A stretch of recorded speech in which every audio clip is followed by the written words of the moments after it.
Hey, TGIF, everybody. Great to see you guys today.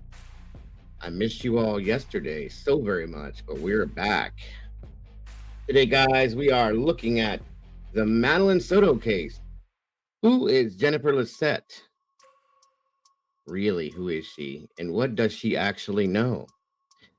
Should be interesting, folks, for sure. Thank you all for joining me. And as always, it's time to get this show on the road. Here we go. Here we go.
What up? What up? What's going on, all you beautiful peeps? How are you today on this beautiful Friday? Welcome back, everybody. It's great to see you. I missed you all so very much yesterday. I had an area wide outage. Surprise. So we're back today, and that's all that matters. Completely went nuts yesterday. I was not able to get in here to do anything and had so much to talk about and completely missed you all, as I said. So, TGIF, here we are. And you'll see me a few times today, guys. So, let's do this. Let's do this again. Like I said, Madeline Soto, this very sad case. We're going to talk about who is Jennifer Lissette or Jennifer Soto, her mother, really? Who is she really, folks? And what does she know? I think a lot more than we all think she does. So, thank you all so much. And I have a couple theories to throw your direction, too. Thank you all so much for joining us for this today. This has been on my mind pretty heavy. And of course, we got updates coming in regards to Sebastian Rogers, Elijah Vu, as always. A little piece of info we're going to be playing through here. Thanks going out to Wisdom Speaks, Miss Sherry, for relaying that info to us to show.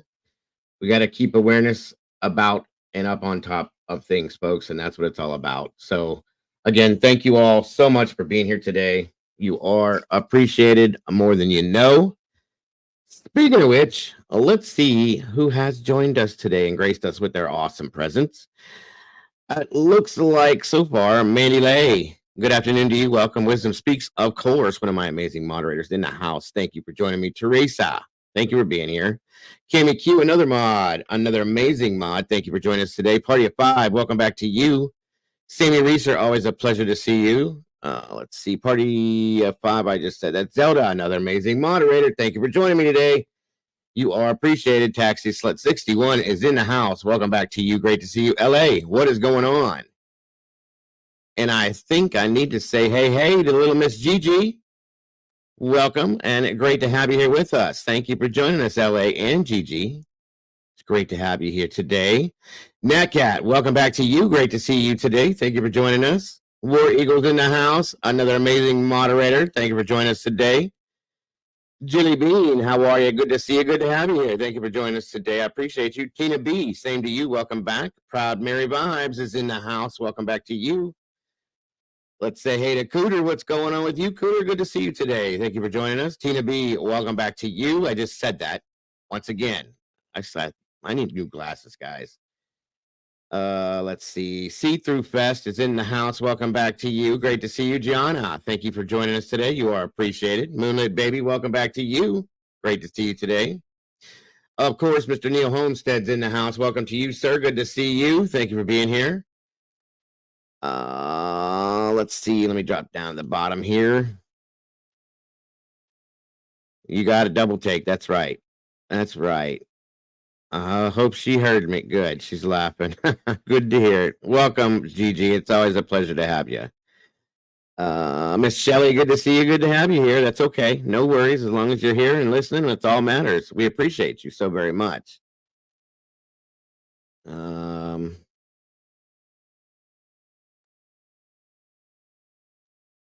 Come on in, guys. Grab a chair. We only got 57 people in here as of right now. Let's give it a few minutes to get as many in here as we can so we can get this out. Guys, we hit 7,400 subscribers over the past couple of days. That is so awesome to me. And I want to thank you all for doing that. All the new faces. I really appreciate you all so very much. God bless. And thank you. Gene Anderson, welcome to you. Good to see you. Tomboy Charms in the house. What's going on? Good to see you. Mr. Philip Hughes, my friend, always a pleasure. Good to see you, brother. Good to have you here, and I hope you're doing wonderful today. Miss Deborah Thompson's back in the house again. Thank you for joining us, Deborah. Always a pleasure to see you. And absolutely, if you will, please, guys, on your way through the door, if you can, please hit that like button. Leave a little DNA for us, guys, so that you can find us later, or we can find you later, I should say. Thank you so much for joining us, guys. Please hit that notification bell. That way you don't miss anything we do, ever. Karma Police is in the house, guys. Everybody behave. Be careful. Welcome, Karma. Great to have you here. Thank you for joining us. Thank you so much, Sammy Reeser. I appreciate that very much. Garut, what is going on with you? Good to see you. DS, welcome back to you. I see all these awesome meatballs. Come on in, guys. Jump in the sauce with us so we can spill some of that sauce today and talk about some really, really serious stuff that we need to talk about. Well, these are sunglasses that I always seem to have on my head because every time I go out of the house, I leave them on. I always wear sunglasses. So these don't help. But you're right, Teresa. You're absolutely right. I need new ones, though. My other glasses are just done. I can't see even with those on. Crafts and Crime, great to see you. Great to have you here today. Thank you. Mr. Steve, SWTC, welcome back to you. Great to have you here. Thank you. 61 beautiful peeps in the house. And we got, let's see, where we have here, guys? Let me check it. 42 likes. We're getting there.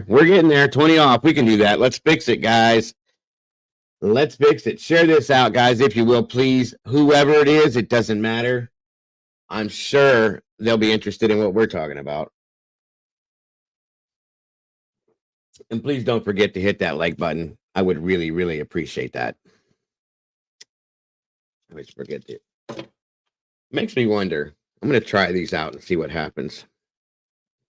Because I don't think these ones even work anymore. I have better luck with the readers from the dollar store than I do with my prescription glasses. You know what I mean? Doodlebug, there's my Doodlebug. I wondered where you were. Good to see you, dear. Thank you for joining us. Let's see. All right. My nerd is on. Barely. Nope. They don't. I need new ones, guys, period. No, my head is no longer on fire. I put that fire out, guys. You get to look at some fish for a while. How about that one? Yes, I love the dollar store readers. They're cheap, inexpensive, They work. They're great. I agree, Tina. Brian's Ramblings. Mr. Brian Hoffman's in the house. What's up, Brian guy? Good to see you. Thank you for joining us today. Hope you're having a great day, Brian. I hope you're feeling good.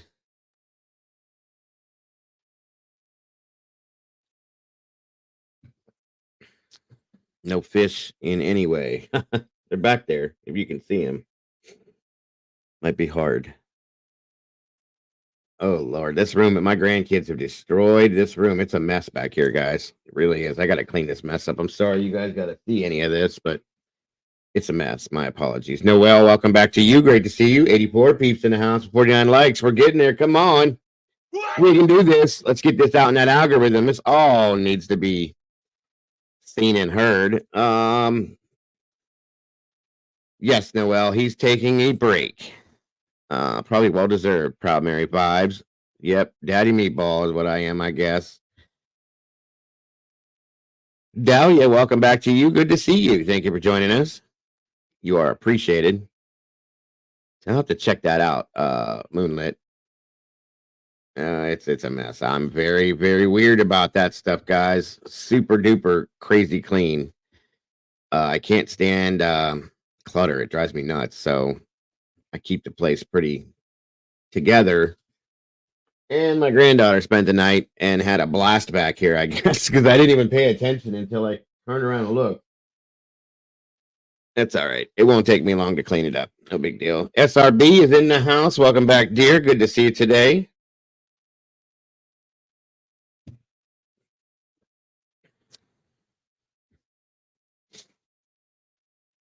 Oh, okay, Moonlit. Good to hear. Good to hear. Because I got my other ones that these work better than anything. And these are Dollar General cheaters. You know what I mean? I kind of like these too because they're very lightweight and it's not the full frame. I can take them up and down as I have to. And I think they only cost $6 as compared to 300. Do you know what I mean? Like, I just don't, it doesn't make sense to me. What's the point? What is the point in dropping all that money? Hey, Jeff, good to see you. Hope you're doing well today. Thank you for joining us. Heather Fitzgerald's in the house, another amazing moderator. Thank you, mods, for joining me today. You guys do amazing stuff, and I'm telling you, I wouldn't be sitting here without you guys. I promise you that. Miss Kells is in the house. Welcome back, guys. 102 beautiful people in here. 56 likes. Come on now. Let's make it work.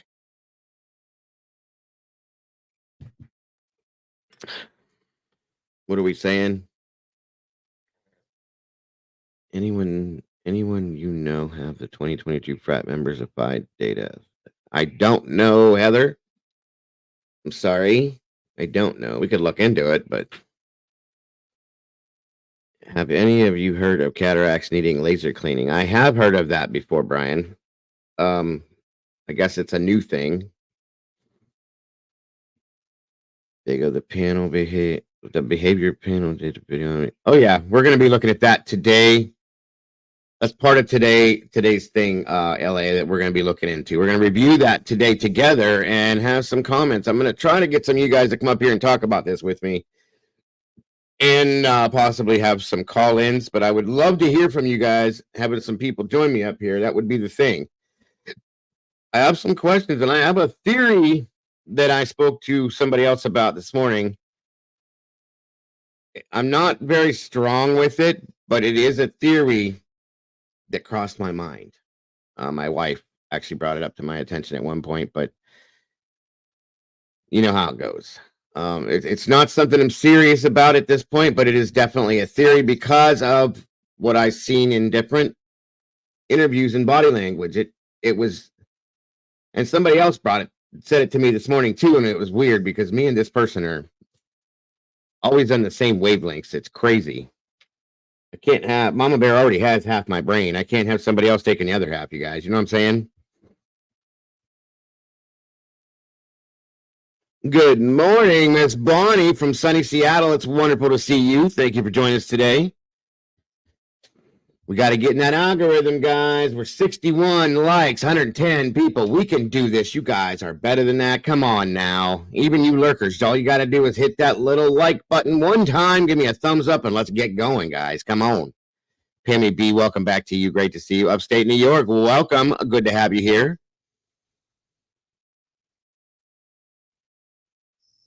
Wow, that's a great deal, New York. Damn. That's amazing. Good Lord. That's a hell of a deal. I have to look into that. Thanks for the info. I have both of those going today, Mandy Lay. I have Dr. G and the behavior panel. I really want your guys' thoughts on that too. That's why we're looking at those as well as a couple other things that we're talking about. So, Mikey, my brother Mikey's in the house. Good to see you, brother. Good to have you here. I hope you're not working too hard today. As if you ever do. Yes, Brian, we have missed you, my friend, so very much. Always a pleasure to have you here, buddy. Well, Bonnie, I hope you can stay. I love having you here. I promise you I do. Oh, I get that one, buddy. Healthcare in America is a joke. It is a joke. Got Me Stumped is in the house. Welcome back. Good to see you. Yes, we're gonna review both of those actually, guys, because I want your guys' thoughts on that. And like I said, I have a slight theory. It's a little bit out there, and I don't want anybody to take it when we talk about it because I'm gonna suggest it, and I don't want anybody to take it and run with it any which way because it's not anything that I think is even for sure possible. It's just a could be situation. There's actually a couple of them. Okay, I have two. Um, one of them is a lot more possible than the other one, in my opinion. But the one, yeah, and it's like I said, it's just a theory based on fact that we have seen so far. Heather Fitzgerald's in the house. So wonderful to have all of you mods here today. That's another thing, Gene. We're going to update on Sebastian as well.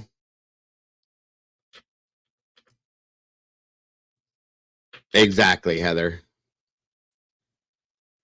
That's a great question, Bonnie. Why do people keep throwing away their kids? It's insane to me. Well, we are keeping the awareness out there by doing what we do. And that's what we're going to continue doing. Whether there's a case or not a case that we're looking at, we're going to continue making the awareness available. Jackie Young, welcome back. Great to see you and all of the rest of you awesome meatballs jumping in here and jumping in the sauce with me as we spill some today. You are appreciated. God bless each and every one of you. God knows that I couldn't do this, nor would I do this without you guys. This makes my day every single day. So thank you all for joining me today, as always. And as hard as it is to cover these children's cases, I couldn't, that's why I like doing this with all of you guys, because I couldn't do this by myself, you guys. It's hard enough as it is. We got 73 likes, guys, 106 people. We're getting there. We are getting there. We can do this. We can do this. We can do this. Thank you so very much, Miss Zelda. Hello there, Shelly. Good to see you. Thank you for joining us today. I like your little icon. That's cute. They do. That's absolutely it right there, SRB. As I've claimed for over a year or more that I want my platform to be here to be the voice for the voiceless. Well, what other voices do they have, guys? They don't. So even if we're just one channel, we can do that. Okay? We can be the voice for the voiceless, spread the awareness, and keep it going.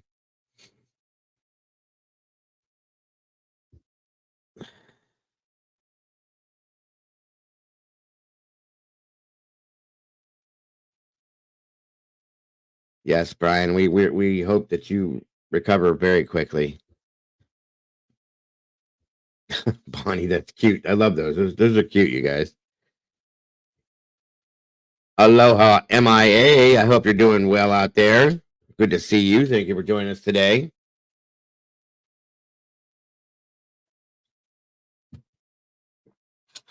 Come on in, everybody. Grab a chair, grab a seat. grab your coffee, tea, or whatever it may be. Please come and sit down and have a conversation with me.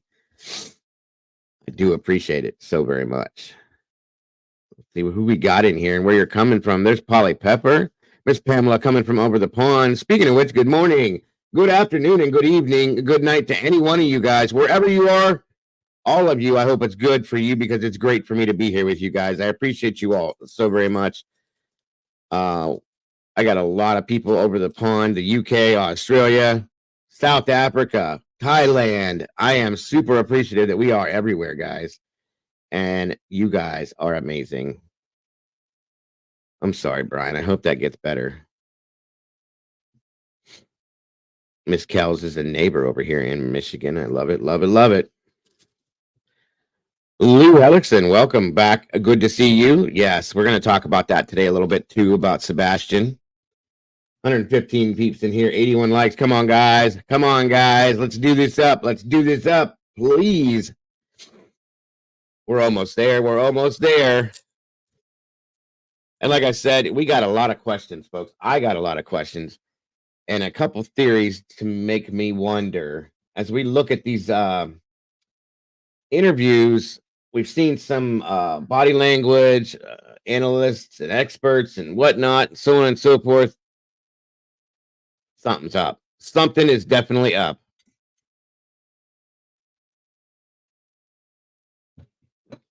$122 peeps.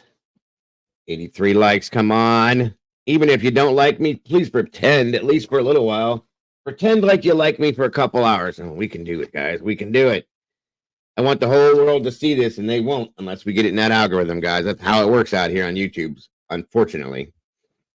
Oh, please try to avoid the ads. I'm sorry about those. So sorry about those.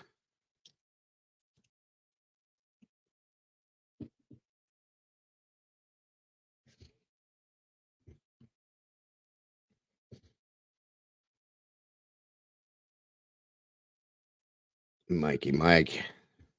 Getting them pools ready for the summer, brother. You forgot. Oh my gracious. How did you forget? I scream about it all day. That's okay, Virginia. I appreciate you, bro. Thank you for being here, period.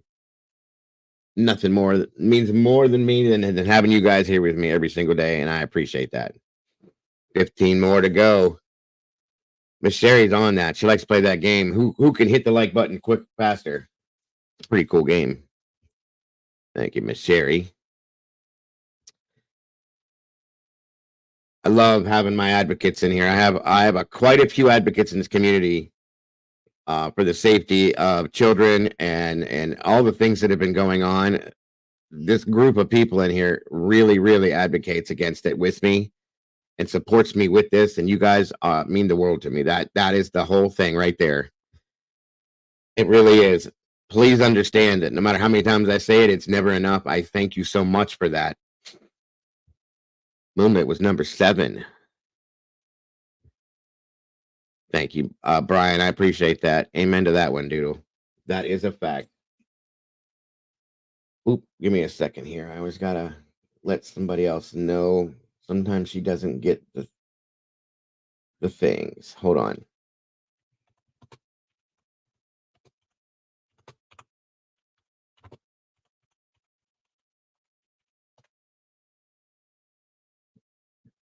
One second.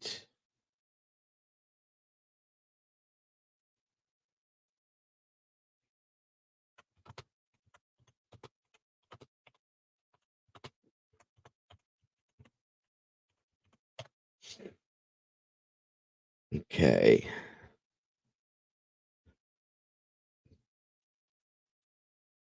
It is so great to see all these mods in here with me today.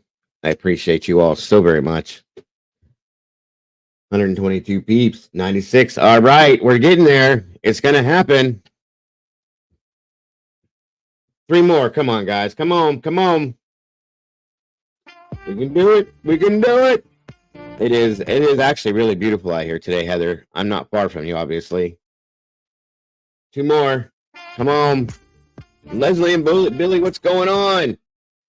Great to see you today. 1 more. Who's going to be number 100? Who's going to be number 100? Come on. 103. Hey, hey, yeah. There we go. Listen to me. I sound like I just won $1 million. There we go. We are out in the algorithm. The Canadian cat lady's in the house. Thank you so much for joining us today, Kells. Yes, we are in that algorithm. People are going to hear this. Michelle Farrow, welcome. Howdy. How are you today? Happy Friday to you all. You guys rock and roll. Thank you so much for doing this and getting us out there. This is important, folks. It's really important that people see this because this is our future we're talking about. This one specific case could mean the world if people get the awareness out there. They see what's going on and make changes to things. That's all that matters, guys. You know that as well as I do. You guys are awesome.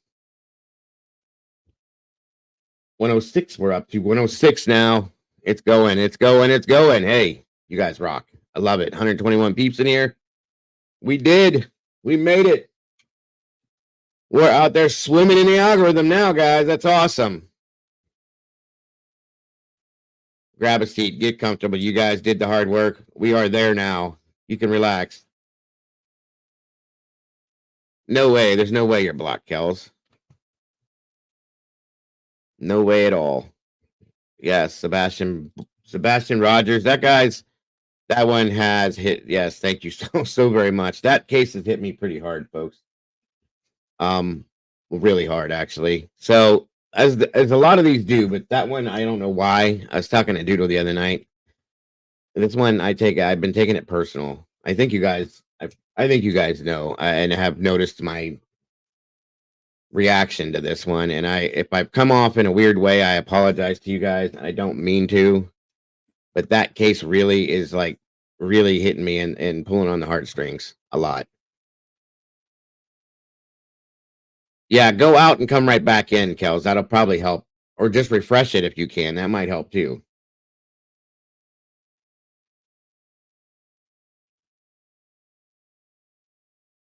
And make sure, everybody, that you have at the bottom of your screen, your chat screen, please make sure that where that $sign is, that you're opened up to receive gifts. That way, if anybody would drop any memberships in here, you can receive them without problems. It's wonderful to have you here, Michelle Farrow. Thank you so much for joining us. Now, the first thing I'm going to do with this today before we get rolling is I'm going to start a poll.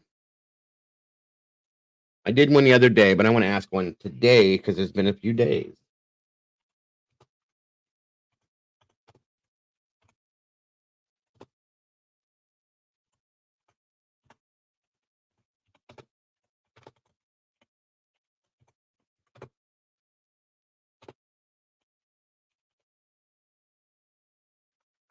It's very simple. Yes or no? Is Jennifer Soto involved in Madeline's death? And I'll check it before the end of the show, but you'll see why. Miss Carrie Shaw, new subscriber in the house. That's awesome. Welcome, Miss Carrie. From the UK, another over the pond. I love it. Hello, hello, hello. Welcome, Sorceress. I hope you enjoy the channel, Carrie. Guys, everybody make her feel at home, as we do with everybody, so she'll want to come back again. Looks like Teresa's been a member for 3 months. That's so very awesome, Teresa. Thank you for being here. We appreciate that very much. And the lovely Miss SRB just gifted 5 memberships. And it looks like Miss Shelley was gifted. Michelle Farrow was gifted. You was gifted. Mr. Brian Hoppin was gifted. And Teresa was gifted. That's awesome. Thank you so much, SRB. God bless. We appreciate so much. And congrats to all the new meatballs for jumping on into the sauce with us today. We appreciate that so very much and love you all so much for being here with us. Welcome, welcome. And guys, I will be here tonight again for sure. Please know that I'm not sure what we're gonna do. It's been a pretty rough week, you guys. Again, with this children's stuff. So we'll see what happens tonight, guys. Throw some suggestions in the chat for me if you want to be here with us tonight. And any ideas? LA's been a member for 4 months. That's awesome, LA. Thank you so much for being part of this awesome community. I appreciate you all so very much.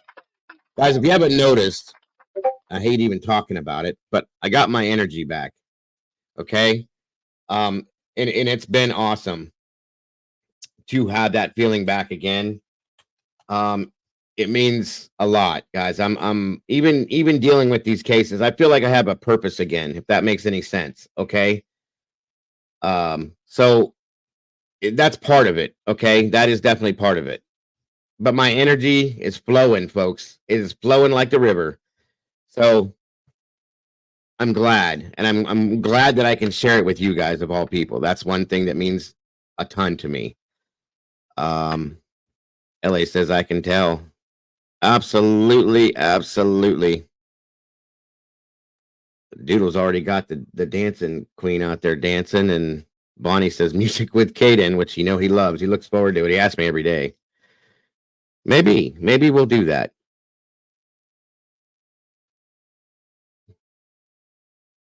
I hope you enjoy the membership, Michelle, and we appreciate having you here. That's a fact. Video this morning of Audrey's grandparents. Yes. Yeah, that's sad. Another one, Audrey Cunningham. That one hit me a little hard too. Kind of cut deep, but I don't know, guys. I don't know. We got 114 likes going. We got 154 people in here. That is so awesome. That is so awesome. Miss Bonnie said she can see it as well. I got you, Bonnie. Yes, my mojo is back. It is. I feel like it is. I really do.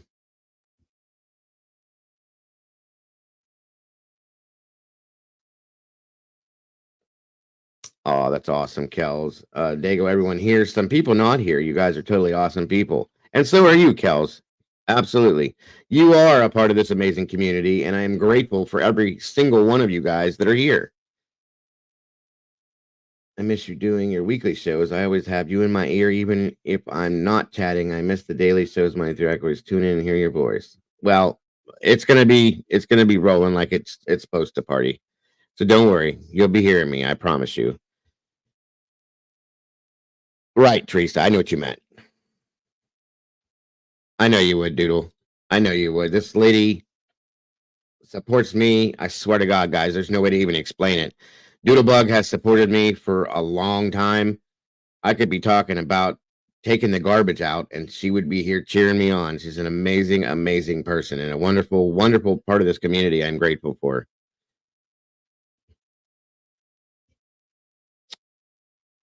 See me rolling, hating. You're not riding dirty, are you, SRB? Thank you, Sherry. I appreciate that. And it is important, guys. This has always been my passion. When I first got into true crime, yes, I do have a passion for covering the cases that we've covered, such as Idaho and Delphi and things like that. But I've always had a very deep passion, which is what got me rolling with this, with missing people, missing children, in particular, children, the abuse of children, all of that stuff. It's always been like the real depth of what I've been involved with this for. So, it's just my thing. And I think that's probably, I think Sherry's right. That's probably where the mojo is coming back from, I guess, if you want to call it that. You know what I mean? So I do feel that she's right about that. Michael 007, great to have you here, brother. Heather B, welcome back, dear. Good to see you. Yes, your YouTube husband is here, Michael and Doodle. They have a YouTube marriage that just goes without being spoken about, and I love it. This is the most welcoming chat. Love yours. Thank you so much, Gene. I'm so happy to hear those things. You guys have no clue.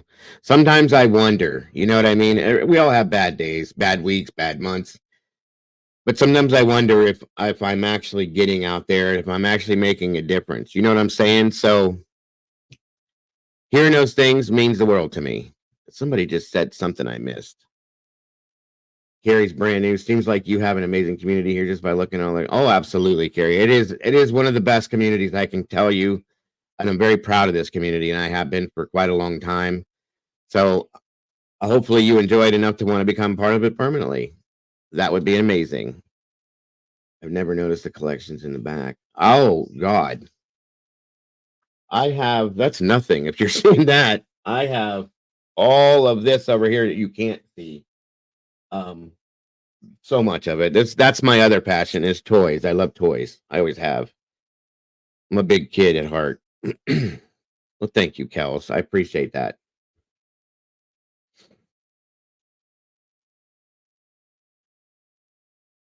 I don't have any Star Wars anymore. I used to, Heather, and I lost it all.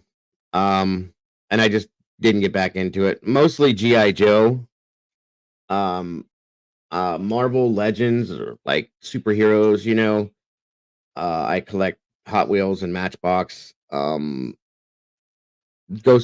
themed stuff. I love Ghostbusters and horror stuff. I have a big collection of horror stuff, like the original Mummy and Frankenstein, Dracula, Creature from the Black Lagoon, Michael Myers, Jason, all that stuff. I love all that stuff. Hey, G, what is going on? Good to see you. I agree with that, Kels. Cassie, hello, Miss Cassie. How are you today? Good to see you, dear. Miss Victoria, welcome back. Great to see you. Where are we at? How's it? Is good, AG. Great to have you here. I think it's disgusting that people come into chat and get disappointed and leave because you're not talking about Idaho port. I know. There's so much more out there. Listen, guys, and I'm not gonna like call anybody out or talk down about anybody, but the world of true crime is massive. It's not just in Idaho. It's not just in Indiana. It's everywhere. And what we do has such a widespread message and is seen, like I said, guys, I know for a fact I'm seen over in the UK huge. I have a lot of fan base or subscriber base in UK, Thailand, South Africa, Japan, Germany. I mean, there's so many different people. It's all over the place. So to just look at one case, I understand it's a very raw case, guys, and it's very high profile. I get it. I've covered it for a year. But there's so much more that we need to look at and talk about and get the word out about. That's what this is about. This is the best platform to do that, to spread the word about these things right here, because I can talk to all of you about what I feel and you can talk to me about what you feel. You see what I'm saying? That's why it's so much more important. But that's a good point that you're making, Kels, because it's true. It is so very true. Salty's in the house. What's going on, dear? Good to see you. Thank you for being here. It's fact. It's fact. I'm not saying I'm not taking away from Idaho or Delphi by any means. Flora, all these other cases. There's so many cases, guys. If you stick to just one case, it's going to eat your mind. I mean, it does. It'll dissolve your mind, and you can't get around anything. I've seen people say, I can't handle more than one case. Why? I don't understand that. Why? We're going to talk about something for a couple hours, and it would just be like you watching a show on TV. That's all it is. It's no different than that, in my opinion. You know what I'm saying? And it gets awareness out there. It gets the word out about these horrible things that are happening to help possibly make things change. Miss Cassie, member for 8 months. That is so very awesome. Congrats, and thank you for being part of this family and this community for so long, Cass. We do appreciate you. And then we got War Eagle just dropped 10 memberships. Good Lord have mercy. Looks like, where'd it go? Angel with an A was gifted. Miss Kathy Dugan, Doc, Mags G, Beth Wagner, not today. Nope, not today. All gifted memberships, as well as Sergeant Friday. Where'd it go? T2014, the Borg. I think that's it. Congrats, guys. That's so very awesome. And welcome back, or welcome to the sauce if you weren't part of it already. We appreciate you. It is wonderful to have you here. And then we got Miss Cassie dropping 5 more. Good Lord. You guys are awesome. Heather B was gifted. Wendy Wallace was gifted. Looks like CD was gifted. Kelly Barrison was gifted. And Crimson Tide, Roll Tide Roll, all gifted by Miss Cass. Thank you so much, Cassie, for that. God bless and thank you and welcome to all of the new members. That is amazing. And I think hold on a minute here.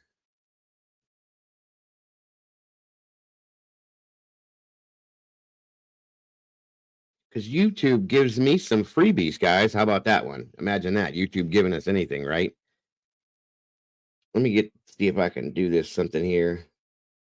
And from there on, Tracy Hinton, welcome. We'll get things rolling.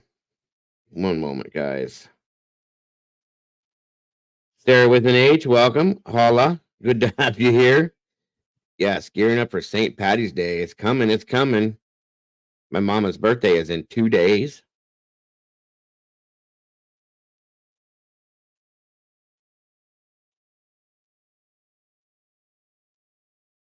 Brian's off to grab another pot to make room for all the new meatballs. Evie Marie is in the house. Welcome back. Dr. Seuss is cool. I love that taxi. Miss Julie Dunn's in the house. Welcome back, Julie. We got 174 amazing people in here. 138 likes, guys. We are rolling.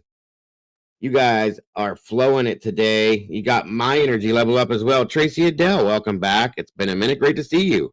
Yes, Easter's on the way too. My mother-in-law is actually outside decorating for that as we speak. Hope Floats, Miss Val's in the house. Another amazing moderator. Thank you for joining us. All right, guys, let me check now. Where are we at here? Let's see. Miss Crystal, welcome. And thank you very much for that.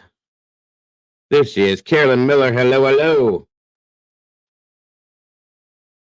Hold on a minute, folks. Let's see. What did YouTube give me? It's amazing. I didn't even know this existed, but they give us so many per month to give away as freebies. So I think that's pretty cool. Let me see who gets what and when. I'm going to catch up with you guys and be a little bit generous here myself. So, guys, if you're not a member right now, make sure you go down to that little dollar sign at the bottom of your chat. Click on that. Mikey. We were just talking about that today. She's hanging them on the porch this time instead of the tree back there. God, I forgot about that until this morning, and she said it, and then you brought it up. That was hilarious. That was too funny to me. I mean, it wasn't funny when it happened, but she's okay. Oh my God, Mike. Let me see something here.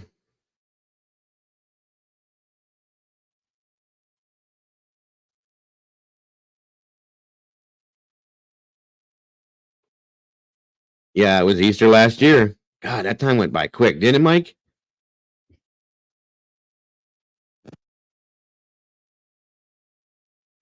Come on, let's see what happens.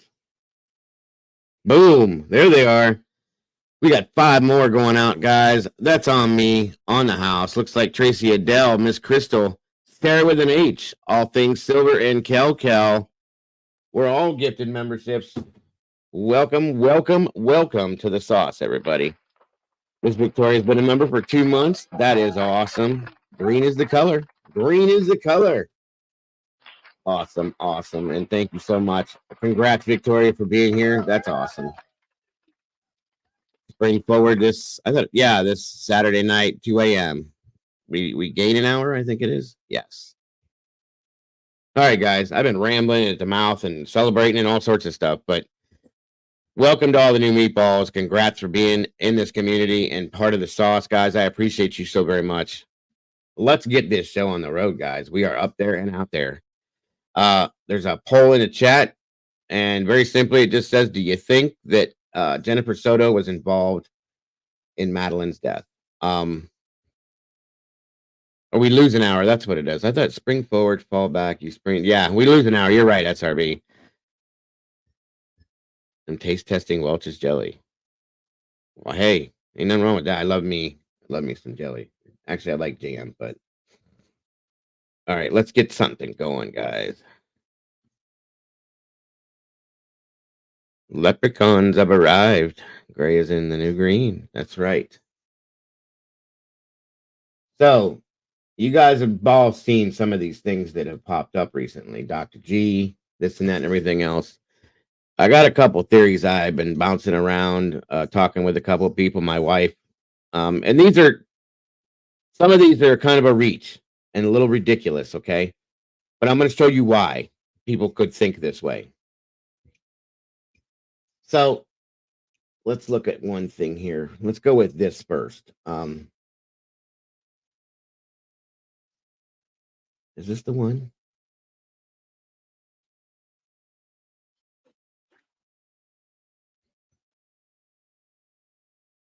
Not that one. I got a few things for us to check out.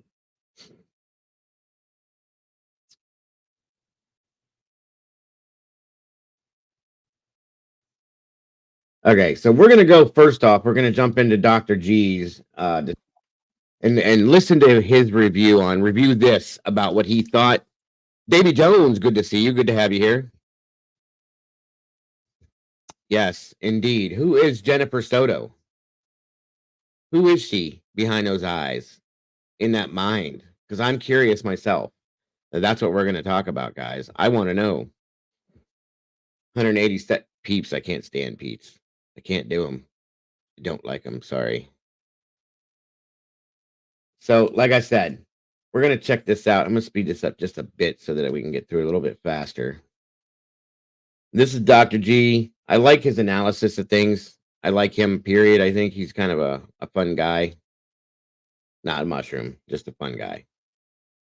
That was funny, right? Nope, because I'm a cornball. But anyway, so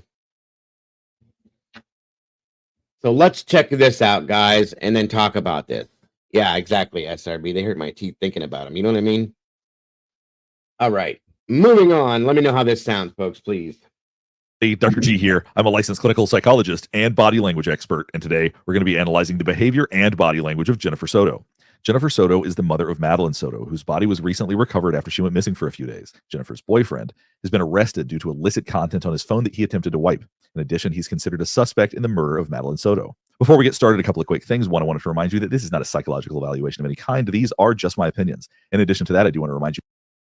Yes, and by the way, guys, just to remind you all, just like everything else we do, everything we talk about in here is purely alleged and 100% speculation, guys, because we try to go with every bit of the facts that we have, but sometimes we just don't know, so we speculate. Firefly, what's going on?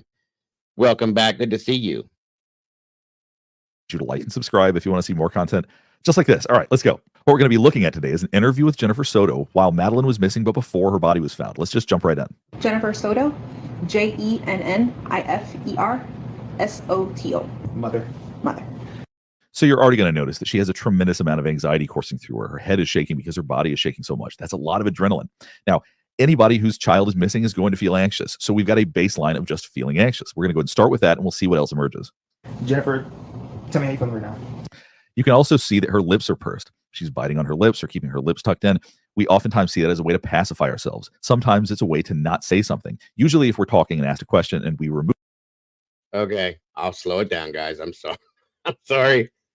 I thought I could. He talks fast anyway, so that was probably just too much. So there we go. Move our lips.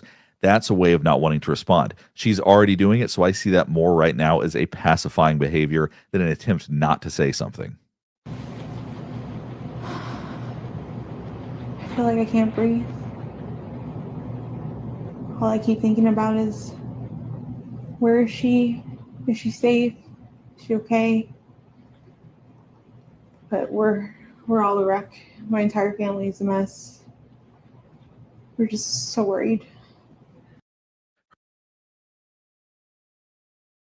Her emotional expression is interesting. I think that's the only way that I can describe it. It's not typically how you would expect someone to respond. That doesn't mean she's doing it wrong, but the way that she looks versus the way that she sounds is very different. Now, in the midst of this, I'm going to stop and throw out a few things that I have going on in my head with this, okay? Victoria, that's possible, but I don't know about that because here's the thing. There's another video we're going to look at here where she's standing next to him, rubbing his shoulders and stroking his hair, and while he's crying and she's not shedding one tear. I want you guys to look at that when we talk about this. There's something not right with that. This woman, as a mother, should be unable to speak right now. That's my opinion, but I'm telling you, if it was any mother I've ever known, no, she shouldn't be able to speak because of the tears and the emotion that she should be expressing right now. That goes into two theories I have. I'm going to say a couple things, and I'm not going to tell you the full. Leo, what's up?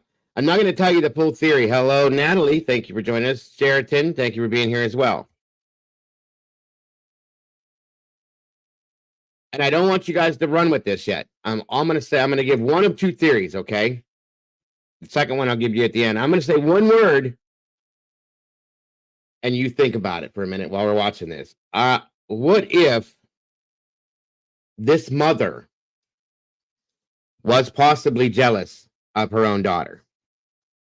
Think about that for a minute, and let's go. Appears very anxious. Her body's shaking.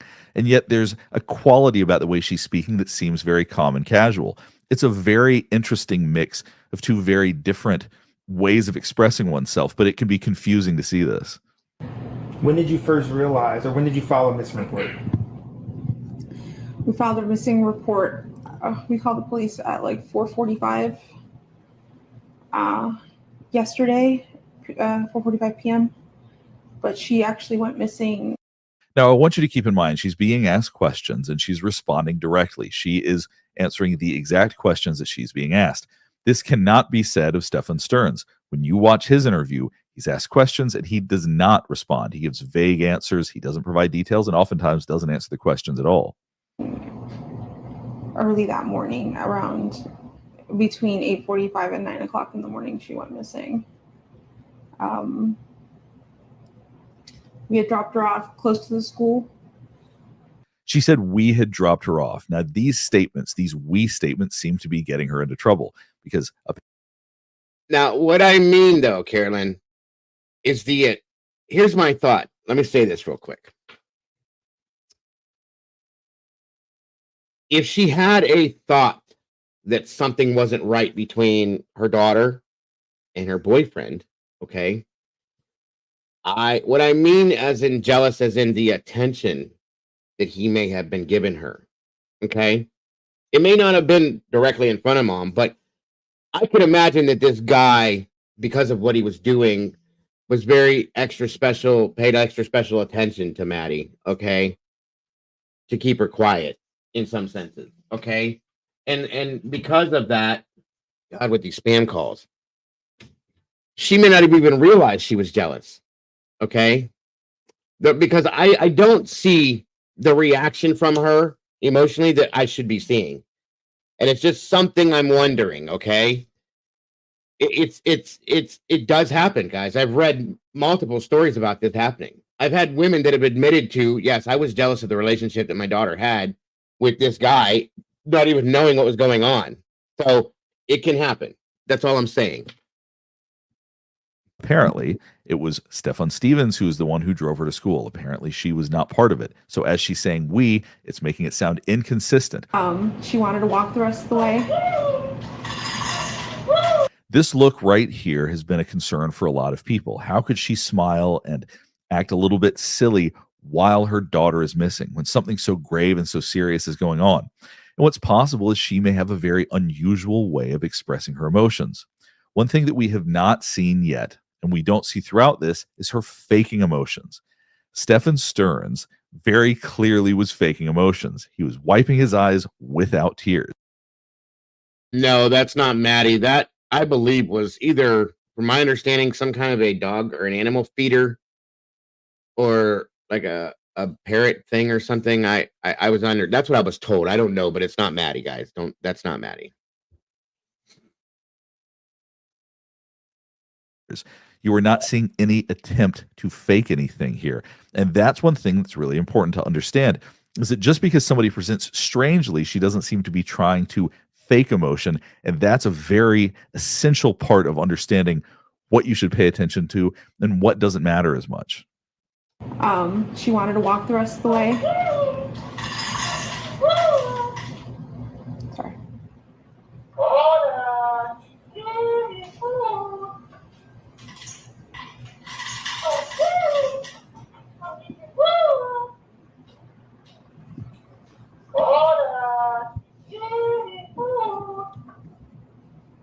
That should be it. Sorry about that. I know as parents, when you watch this, you go, how could she be amused in this kind of situation? And I just have to repeat, she may be a little bit odd. She may be a little bit strange, but that doesn't mean that she knew that Madeline was dead at this point. I really want to highlight that fact. We dropped her off at school, close to school. She wanted to walk the rest of the way. I'm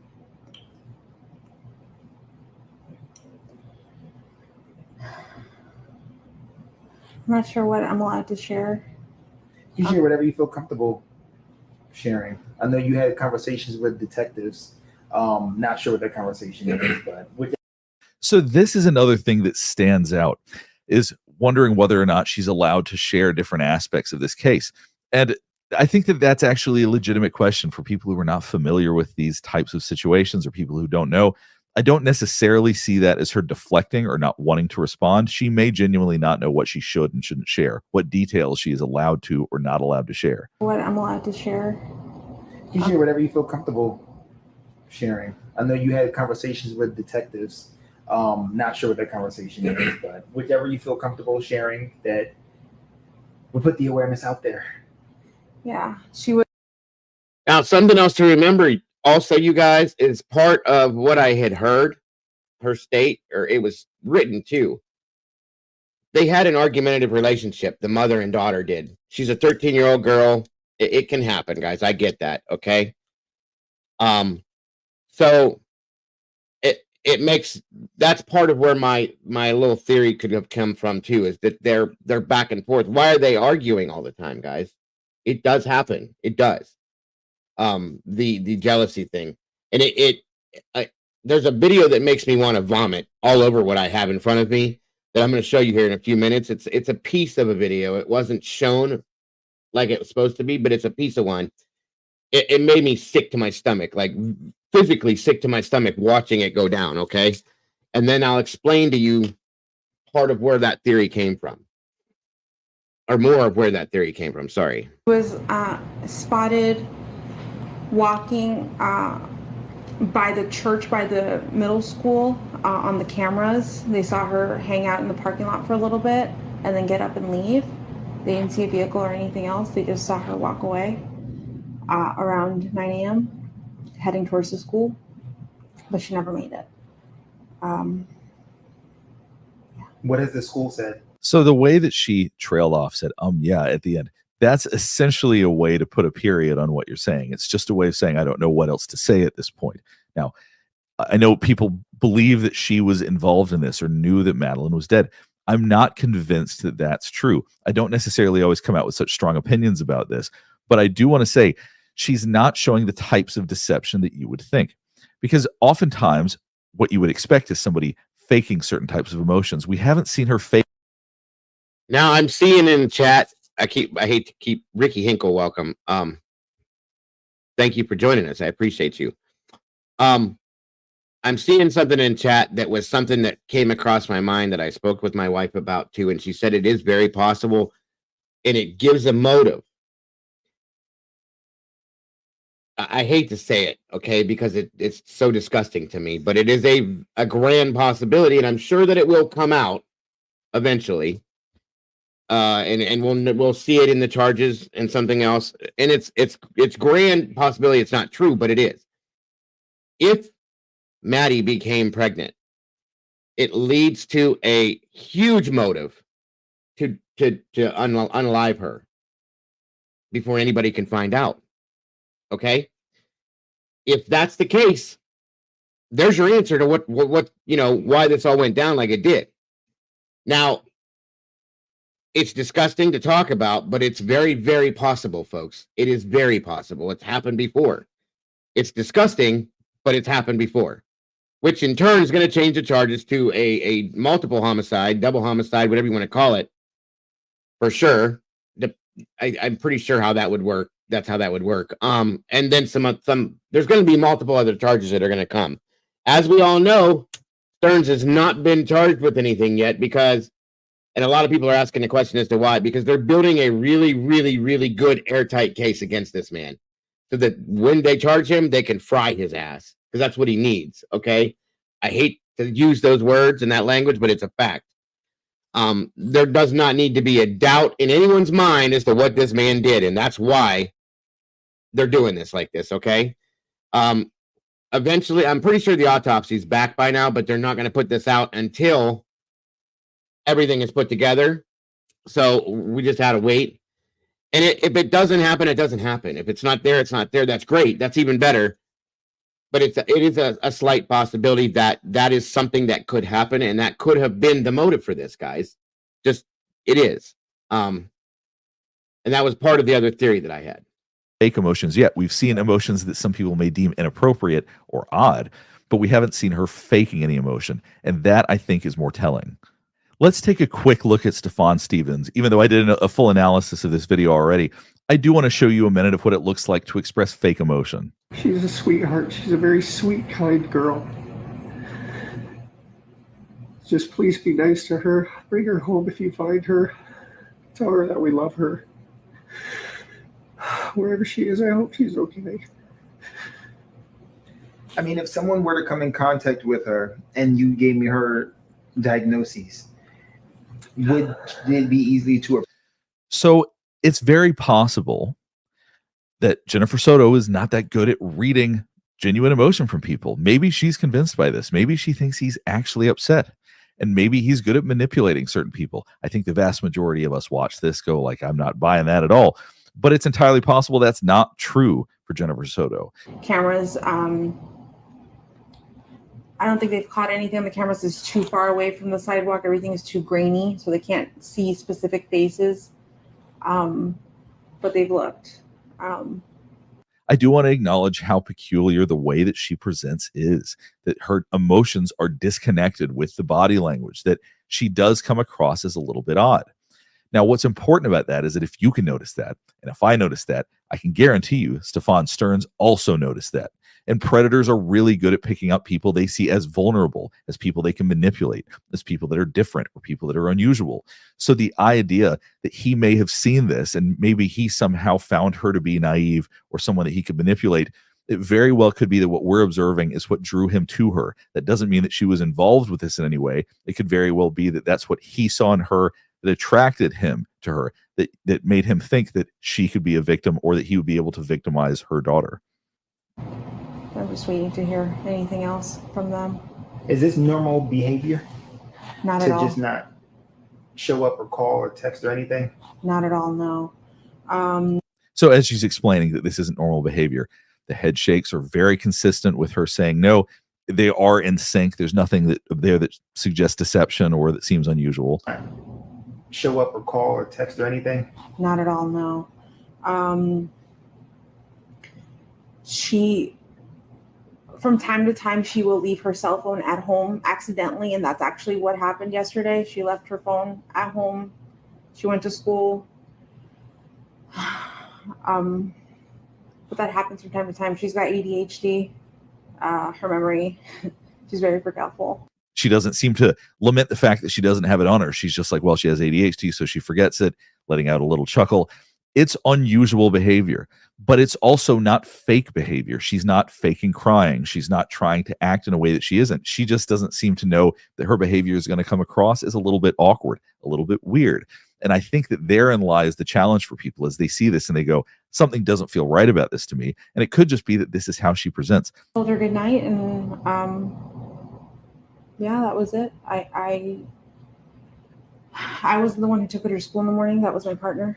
You notice a big sigh before she said, I wasn't the one that took her to school in the morning. That was my partner.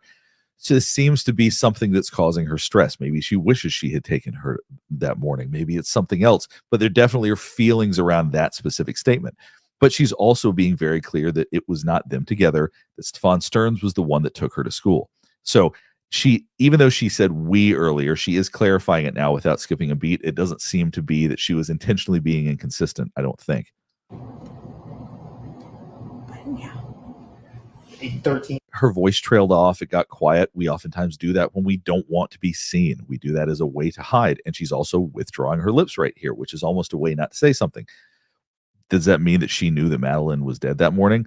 No. And I don't think that that's what it implies necessarily, but it may be that there are things that she doesn't want to say. That much it seems very possible. Possibly could be. Like if you would say, okay, last time I went to work and came back, she was at Jane's house or Sabrina's house, and maybe I forgot to check that house, or she played at this park one week and maybe she went back there or something like that. We've looked everywhere we could have thought, and anywhere she would have been. As she's squinting her eyes right here, given the context, we would associate this with concern. She would have known to wait for me at the school. But we did check where if she could have walked. My mom's office is close to. So you saw her eyebrows raise right here. Check where if she. So we do this to bring attention to her face. So as she's talking about the possibility that she went to her mother's office, she wants people to hear that. They checked for that as well. She was last seen wearing a green hoodie, black shorts, white Crocs, a black JanSport backpack with gray hibiscus flowers on it.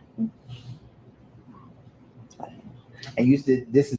So that's a very, very specific description of what she was wearing, but she also said she was last seen wearing this. There's something confusing about this to me, because why she didn't say she left the house wearing this morning, or I saw her wearing this, versus she was last seen wearing this, and also providing a very detailed description.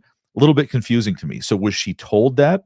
Was she told that by Stefan saying this is what she was wearing that day, or did she see her? Because according to law enforcement, from what I have read, it's likely that she was dead that morning. So there are aspects of this part right here that are a little bit confusing. We are desperate for any answers, anything that you can do to help. I'm here for it. Just please, if you see my daughter, just please bring her home. I just hope you're okay, Maddie. I hope you're safe. I hope you're not hurt.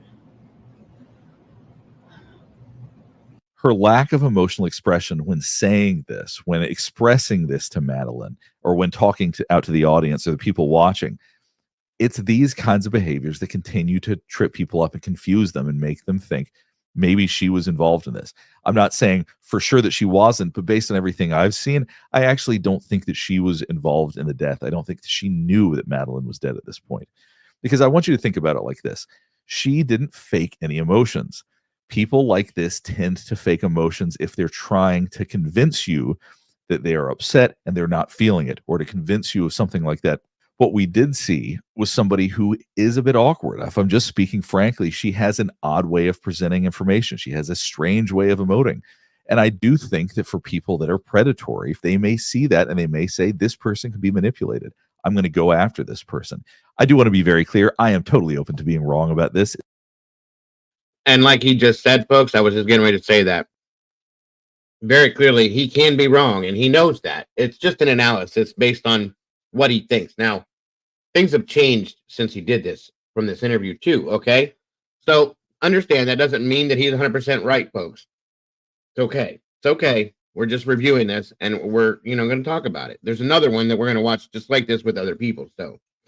It's very possible that I am reading this situation incorrectly, but this is really how I see it. Hopefully this is helping you better understand why I see it that way. I feel that there are going to be a lot of people that disagree with me, and I don't take issue with that. I think that part of what's interesting about doing this is that we can have dialogues about what we see and how we interpret what we're observing. Exactly. But as far as I'm concerned, at this point, I would be shocked if she, in fact, actually knew about what had happened to Madeline before everybody else did. If there are other aspects of this case you want me to check out, please let me know in the comments below. And as always, the very reason that I did this case is because I had so many people contact me about it. So if there are other cases you want me to take a look at, please let Exactly. me know. Last thing before we get finished up is I do want to remind you to like and subscribe if you want to see more content just like this. All right. Thanks for watching. All right, everybody. There's big new details today coming out. Everyone's talking about it. What's going on here in the Madeline Soto case? I'm Vinny Politan. Thank you for joining. Please share. Please subscribe. Smash the like button. Let's spread the word out there. We're talking, of course, about Madeline Soto. Madeline Soto. She is was a 13-year-old girl from Central Florida who was found dead. And the man you're looking at right here is a suspect in the case, but has been charged with some sexual abuse charges based upon images found on his phone. And now we've got a new unredacted or less redacted affidavit revealing many more details. But let me give you the headline right from the start. It appears, okay, that the abuse of Madeline Soto did not just start. It had been going on for years and began when she was 11 years old, allegedly at the hands of this man, Stephen Stearns, her mother's boyfriend.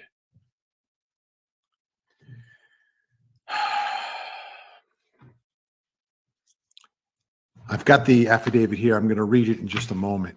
I just want to say hi to a few folks here, trying to keep up with everything that's happening.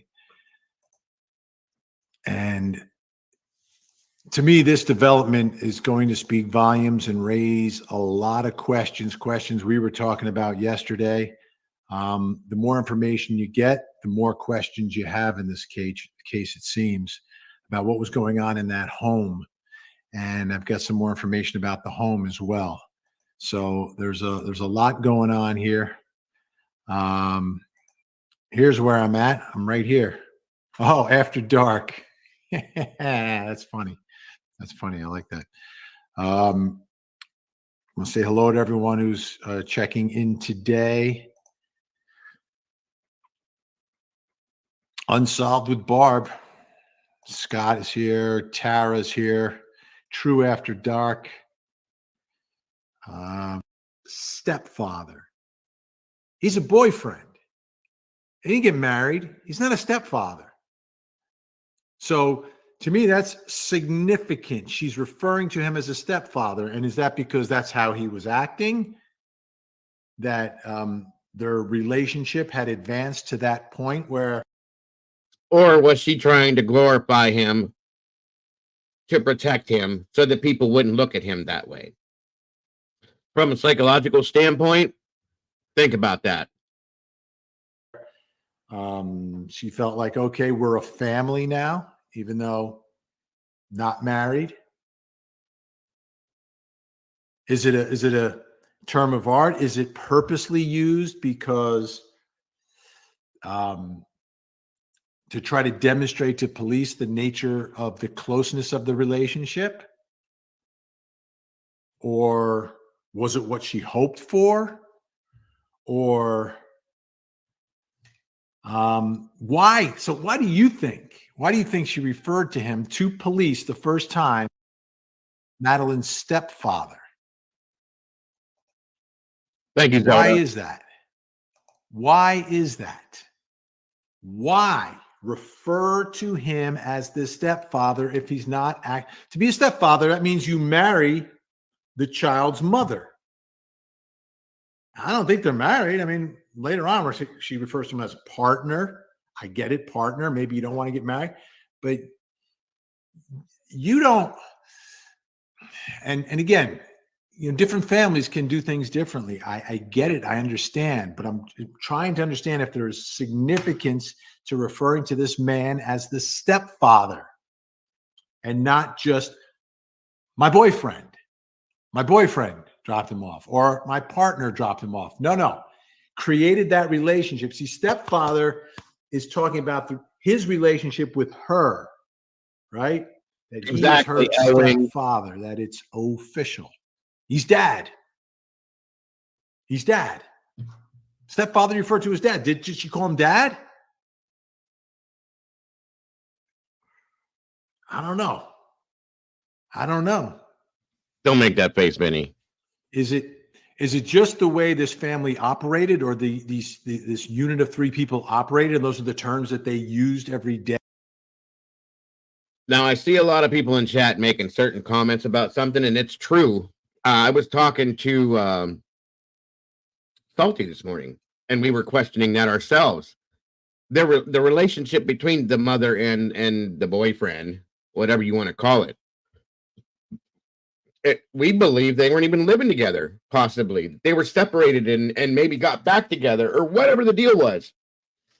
If you listen to the way things are spoke about, where she states, I asked him to come over and do this, I asked him to go over and do this.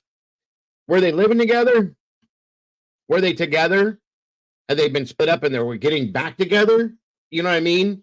That's another whole thing. But if this had been going on for 2 years, did they split up because she thought there was something going on, but they're back together again? If that's the case, what the hell are you doing? You know what I mean? I'm just saying. And I'll say this much. I guess it's been clarified that he did work at Disney, okay, as a character. I hate this picture because in this picture, I seen this the other day. I figured it out. That is a picture of what I believe to be Madeline in his sunglasses. What was he doing? That's gross, folks. And that was a profile picture he had. Okay? No. No,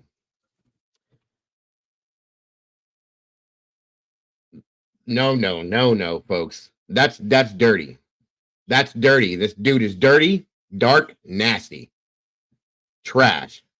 And this man, I'm sorry for what I'm about to say, but this piece of trash deserves to burn in hell, period.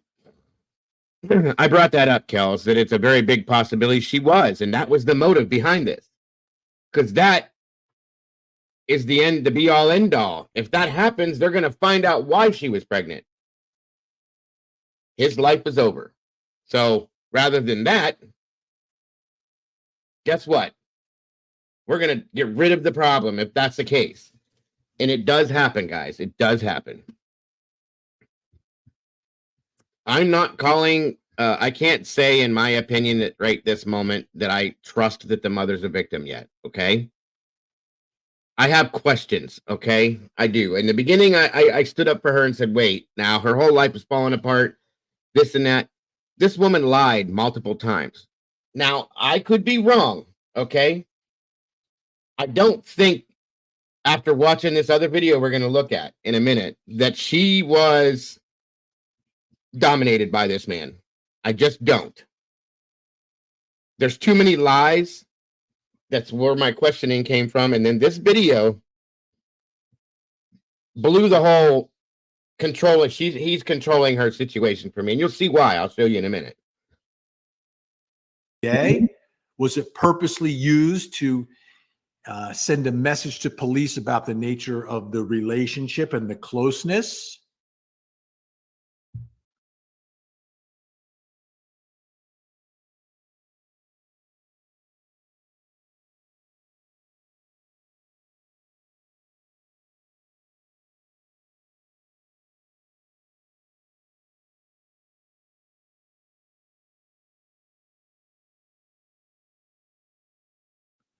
I'm not sure.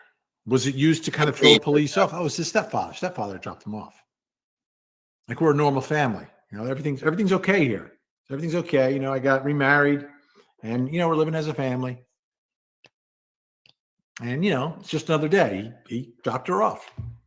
The other thing is, he says, picked her up from home. So where was he before that? Was he working? Does he work overnights? I don't know. Where was he? Why would the stepfather pick her up? Were they fighting? Was there tension in the home? Was something going on? I mean, my understanding is that there's a Heather, I'm going to show that interview again in a different way. So yeah, we can watch it again. No worries. I see you, Heather. Birthday party the day before. So what was going on inside that home?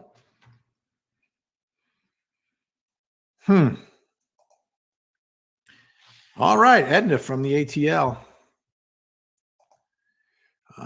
Beautiful Cape May. Maybe nothing nefarious about it, but my kids, when they weren't in school. All right. We can watch Vinny later because there's other thing I want to get to before this. So it just rolled and they were in different order. Give me a moment here, guys.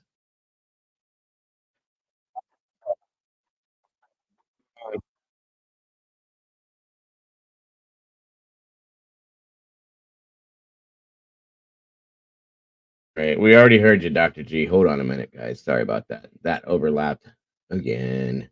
And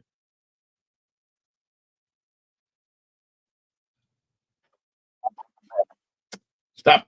Dr. G. All right. This is the other one that we're going to watch. And then I have a video specifically I want you to see. This is the behavior panel, guys. I want to review this with you because this one's a little bit different and it's quite interesting to say the least. So today we're going to talk about Madeline Soto. She went missing a few days ago and now she's been found. Greg, tell us about the videos we're going to watch. First on this one. Right out of the gate, it looks like she's got some kind of neurological disorder, which she doesn't. She's just jiggling her leg. I used to do that on here, and people would say, "What's wrong with Scott?" Because when I jiggle my leg, it looked like I was doing this. It looked like I had some kind of disease. But I did, and I was like, I didn't even realize it until I watched it, until I watched me doing it. So that's what we're seeing with her, and it's good we're seeing this because as stress rises, the more that foot or that leg jiggles, and we see her start jiggling even more. So this is going to be, as we go through these videos, keep an eye on that. And remember, the more stressed she becomes, the more she jiggles her leg. And we can see her stress level go through the dang roof here at some point, in some parts. And in this one as well, we're seeing compressed lips. We're seeing all the great cues of stress. listen, you guys, I pointed this out the other day. Salty and I were talking about this as well. The leg thing, the news crew caught that. Okay, when they were filming the interview, they caught that. If you ever watched that one video, they panned down to her leg and then back up. She was bouncing her ass off with that leg. I mean, I do it occasionally too, but she was going to town, you guys. And it was so bad that the camera guy caught it and went down and back up. That says a lot to me. Okay, that says a whole lot to me. Stress that we look for and teach about. And this is a great example of that. Now, when they start calling the dog and she stops and starts smiling, this tells us so much because not only are we are we seeing things that we know cause stress, we're not seeing a couple of things. We're not seeing tears. We're not seeing the stress or concern we should be seeing in there. We're seeing what looks to me like fear most of the time. So you could say, oh, she's fearful. What's the matter? What's wrong with her daughter? Where is she? Is she going to be okay? All that. I don't think that's I don't think that's the fear she's looking for, that we're looking for at this point, or what we're seeing. So when they finally finish calling the dog and things start quietening down, she quits smiling. She automatically she resets and gets back into that fake sadness she's got on her face. She doesn't even know how to do that. And then when the question starts again, that leg jiggling starts and she starts jumping around again. So let's keep in mind as we go through this. Again, I want to stress, watch the shape.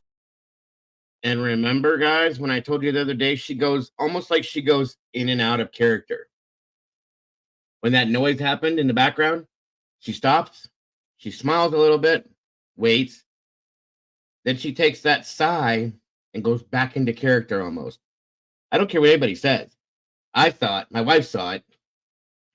On and off. You can't just do that, okay? There's something not right with that. It was like in and out of character. It was crazy.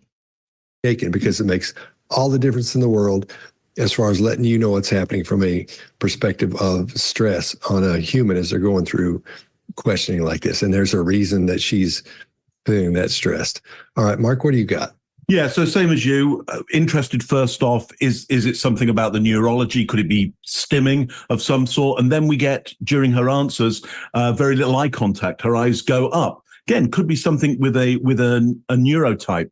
It is certainly out of the ordinary in this kind of interview situation to not get direct contact, eye contact with the interviewer. So why do the eyes disappear up at this point? Again, could be neurotype, but let's see.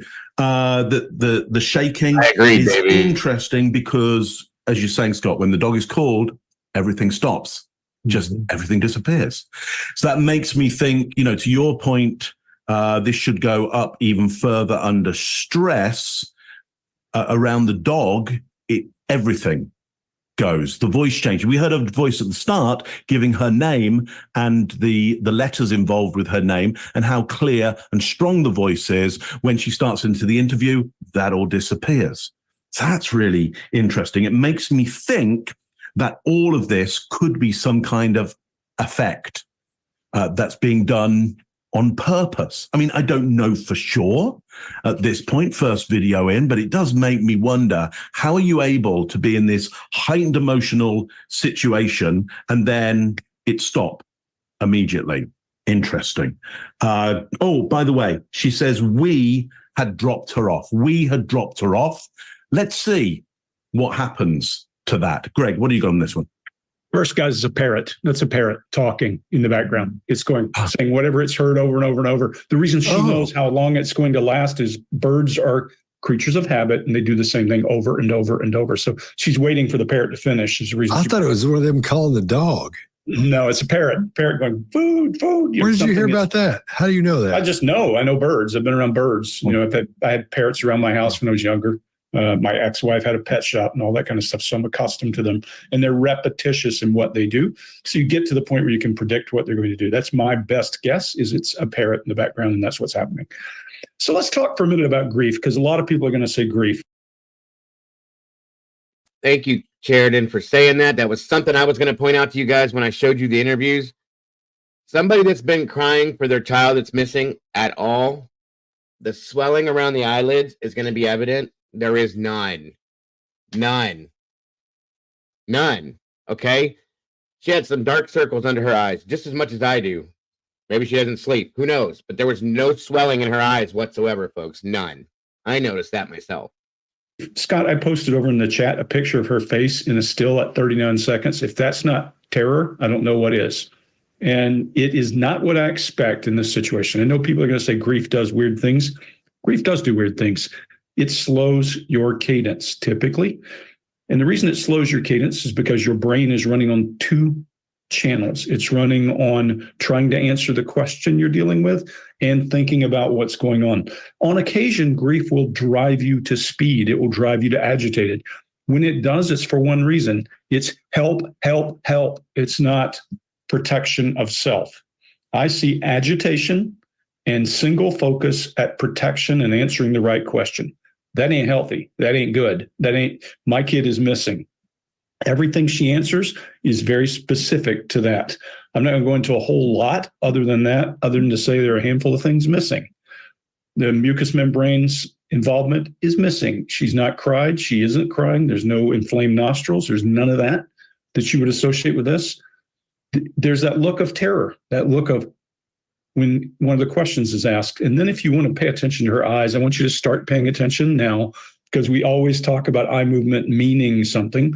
When I ask you to recall something, you go to a place, whether it's visual recall or other. This is kind of dirty and doesn't have enough clarity to be able to say it's visual or what, but she's starting to establish a place she's going for information. I would poke on that a lot. I'd poke on it a whole lot.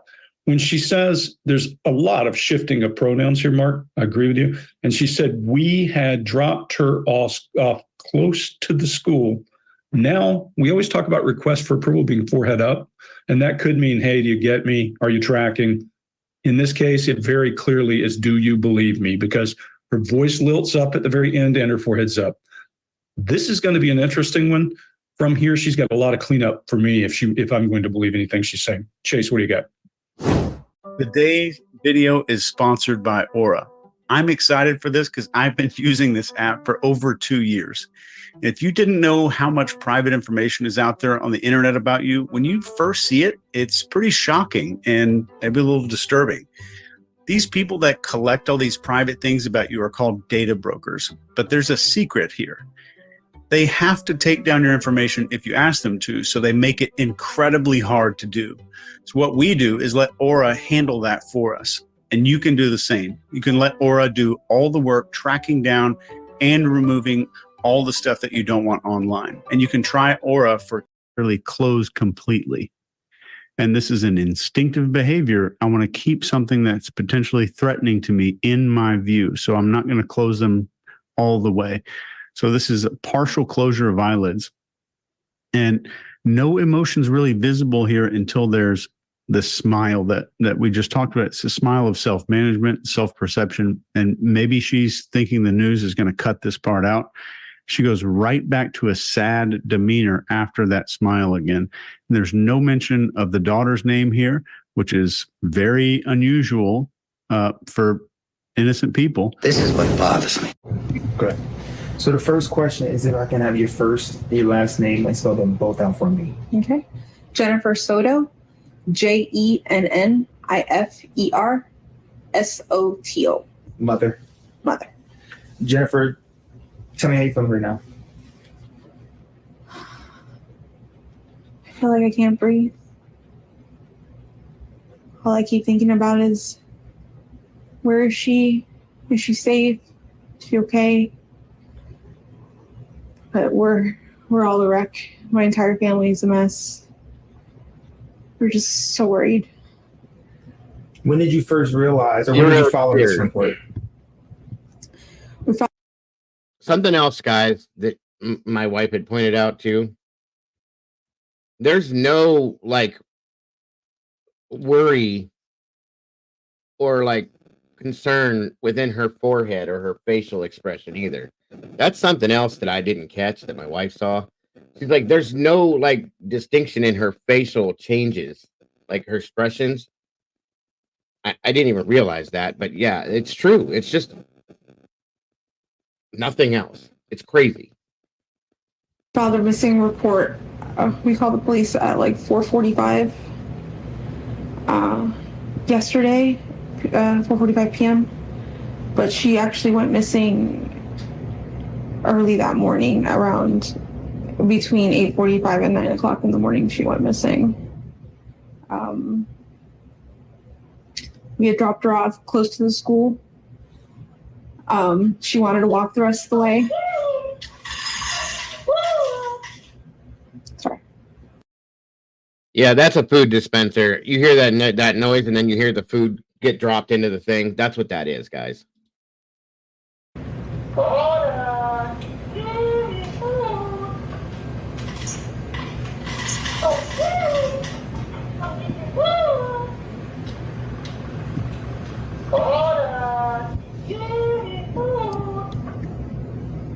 That should be it. Sorry about that.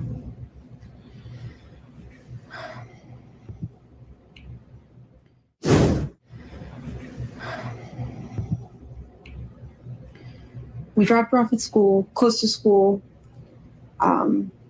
She wanted to walk the rest of the way. I'm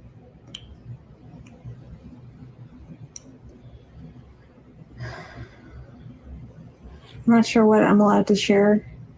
You share whatever you feel comfortable sharing. I know you had conversations with detectives. Not sure what that conversation is, but whatever you feel comfortable sharing, that we'll put the awareness out there.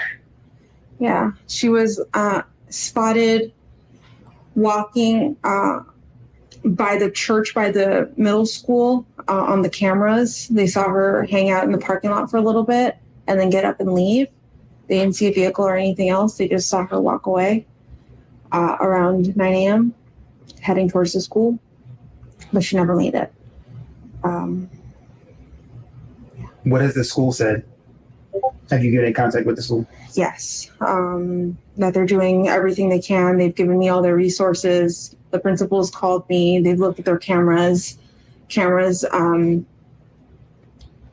I don't think they've caught anything on the cameras that's too far away from the sidewalk. Everything is too grainy, so they can't see specific faces.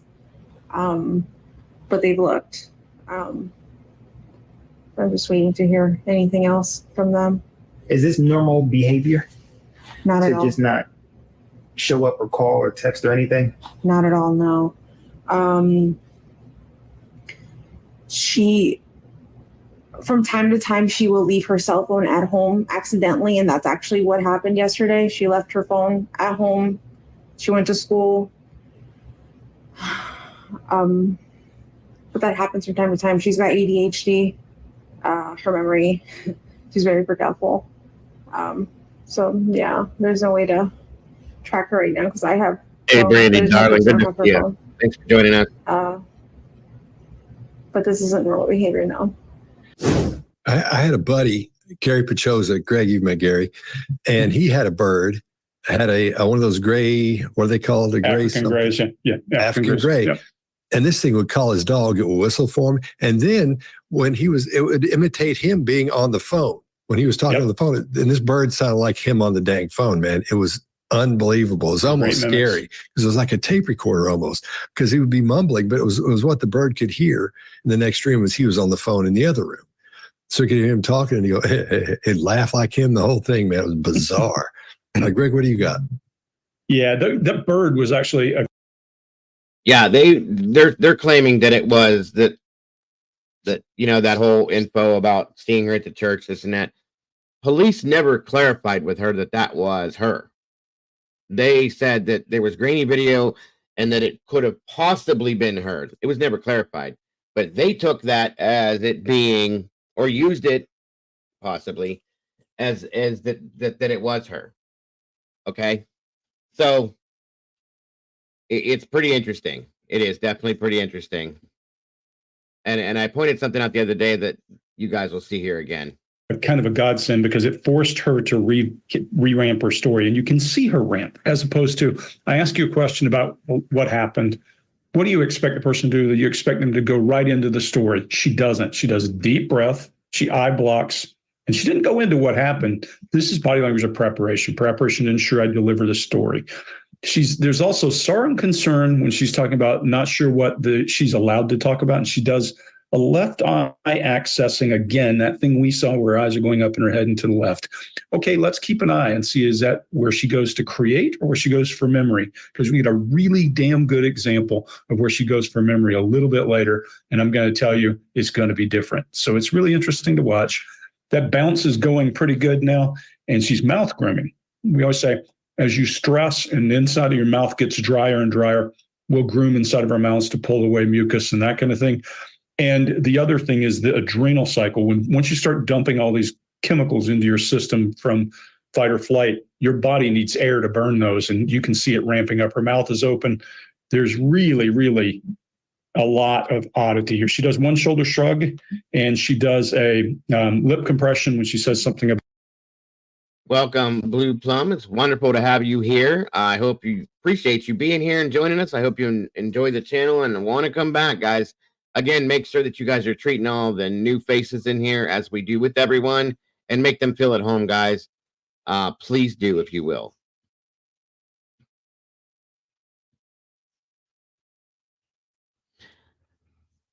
Jane Doe, but you said in a week she was in it. And you know what? I did. I told you guys that. Things changed, Jane, and she changed, okay? Initially, and I'll go back to this, guys, I said, maybe we need to back off at first because her whole world just came down around her. Then she lied about multiple things, and some things changed with the secondary interview. I changed my mind, okay? Which we can do that.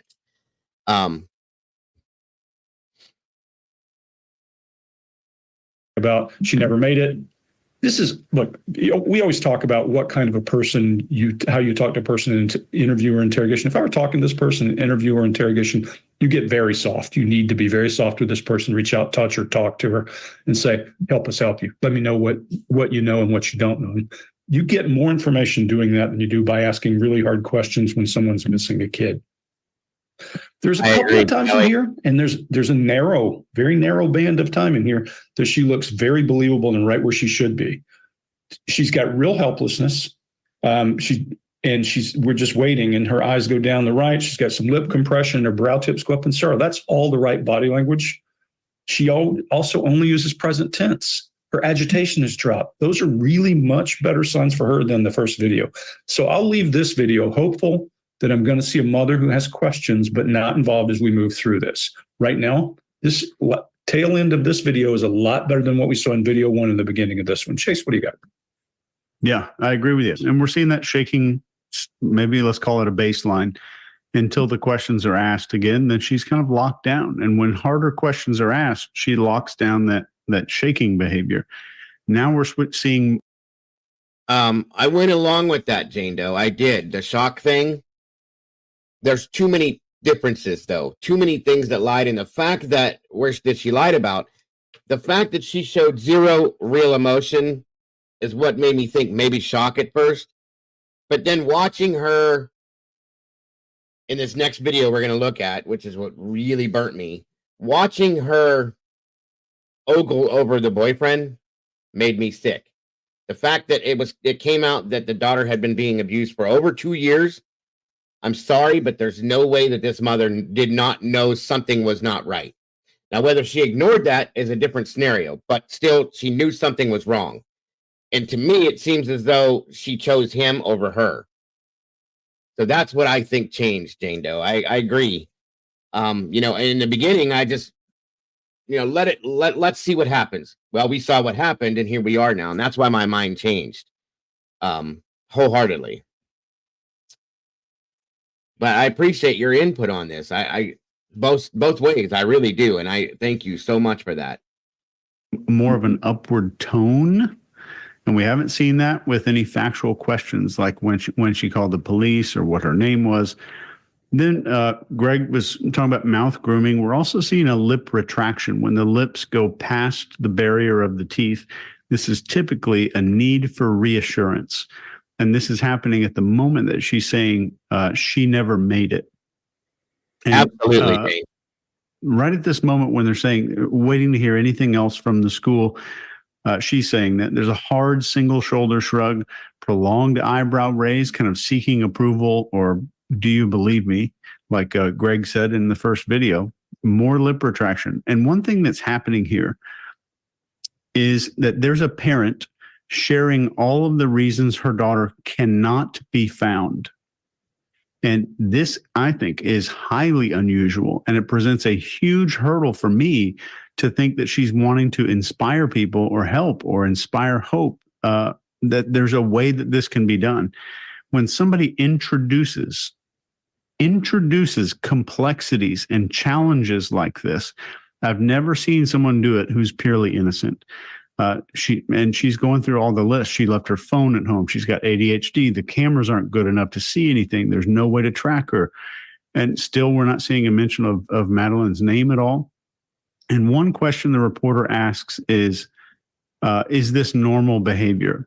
And this behavior we're seeing here is not normal at all in the mother here.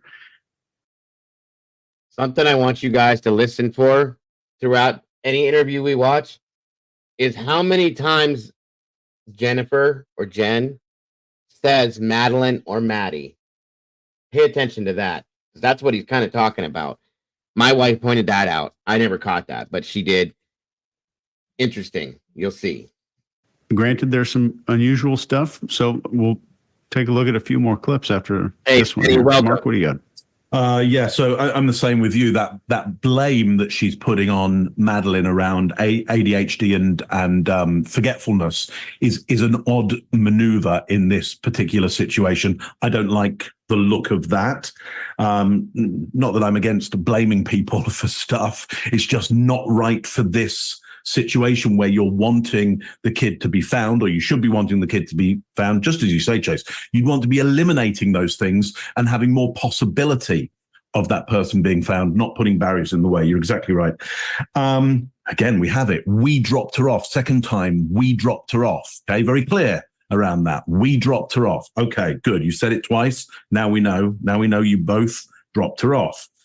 To your point, Greg, yes, she's breathing, and we get some of these bigger intakes, but I'm not getting the rapid breath of something like panic or concern. And she said earlier that the feeling she had was of I can't breathe. And yet we've got her breathing. She's not having to catch up with that breathing. It's not the panic. So her breathing doesn't match what she's told us is the feeling that she has right now, which I would suggest you saying, "Oh, I can't breathe." That's a sense of panic, and I'm not seeing panicked breathing at this point. So that's of interest to me. So second video in, I'm possibly more concerned even than I was in the first place. Scott, what do you think? All right. When he brings up the detectives again, that's when her leg starts shaking. Or I think it's the first time he brings it up, her leg starts shaking again, and we see her doing that whole bobbing around thing that's happening.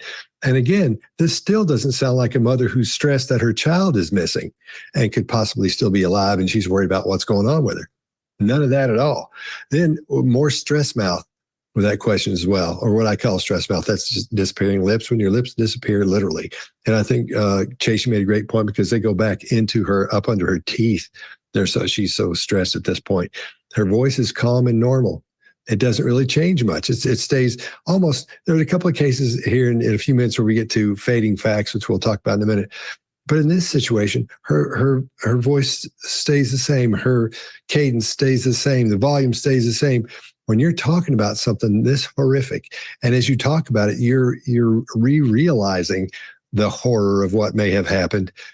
You don't talk normally. You get all worked up. We've seen it 1,000 times on here, when they're being honest, because she doesn't do anything. She doesn't change much at all. This sounds to me like it's rehearsed, and it sounds like she's planned this with her boyfriend, which we're going to see a couple of videos of him in a few minutes. This sounds.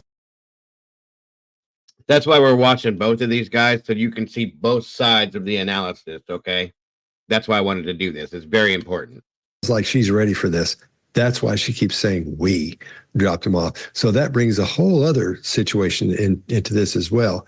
And knowing now that we know now that they've found her, Madeline, and she was, obviously she wasn't alive anymore. Exactly, so Jerry. There's a lot going on with this, but I think this sounds to me, it sounds like something she was prepared for. When you're talking to somebody in interrogation, you want to make sure one person's story is different than the other person's story. Same story, but you got to make sure they word it differently and things are said differently.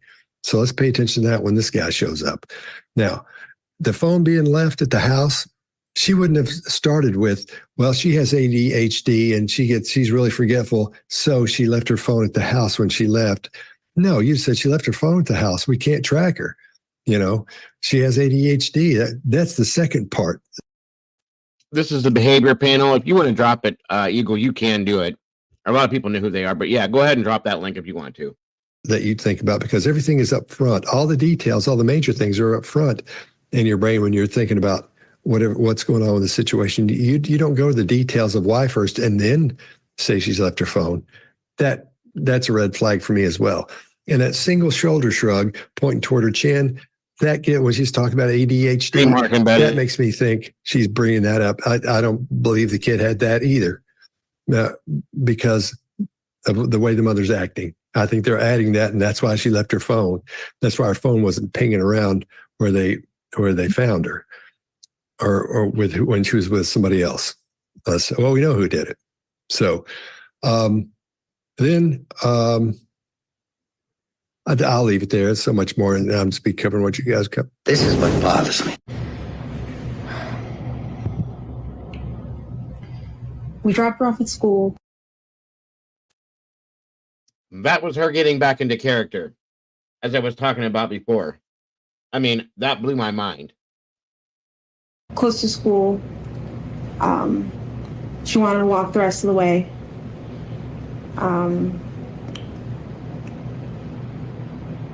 Thank you, War Eagle. I'm not sure what I'm allowed to share.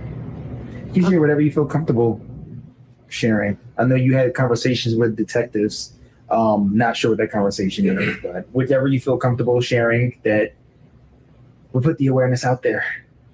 Yeah, she was spotted walking by the church, by the middle school on the cameras. They saw her hang out in the parking lot for a little bit and then get up and leave. They didn't see a vehicle or anything else. They just saw her walk away around 9 a.m. heading towards the school, but she never made it. What has the school said? Have you given in contact with the school? Yes. That comment right there, when she said she never made it, should have came out with an emotional response. There was no change. That they're doing everything they can. They've given me all their resources. The principals called me. They've looked at their cameras. I don't think they've caught anything on the cameras that's too far away from the sidewalk. Everything is too grainy, so they can't see specific faces. But they've looked. I'm just waiting to hear anything else from them. Is this normal behavior? Not at all. To just not show up or call or text or anything? Not at all, no. She, from time to time, she will leave her cell phone at home accidentally, and that's actually what happened yesterday. She left her phone at home. She went to school. But that happens from time to time. She's got ADHD, her memory. She's very forgetful.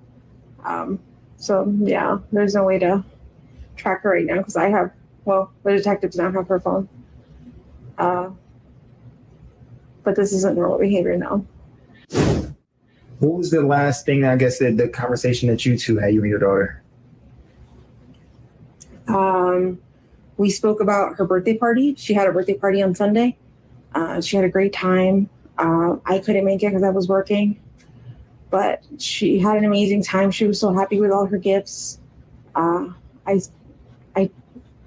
told her good night, and yeah, that was it. I wasn't the one who took her to school in the morning. That was my partner. I've had problems with that statement from the beginning. They didn't have the birthday party on her birthday. They had it that Sunday. Okay. Therefore, it was pre-planned. So what, as a mother, celebrating your only child's 13th birthday, that's a milestone birthday. Why would you not have this party scheduled around a day off for you or a time when you can be there to celebrate unless you don't care? Okay. That's a problem for me. That doesn't make sense to me. Because if you would have had it, you moved it away from her birthday, obviously, so other people could be there. You should have wanted there to be you know, it's your 13th birthday. It happens once. One time. She had to work. So you schedule this party around your job. She didn't do that at all. That's a problem for me.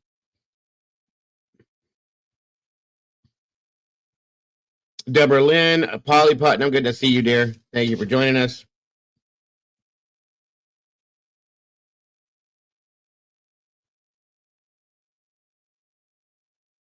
Miss Nellie, welcome. Good to see you. That's kind of what I think as well, Nellie. Sunday night is when I think everything went down. That's my opinion. I could very well be wrong. No. Never apologize for being late. You are absolutely fine.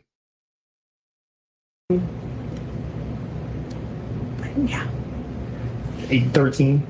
She's 13 years old. Yes. 13, Madeline? Madeline. What are you thinking right now?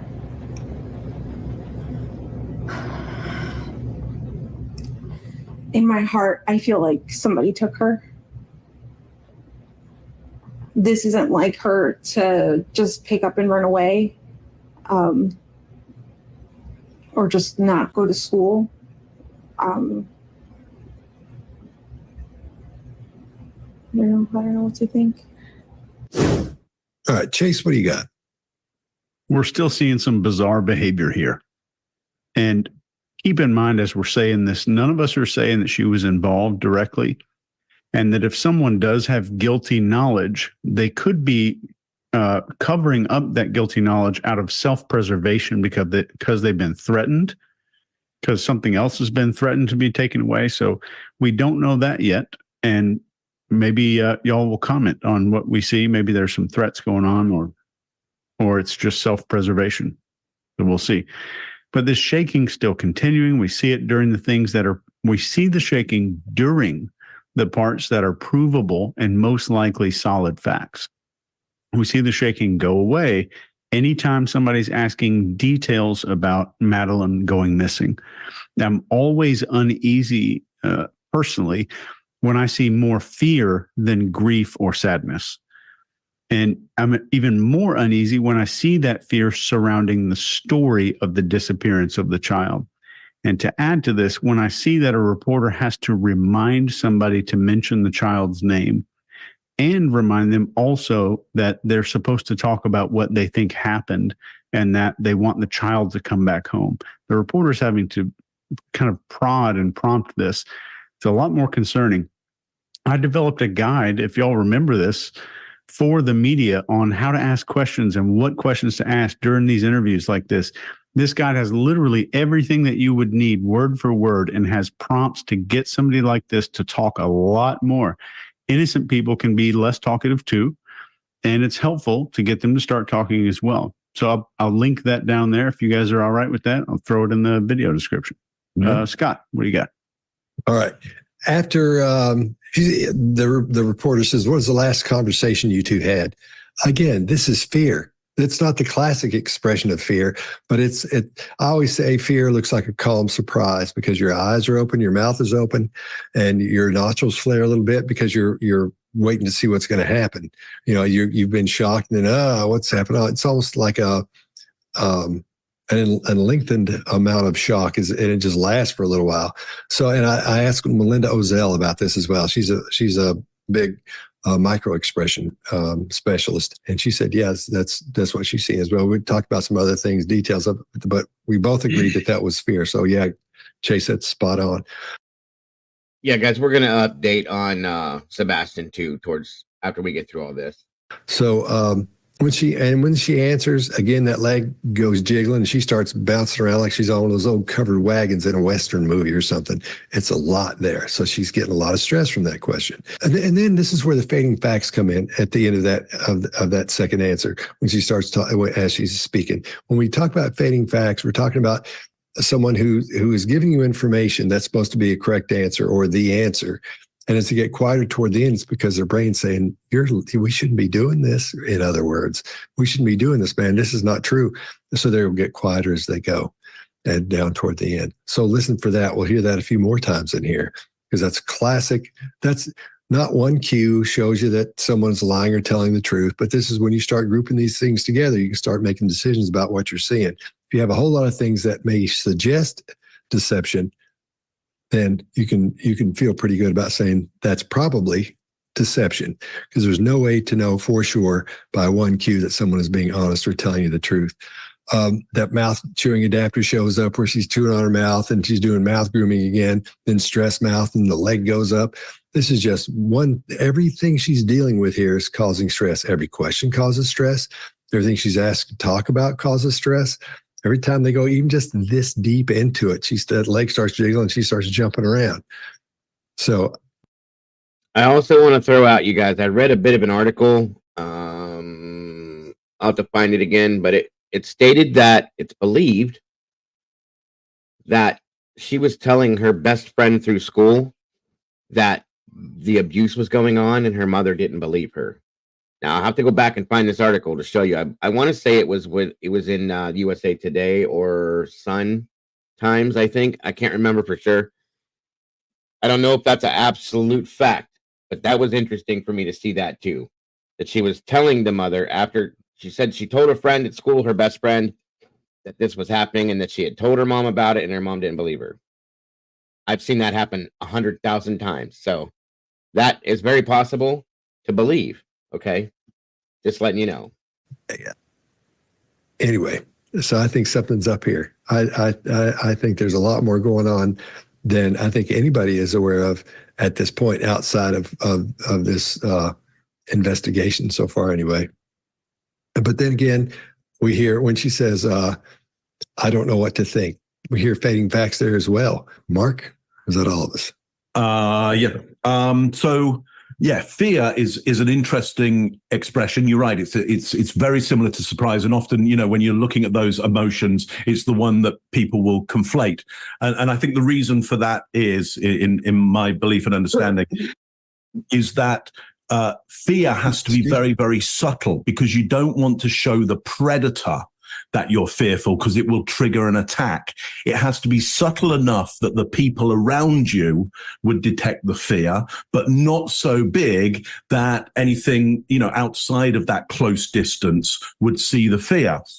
I'm going to go even further than fear, though I think you're absolutely right, Scott, and obviously Melinda is absolutely correct. But I'm going to go for its terror. I think we're seeing terror in the face, and I'll say in the next video why I think it's, well, extreme fear. It's fear, but at an extreme, and it's still subtle, because the signal has to be just for the people around, not big enough for the predator to see. Now,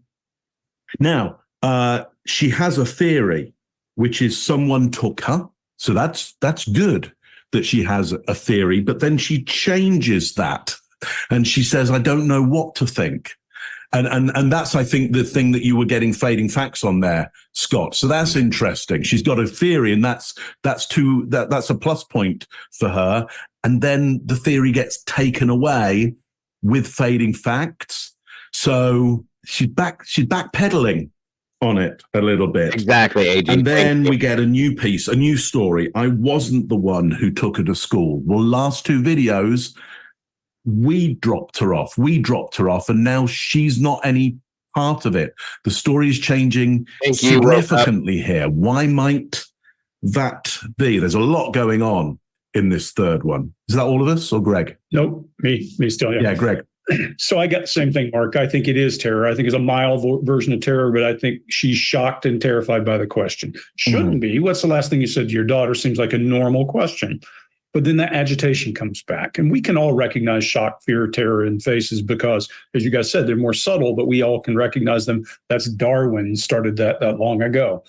She does a lack of certainty with that single shoulder shrug, and then she goes to hesitant cadence, really hesitant.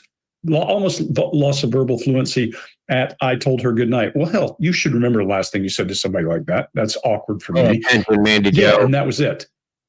What? You say that after you say the last words you said to her?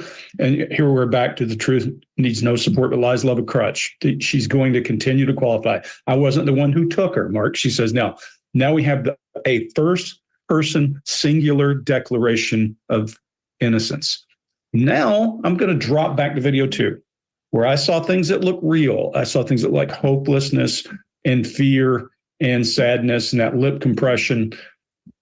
And what did she say then? We are waiting. Let's keep that in mind. The only time I saw anything genuine was we are waiting. And there was a lot of fear and that kind of thing around it. Now she's saying, I didn't do it. It was my partner. And that kind of. Are you having issues, Deborah? You're here. You've been here. I've been here for a while. I've seen you the whole time.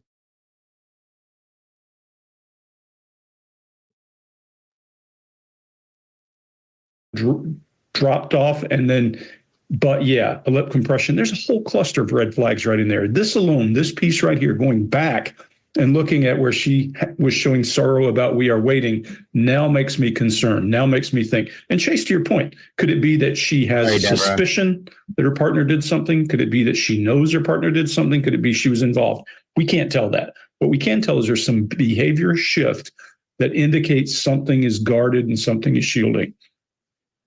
And again, I'm going to mention, I don't see any grief or sorrow except for right in that we are waiting piece. I don't see snotty nose. I don't see teary eyes. I don't see grief muscle. I don't see concern in places I expected. It's just not here. Maybe she's just suspicious, but That's a hell of a lot of disclaiming right in there. And then she's back to internal voice at I don't know what to think and back to that terror. Guys, this one starts to look worse and worse. One little glimmer of hope in the second video now starts to look like something I'm going to look for indicators that there's some kind of collusion going on. That's all I got.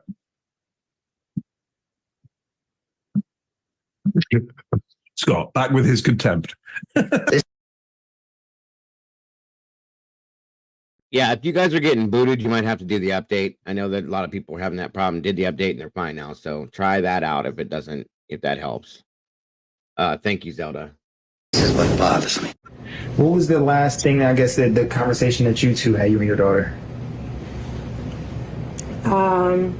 We spoke about her birthday party. She had a birthday party on Sunday.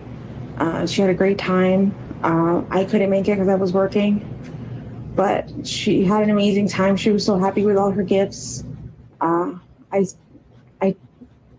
told her good night, and yeah, that was it. I wasn't the one who took her to school in the morning. That was my partner. Yeah. 13? She's 13 years old. Yes. 13, Madeline? Madeline. Madeline. What are you thinking right now?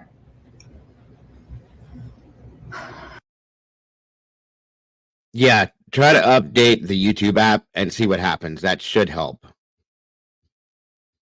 That's a good point. Davey says the culpability does not negate the emotion. That's a fact. Thank you. In my heart, I feel like somebody took her. This isn't like her to just pick up and run away, or just not go to school. I don't know what to think. Friends, the friends' parents, you've contacted and went through every single person? Everyone that we know that she knows, we've contacted them all, reached out to them. The parents have gone out to search and look for her as well. And we haven't come up with anything yet. I've seen a lot of posts on Facebook, Hunters Creek, rants and raves and what have you. Did people say that they were going to conduct some type of like search party or anything? A lot of people have asked me to volunteer, like if there is one, if they can do one. I have people passing out flyers, going to every store. Especially not a big one like 13 that only comes once in a lifetime. No. Not if you're close with your child, that you care about your... No. Sorry. In that vicinity, a gas station, church.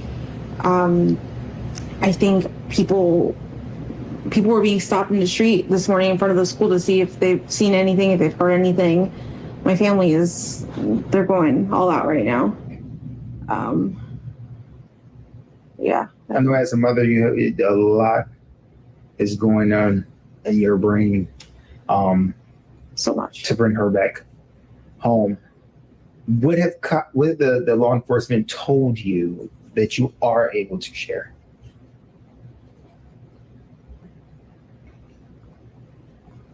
I mean, that they're doing the best they can.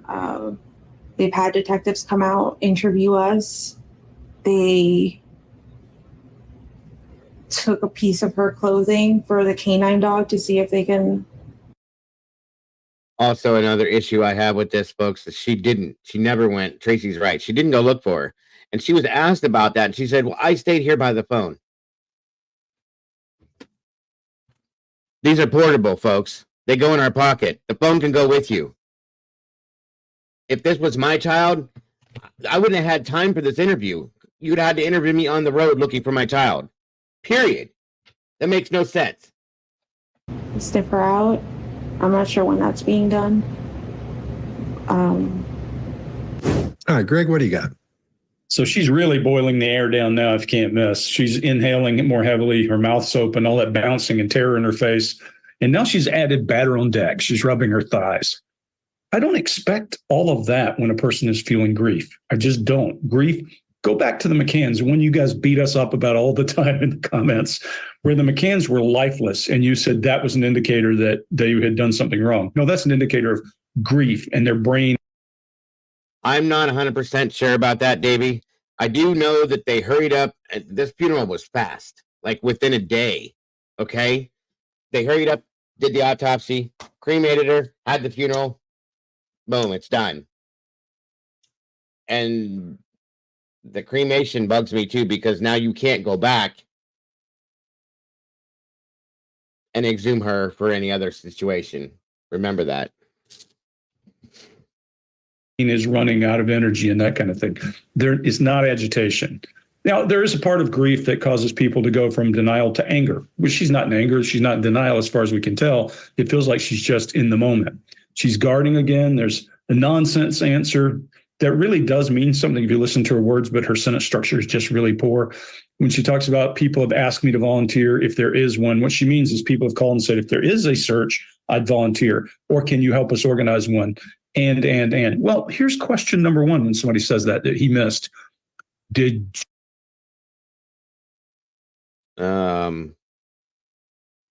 already had within a day, I believe it was 2 days total.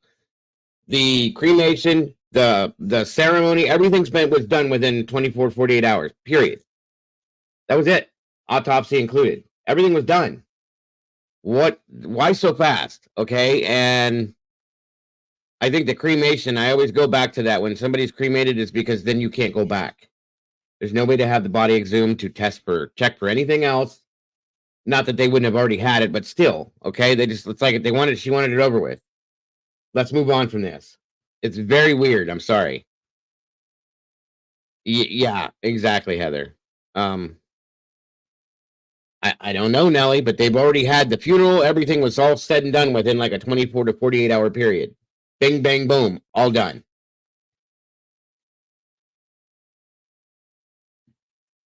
It's crazy, folks. Completely crazy to me. Did you organize a search? Are you part of a search? And if she says no, then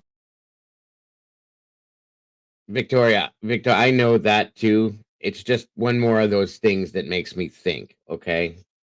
The obvious why question.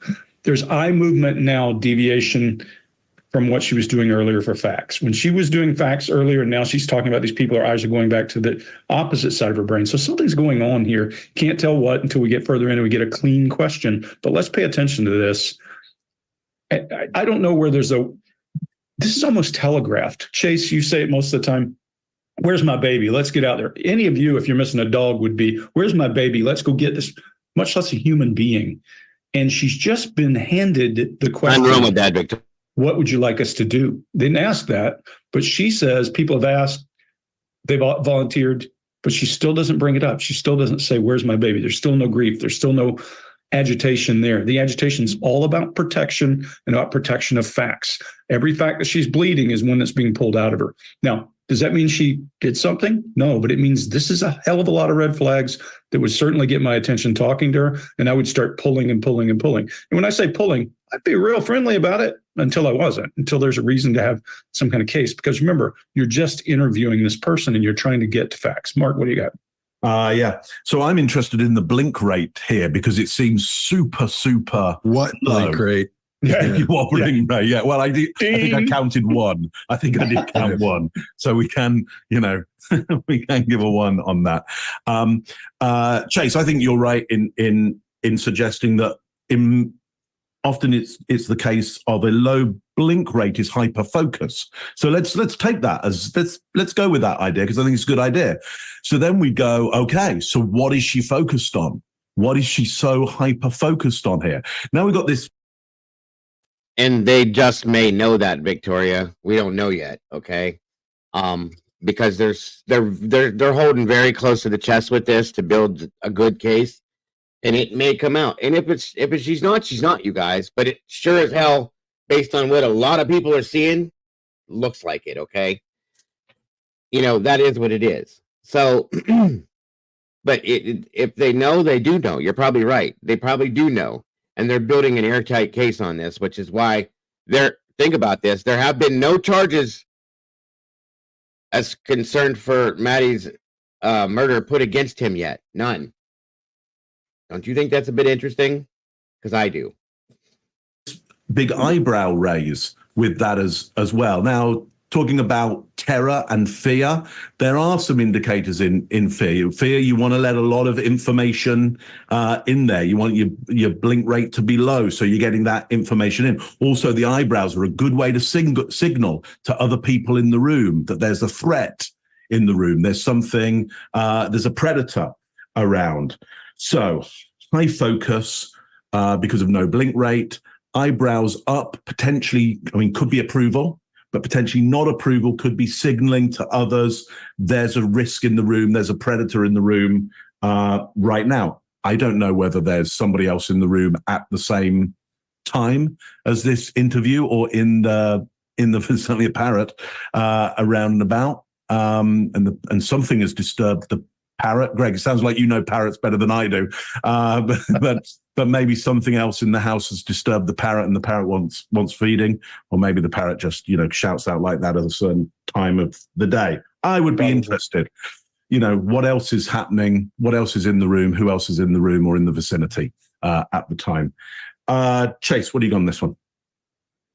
Yeah, we know now that she uses this single shrug as a social acceptance gesture, since we saw it really pronounced when she was mentioning that Madeline has ADHD. So she's socializing the issue here in this clip of having spoken to everyone. So she's introducing more difficulty here and complexity again, introducing it. So saying they've literally contacted everyone possible, there's no more people that can be contacted, which insinuates nothing more can be done. She's also adding here that people have searched for her. She talks about her family going all out, which is very different from asking for help. In many ways, this can be seen as something that's lessening the need for any assistance or help from people.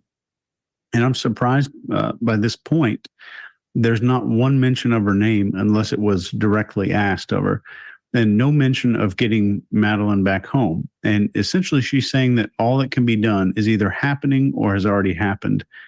And at this point, I would assume she most likely, if I was doing this interview, obviously I'm not in charge of the questions, but based. Welcome, Keisha. Thank you so much for joining us. I hope you are enjoying, and I hope you'll want to come back. It's wonderful to see all the new faces here. Absolutely. Based on this, I would assume she very likely knows the location or disposition of Madeline. And I would say that in likelihood, that's a high likelihood. Scott, what do you got? I agree with you 100%. And I'll tell you what I think at the end of this thing, because it's, anyway. So I agree with you guys. And Greg, going back to your point, but for all of us, if somebody we loved was missing, they wouldn't be able to interview us because we'd be out. So where's Mark? I don't know. He left. He says he's going hunting for his kid. Where's Jay? Then we'd be gone. There'd be no interview. They'd be trying to find us, but that's what would be happening. You don't sit there and say, well, I think your shoulder shrug went up at that first part because she really doesn't. I think it scares her. I think you're right, Chase. I think that part where at the beginning there where she says, where he's asking about the people are coming by and stuff, and that shoulder goes up. No, man, she doesn't want to answer that. Of course she's unsure, but she's really insecure about that. We're seeing a whole lot of insecurity here, man.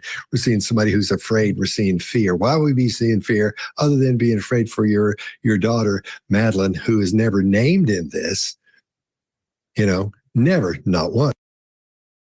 Thank you very much, Mr. Scott Rouse. There it is, folks. So let's think about that for a second. Why would she be doing that? Why would she be pushing away from everything? Why isn't she out hunting for that child? Why isn't she trying to find people to help her hunt for that child? Why isn't she saying, look, hang on just a second, if they do get her for an interview, and say, look, here's what she looks like. Bang, here's a picture. Please go out and look. I think that bit about the ADHD, I think that's not true as well. I don't think that's true. I think that's why we're seeing that shoulder go up and that chin go toward the shoulder. I don't think the kid has that. I could be wrong. She could have been diagnosed or whatever. I don't think she has it. And her blink rate, like you were saying, Mark, it's almost gone here. going back to your point, Chase, we know that when someone's afraid of something, your brain goes, we need to keep an eye on that. So your eyes get a little bit wider and you don't blink. And when you do blink, they don't blink completely most of the time. So I think there's a whole lot going on around here in this situation. We're seeing stress mouth. She's thinking about not getting in trouble. That's what she's thinking about. That's what it's looking like to me so far. So, and Greg, to your part about collusion, Thank you, Soto. you're damn straight. I'm with you on that. I think there's a lot going on here that hasn't been brought up yet. Maybe in the investigation, probably. I'm not sure. All right, we good? Mm-hmm. That's a good lean, Greg. Mark, it's very pro. Well, base that wasn't much. I'm just warming up. I was playing it cool. That's what I do. This is what bothers me.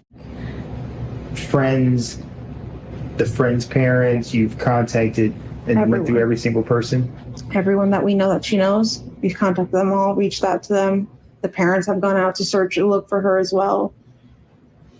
And we haven't come up with anything yet. I've seen a lot of posts on Facebook, Hunters Creek, rants and raves and what have you. Did people say that they were going to conduct some type of like search party or anything? A lot of people have asked me to volunteer, like if there is one, if they can do one. I have people passing out flyers, going to every store in that vicinity, a gas station, church. I think people were being stopped in the street this morning in front of the school to see if they've seen anything, if they've heard anything.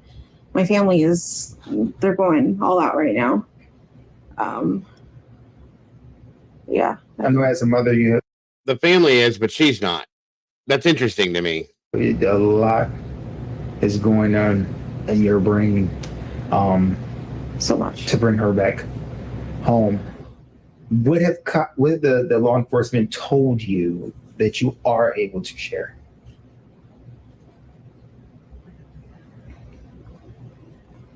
I mean, that they're doing the best they can.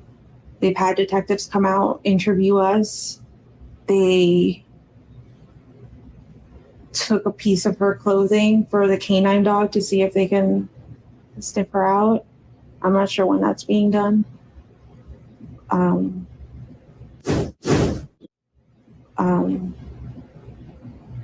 Do you have any inkling where she possibly could be? Like if you would say, okay, last time I went to work and came back, she was at James' house or Sabrina's house, and maybe I forgot to check that house, or she played at this park one week and maybe she went back there or something like that. We've looked everywhere we could have thought, and anywhere she would have been. She would have known to wait for me at the school. But we did check if she could have walked. My mom's office is close to the school. We checked there. We checked the walking paths that she could have taken. We've checked all of her friend's house. I think we've checked everywhere I could think of, honestly. What do you think? Oh gosh, I just had to tip my tongue. What was she wearing? She was last seen wearing a green hoodie, black shorts, white Crocs, a black JanSport backpack with gray hibiscus flowers on it. And you said this is not like her. Not at all. To even run away, an argument, anything like that to provoke her? She's never done anything like this, no. And we haven't had any arguments recently to have this outcome. What school? Hunters Creek Middle School. Tom, any questions? All right, Mark, what do you got? Yeah, it's interesting. He asked this question, and she kind of sees him off with that narrowed eyes of like, why are you even going down that route? We've done everything. I don't know why she's seeing him off this territory. Now, there could be all kinds of reasons of why this terror and why this concern of like, don't even investigate that, because there could be fear of more violence towards her, towards other children, family members, or maybe she's involved in some way. I don't know where to go on this one at the moment. I don't have the information. Thank you, Mandy Joe. That's my biggest point. Completely disassociated with this child. Completely. Anybody can see that. I'm sorry, but you can. There's no way that she should not be able to have this conversation without blubbering through this, bawling her eyes out. I'm sorry. Yet on that. But there's certainly something going on. There's certainly something going on, because you would not see that person off the territory of further investigation with that look of almost incredulity. That's the other problem. She wasn't even wearing what the mother said she was wearing, you guys. That's the other issue. So why are you even bothering me with this and going down this route? Unless it was maybe a police officer, and you're going, look, come on, man, let's get on with this. Let's get out there. Let's get out there and look. You're bothersome. You're an idiot. Let's go look. And now she has to remember what she was wearing. The eyes go to locate what she was wearing. By now, in my mind, that should be a list. That should be a memorized list. Here's what she looked. Here's her name. Here's what she looks like. I don't even know whether she's got, at the moment, I don't know whether she has blonde hair or dark hair or auburn hair. I don't know. I don't know what color her eyes are. I don't know what kind of shaped face she's got. So there's been no description of, how tall. There's no description of the child at this point. I don't know why. And the list of what she's wearing should be wrote, because she should have said it so many times to so many people that you wouldn't need to search your memory for it. In my mind, I could be wrong. We might be able to drag up a whole bunch of stuff where that isn't true, but it's outside of my expectations of the behavior given the circumstances at this point. Scott, what do you got on this one? All right. After that first question, the leg jiggling is back to a 10. That means her stress is way up again, because it's going up and down, because you get worn out after a little while of that stuff. You get all worked up and you try to relax a minute, and then it goes back to when there's something else that triggers it, the stress comes back. Now, I've talked about this before. And for example, when people say button or button for button, drives me up the wall. And I found one more that drives me up the wall that I hear every now and then. And it's one of those linguistic viruses that go around. And when this guy says tongue, he says tongue. That interviewer, I can't stand it. And then he says, what is she wearing? He says, what is she wearing? Well, I'll leave that right there. So anyway, when he asked what Madeline was wearing last, she swallows, and then she starts giving this prepared answer that starts with, she was last seen. That's dispatcher talk. That's not the normal vernacular for normal walking around everyday people. That's what the dispatcher. No, she should have said Maddie was wearing, she doesn't say her name, not once. Maddie was wearing a green hoodie and some blue jeans and blah, blah, blah, or whatever, okay? She doesn't. She goes right back to the technical talk, which is weird to me. She said she was last seen wearing. Because it's anti-personal to her. And this, as she's given the information to whoever's doing the search, or when the search starts, or when they're looking for whoever it is, or when the police officers show up to the scene. So that's odd as well. So she's thought about that. So there's something going on there. And then after that, she's the fading facts on the end when she says, that's about it. See, that's about it. It goes really quiet. So something's up here as well. She's this something's not right here. Something's not right in here. Now, the leg jiggling goes back to full on with every question. It settles down while she's answering. Then when the question comes back, she starts bouncing around again. And at the very end, we see what I coined monkey mouth. That's when your mouth makes a circle and goes. We saw that with Lance Armstrong. If you watch him, he does it. There's very few times I've seen it, but that's when your stress is at the most, they'll do that. And I searched to get examples of it on here. The only one I had was the Lance Armstrong. But go look at that. He does it one time. I think it's during his interview. Maybe it was with Oprah. But that's when someone is stressed through the wazoo, man. That's when they start making monkey mouth. And she definitely had it there. So she's really worried about this. Okay, that's all I got. There's going to be a whole bunch of monkeys. A whole bunch of monkeys super upset with you, going, "Actually, don't do that." Jason, I still haven't gone. Don't do that. Okay, those gorillas do. Those gorillas do, and the chimps. But us monkeys, no, we never. They don't do such a change to gorilla mouth. I don't know. But I know I know the monkey community are going to be like up in arms. They're going to be like, "That's Scott." Well, halfway up in arms. Maybe in the grotesque plane. Yeah, that one. Okay, so I'm so used to going last. I just always think it's over when it's my turn. Chase, what do you got? Yeah, one of my pet peeves with linguistics is when somebody puts a th at the end of height, and they say height. Oh, like width. It's very common in the U.S. somehow. Wow. But in this clip, the hopelessness in her response to the reporter saying we've looked everywhere, nothing can be done. I am now at this point officially over the edge, and I'm past the 50% mark on saying, in my opinion, that she likely knows something about the disposition of her daughter. She's a very socially driven person, and I think she feels guilty maybe asking for help when she knows or may know that she's going to waste people's time. I'm not saying she's involved. Nice point. Didn't think of it that way. But I do think there's a very good possibility she knows that a search won't do much. And the reason she's not pleading for help and asking for her return instinctively, which is what I think we should be seeing, is that she has knowledge maybe about where somebody is or what happened to somebody. And at every moment, I would fully expect to see grief or sadness or worry or concern. There's fear. And the fear behavior is specifically spiking in precisely all the wrong places, right when she's being asked about details, not when she's talking about her daughter being taken. That's when you would expect to see the fear. That's why context is so critically important when you're looking at behavior like this. And her breathing, she's starting to try to lock that down. My wife is a classically trained ballerina, and they have some training. I don't know what it is, but it's like up there with the SEAL teams on controlling that stuff. I can't get my wife's breathing rate when she's trying to hide it from me.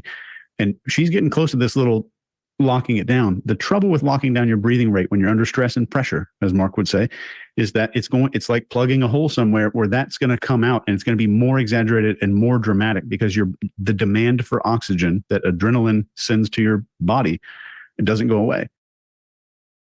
And also remember something. She claimed that she saw Maddie getting dressed at 8 a.m., which in turn, she should be able to claim what her daughter was wearing and be right, which she wasn't. But police the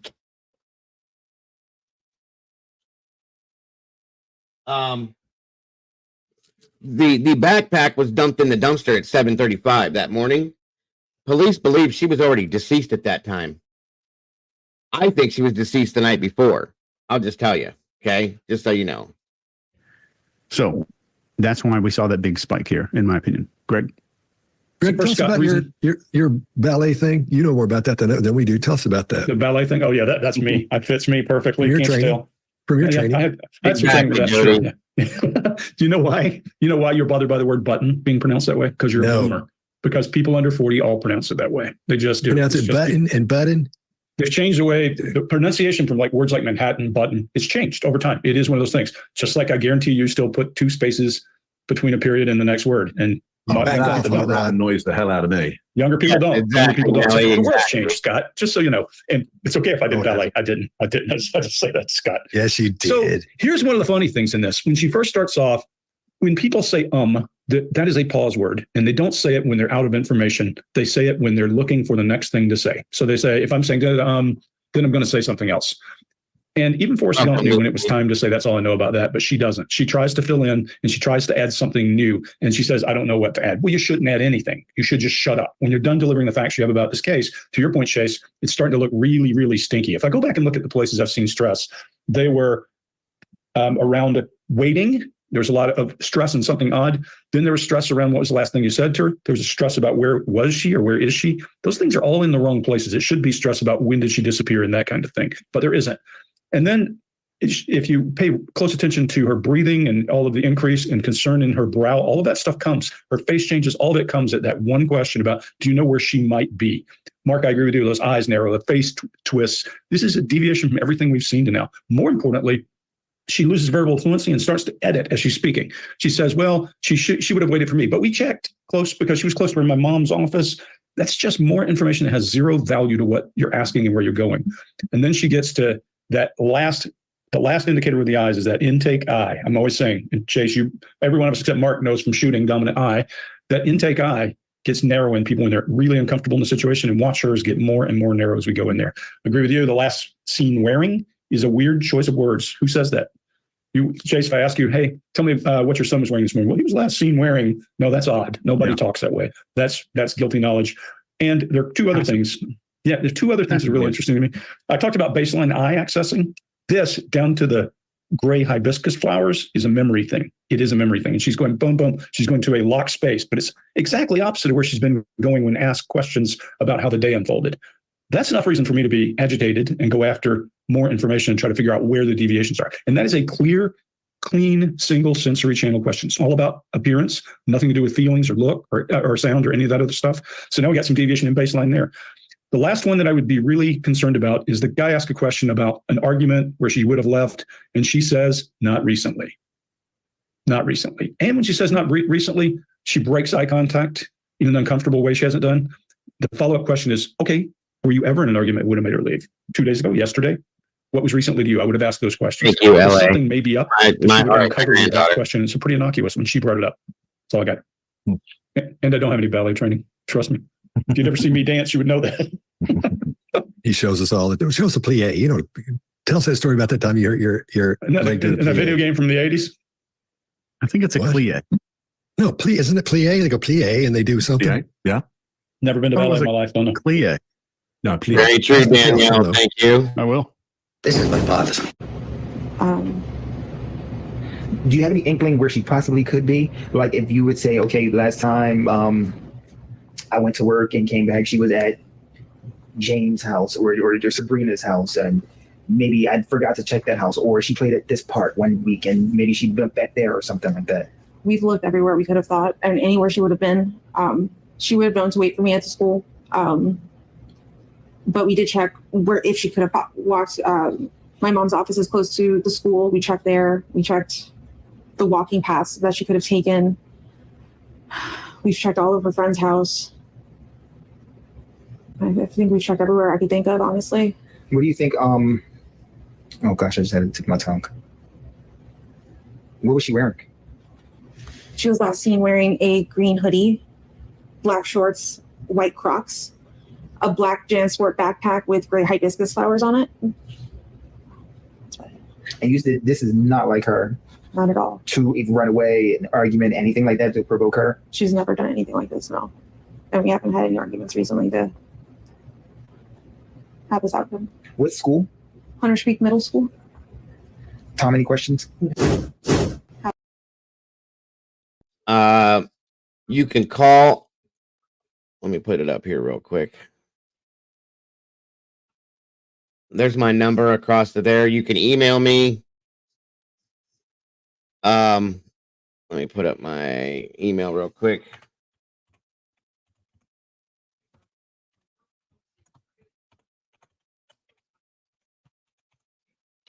You can get through email. You can call me at that number, scrolling, or the email, which is right here.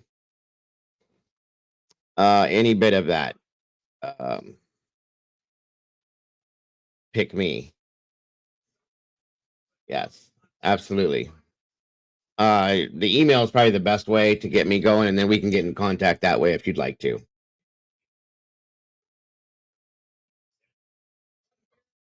Thank you for that, Zelda. There you go. There's all the ways you can reach me, or on Twitter. You can get me on Twitter if you want, and I don't get on there a lot, but I've been trying to more recently. Have this outcome. What school? Hunters Creek Middle School. Tom, any questions? No. Is there anything that you think our viewers would need to know about the way you're feeling, or the family's feeling, Madeline? We are desperate for any answers, anything that you can do to help. I'm here for it. Just please, if you see my daughter, just please bring her home.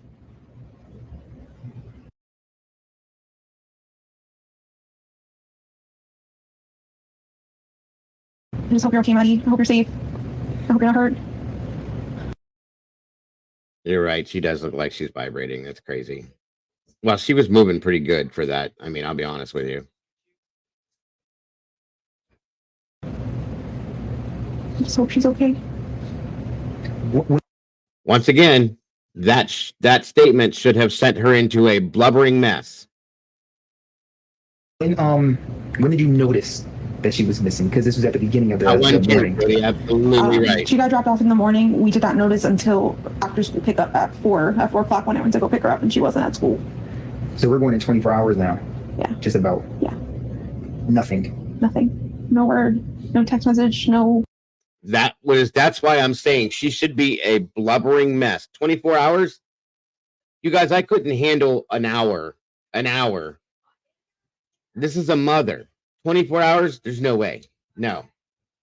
Messages anywhere from her. I've looked at all her social medias. I've looked at all her games she could have played with, any app. no weird conversations, nothing strange. Everything was conversations with just normal friends or us. She knows how to get home by herself, as if, like, let's just say, take a bus or an Uber or something like that. Gotcha, Vicky. She would know how to get Victoria, home sorry. alone, correct? Sure. I don't know if she would know how to get home. Maybe, I mean, Hey, Seema. I'm thinking if someone got in the car with her and if she pointed the way, what roads, she probably could figure out how to get, but like, does she know a full address? I don't think she does. Which would give me it just puts in my brain that she always comes home with someone. She always comes home with There's me. no need for her to really Exactly. learn. Okay. You said no, Tom? He knows everything. All right, Mark, what do you got? Well, she does ask for help in the end. She does use her name, but it's taken some time getting there. So a little bit too late from my point of view. I hope you're okay. There's lots of upward inflections there. I would like more force within that. If it's a sincere call out to her daughter, that there's the possibility that she could be hearing her, even if she's captured in some way. And then there's a complete change in voice and attitude from being passive, which we've heard of before, to being now and passive and kind of helpless, to being active when she's describing how she could direct somebody the journey home. A really big change. Again, we're always looking out for changes. I can't really make head or tail of why that change, but it shouldn't really be there. There's no necessity for a change there. And it's almost like an affect gets dropped for this kind of passive helplessness that we've seen her in, suddenly gets dropped immediately. It's like it's been an act of some sort. I find it very, very odd, these quick changes that are going on. Greg, can you make any sense of it for me? Yeah, I'm back to what I said in the beginning. When you're grieving, your brain is occupied on another. I noticed that too, Lissette, and then I just figured it was because she was nervous and didn't think. I think she's nervous through all this because she's guilty of something. I don't know what exactly it, but that I did notice that, and I thought that was quite weird. Another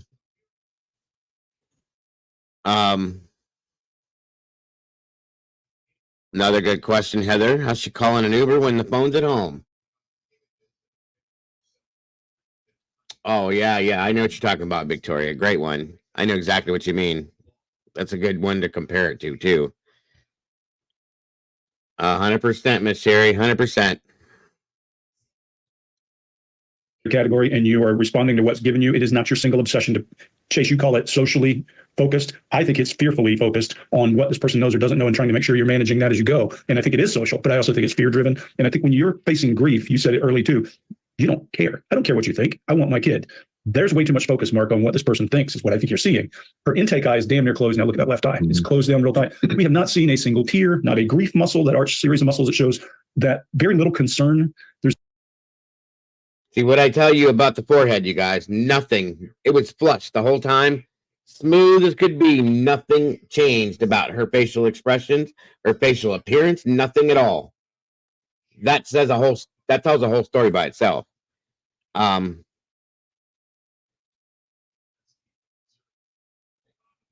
We've talked about that already, Heather. It's very possible. What if she was jealous of the daughter because of all the attention he paid her? Guys, I know that's a reach, and I know it sounds crazy. This whole thing is crazy, but it's very possible. It's a very plausible situation. I know it's crazy. I'm telling you, but it's not out of the water. It's not crazy, guys. I mean, it's crazy, but it's not at the same time, is what I'm trying to say. It definitely is a plausible situation. There's no membrane, no mucous membrane drainage. She says at one point we didn't get a text message. Well, you told us the phone was on the counter. How did you expect a text message? So I think she's now just rifling through what she thinks she's supposed to. Feels a lot like she's got a list of things. And then her baseline for visual is not what she's doing as she describes her actions. We just saw her. And I said the other day, to me, it sounds like she's telling the news crew what she thinks everybody wants to hear. baseline for visual was, and now she's going somewhere else when she's saying, I did this and I did this and I did this.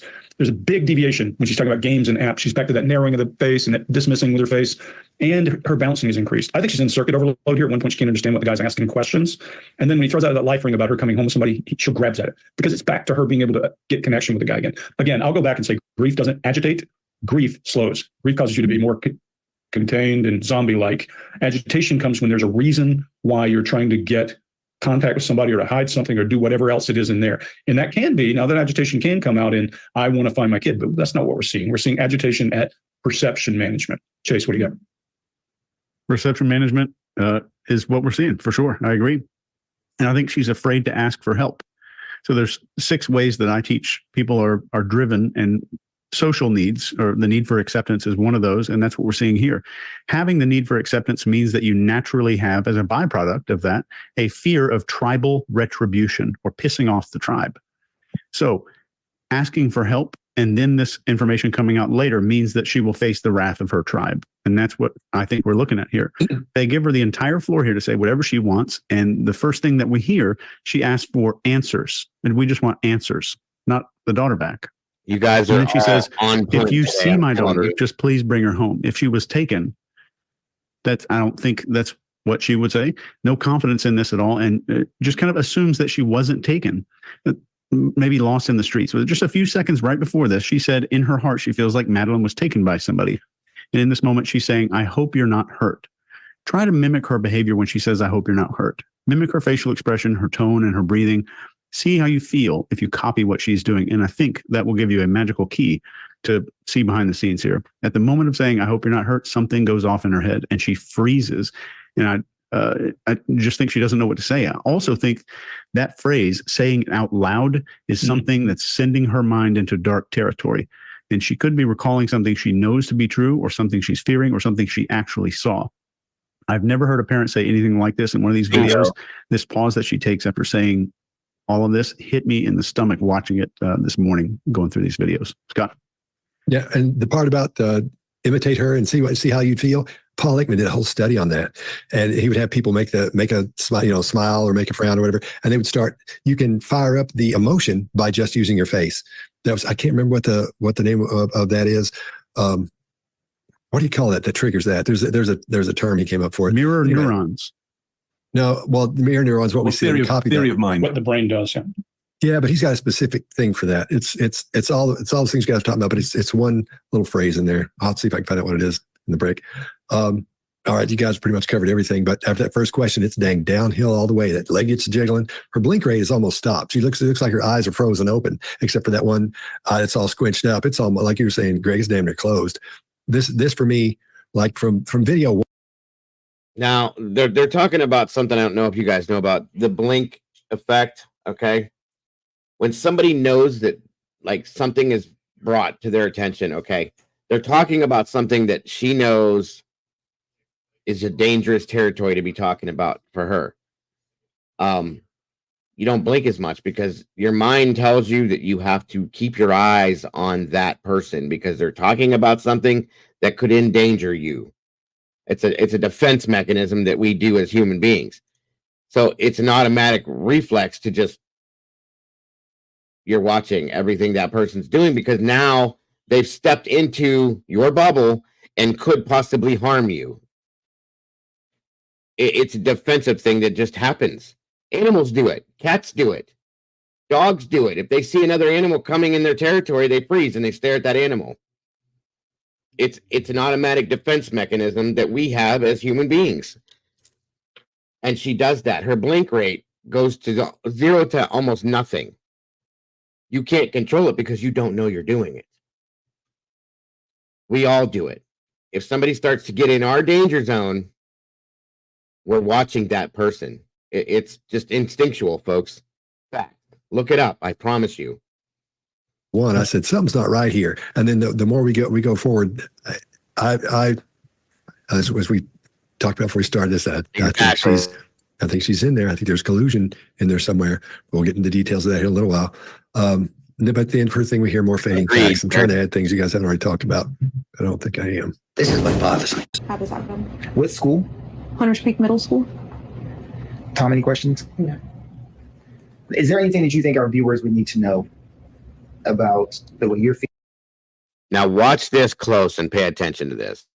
feeling, the way the family's feeling, Madeline? We are desperate for any answers, anything that you could do to help. I'm here for it. Just please, if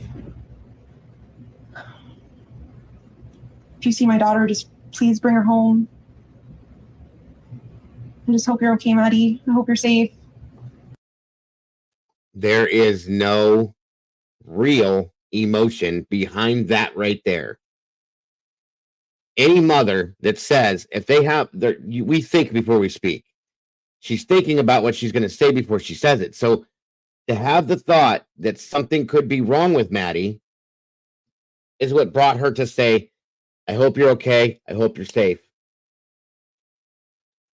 There's no reaction. Any mother, I'll go grab my wife. She'll tell you the same thing. We'll tell you, if you have the thought that something could be harming your child or somebody to make you say, I hope you're safe, you'd be bawling right now as a mother. She's not even, her face doesn't change, you guys. It's pathetic. It's bad. I'm sorry. I hope you're not hurt.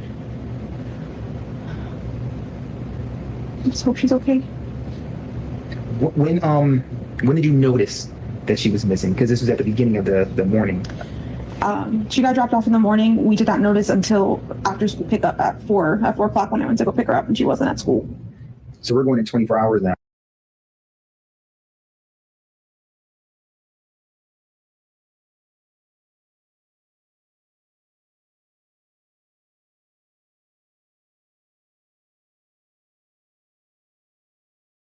Okay, I know. Listen, Victoria says, I love how people who have never went through a missing child or been in a controlling relationship with someone or are first to judge someone know firsthand experiences I have been through both these situations, and I know people that have been through these situations, which is why I feel the way I do about this. Okay, that's the only reason why.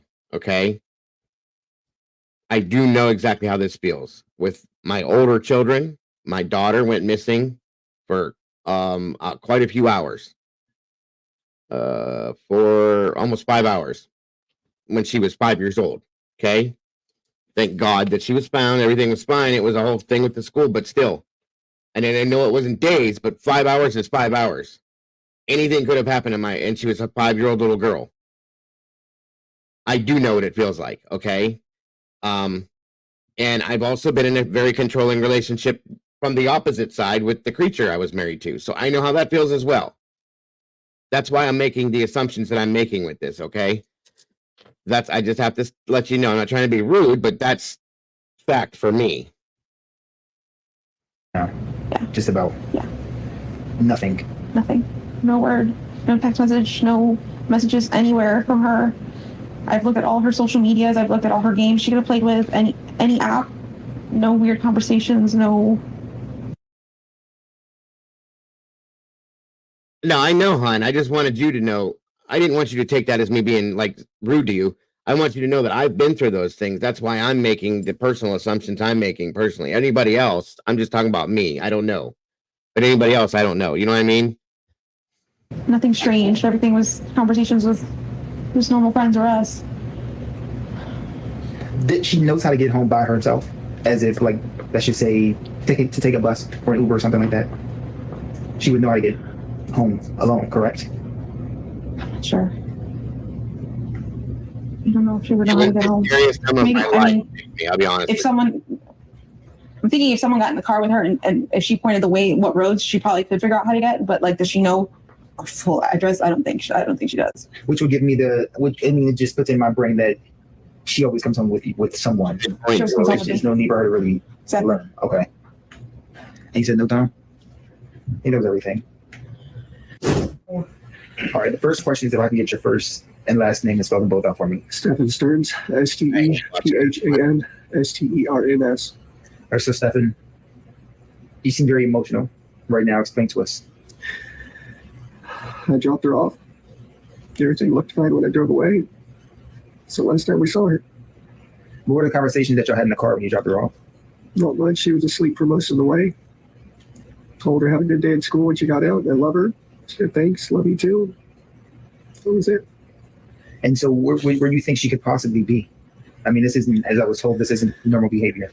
It is not normal behavior. She's not the type that would just run off. We don't know where she can be. We're scared. We just want her home. Are you, in a sense, blaming yourself? It's hard not to. Why?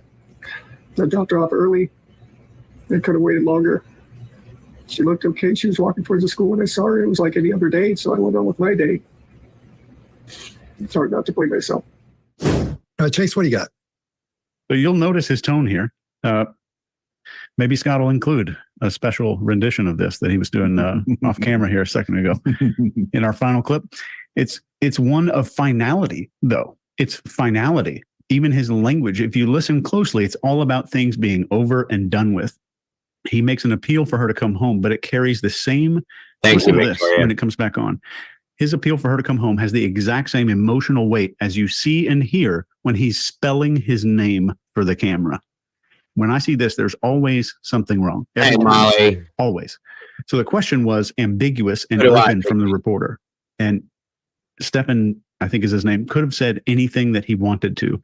When someone's in the situation and they have the floor and they default to the story of what happened from the beginning, which is potentially a story they made up for the police, this is one of the top 3 red flags you could ever see.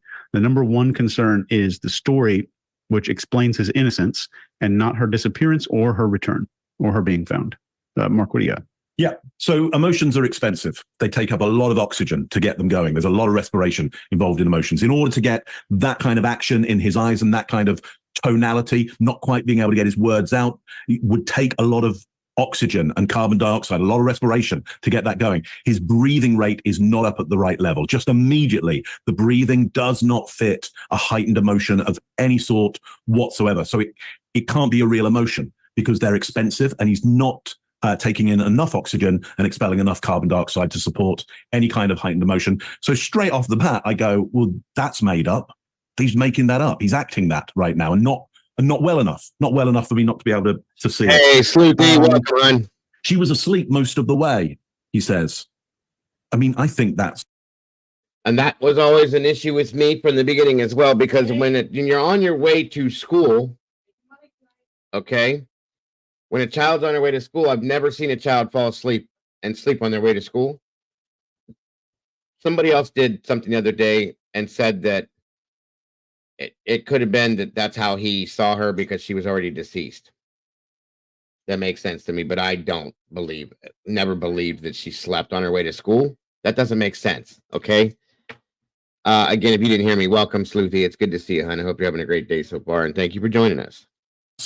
Odd behavior for a child. I've kids that are ill. Yeah, will fall into often. Kids ill, just got in the car and they're asleep. Like they're not. They don't want to go to school. They're making out that they're ill, and that's why they're asleep. Or maybe the journey's a 3-hour journey. And they get up at 4 o'clock in the morning in order to make it that's a possibility. But from the description, it seemed to be a short journey. It just struck me as odd. The kid was asleep most of the way. I don't understand that. I'm not feeling his feeling because the breathing isn't enough. So he's got no empathy from me. And in this situation, if it were real, I should be empathetic. Even me, I would feel it, and I'm not feeling it at all. So again, another reason why, on an emotional level rather than just the intellectual level, that the breathing isn't right. On the emotional level, my empathy and my theory of mind isn't firing off. So there's stuff missing, definitely missing from there. And then he says it's hard not to blame myself. And that's the other side of it is the girl, if she was sleeping, she wanted dropped off a distance from the school to walk the rest of the way. Somebody that's tired doesn't want to walk another quarter mile to get to school, okay? Drop me off at the door and let me roll up in there. That's how that works. More lies. So he's focused on himself, whereas he should be focused on her. It should be nothing about him and blame for him. He should be focused on the search right now. It's all wrong. It's all Pete Tong. Greg, what do you got on this one? Yeah, I thought he was going to break into a Bee Gees song with that tone of voice, that little falsetto cry that he does. I'm just like, look, everybody knows that when you cry, you're indifferent to what people think of you. Real crying, you're snot-nosed, snotty-eyed. You don't care. I mean, if you ever see me cry, I won't care what you think. It's just the way life is. He's not. He's a bad actor. That I always wasn't call it the going biggest down the cry well to get I've emotion. gotten, by the way, What ever. real people do when they're feeling emotion is they choke it back. They contain it. They don't embrace it and try to go into it and lean into it. And he's leaning into it, Mark. I mean, if you were coaching this guy, you'd say, the hell are you doing? That's not acting. So if you watch this guy's going down the well, he's finding something, and he's probably finding something to go down the well over, looking down to his right, recalling something that makes him feel emotion so he can pull up something. Even then he can't. It's really bad. His respiration, everything about it is bad. Chase, I'll give you another bad marker that I feel like there might be some collusion. When the bird interrupted her story, she started her story over because it's important I get the facts out. People don't do that when their kid's missing. They go, just get my kid home. I'll tell you all that later. How we got to here is a different story. But they do. They start, and it's like we were just saying, and when we capture prisoners, there's things we call 5S, and one of those is separate. And the reason we want to do that is because I don't want Chase and Mark talking, because then I can't tell whose story's whose. And we separate those guys. It's separate, speed, silence, safety. Yeah. I know you're doing the same thing, right? And segregate. Yeah. So segregate is about moving them apart so that you get the chance to be able to talk to the person and get their story. And these people are both stories that start over right at the beginning when they get interrupted. That ain't a good sign, number one. He's got deep breath and emotionally eye accessing, probably trying to get that. But then he does this thing. Go watch me when we're talking to Tarek. That's not lip compression. That is disdain and disapproval and condemning all day. He does that almost every time he says something about this little girl. And you can't see it as much because of facial hair, but pay attention. He does that lip compression, and he does a head nod or head shake. I don't think that is the confirming thing, Scott, you're going to talk about in a minute. We'll say this is a counter shake. He's saying this when he's saying yes. Something is wrong. All this together creates a cluster. We saw her. He's back to the pronoun again, sharing those pronouns. And then when he's asked not. I do believe that that's where the anxiety came from, Dakota. I truly do. When it probably started when she was 11 years old. Go back and check. I bet you that's when it says. Much she was asleep, his head shaking, and lack of eye contact are bad sign. When he raises his eyes to make contact is something key to his story. Is the only time he's going to do it. When you ask him a point, he'll do the other. And then when finally they ask him a question and he starts to do this, he entirely loses the whole head shaking or nodding. That was it. He goes, no, shakes his head like this. What the hell does that mean exactly? You want to know? And then a single shoulder shrug as he says, not normal. Every word that he wants you to hear is punctuated with eye lock or romancer, as Scott and I would call it in the True Crime Workshop, but it's locking eyes. And one thing you can tell about this guy, when he's telling his lies, he keeps eye contact. That is a sociopath, folks. I'm sorry, but it 100% is. That guy is a psychopath completely. He when you're talking to him and he's listening, he's looking down. When he's talking back, I was watching him. He looks at the camera and does not stop. That's bad. That's real bad. I'm sorry. We just want her home. There's again a head nod, lip compression, and disdain. This guy right out the gate, you look at him and you go, boom, there's that. This guy has got nothing positive in it. He looks like he's storytelling. He's using that, again, team pronouns. So let's pay attention to him. Scott, what do you got? Every woman watching this within the first 7 seconds went, he did it. Something's not right here. You got that feeling that told you something wasn't right, because even in that short little window of time, you picked up a lot of things. When that voice he's doing, that when he's talking really like something's wrong, that's coming from the diaphragm. It's not coming from constricted larynx. That's not what. Hey, Willie, what's going on, buddy? Good to see you. It's been a minute. Glad to have you here. Hope you're doing good. He picked the mom. He picked the mom for the 100% because I said this the other day, these predators will literally spot you in a grocery store, follow you around, talk to you because you have a child with you. It's fact. It's been proven. And they look for you online. These dating sites look for people that have kids. That's what they do. That's what they do. It's sad, but it's true, guys.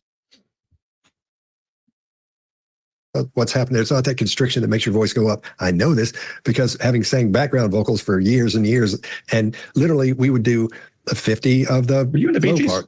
Yeah, I was in the Bee Gees. 50 of the low part, 50 of the mids, 50 of the highs, and then 50 of the, and these make these huge gang background vocals. That's how you do it.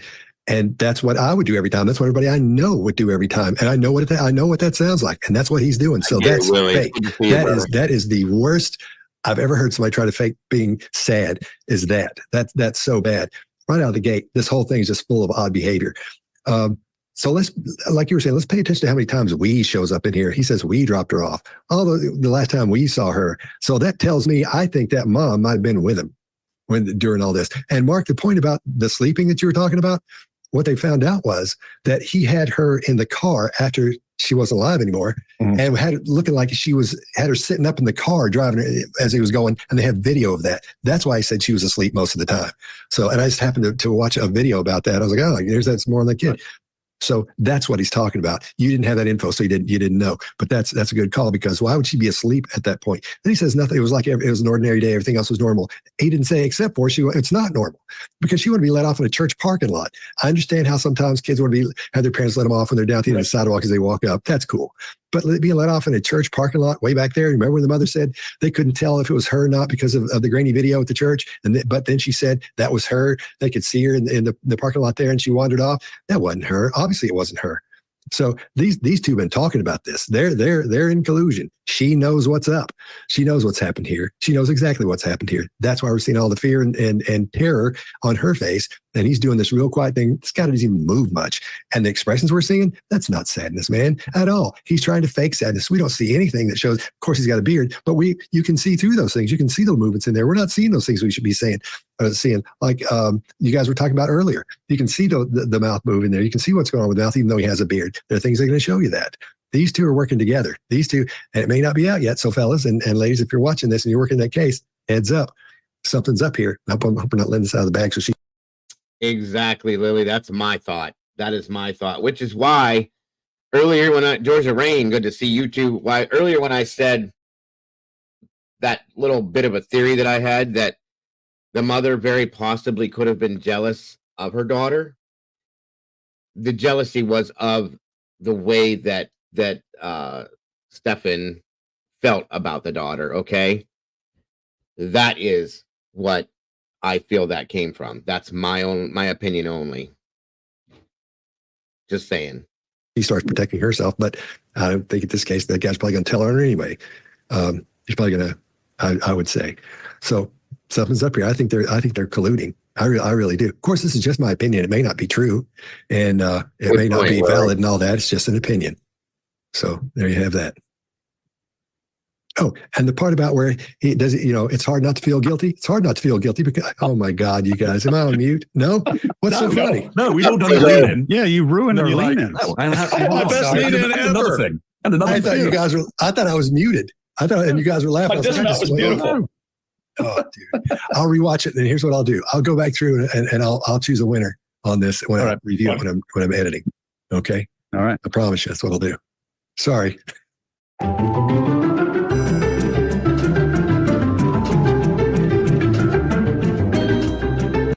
There was nothing helpful.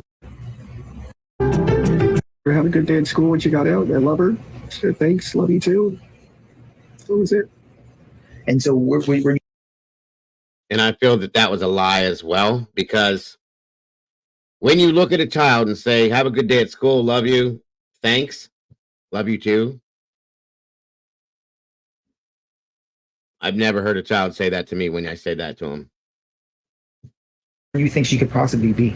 I mean, this isn't, as I was told, this isn't normal behavior. It is not normal behavior. She's not the type that would just run off. We don't know where she can be. We're scared. We just want her home. Deborah, I'm not going to tell you to go look at I don't even want you to look at the document or read it, because I did. And I read pieces of some of it here the other day. Wholeheartedly. There were illicit details as to what went on between him and her on his phone, pictures of it.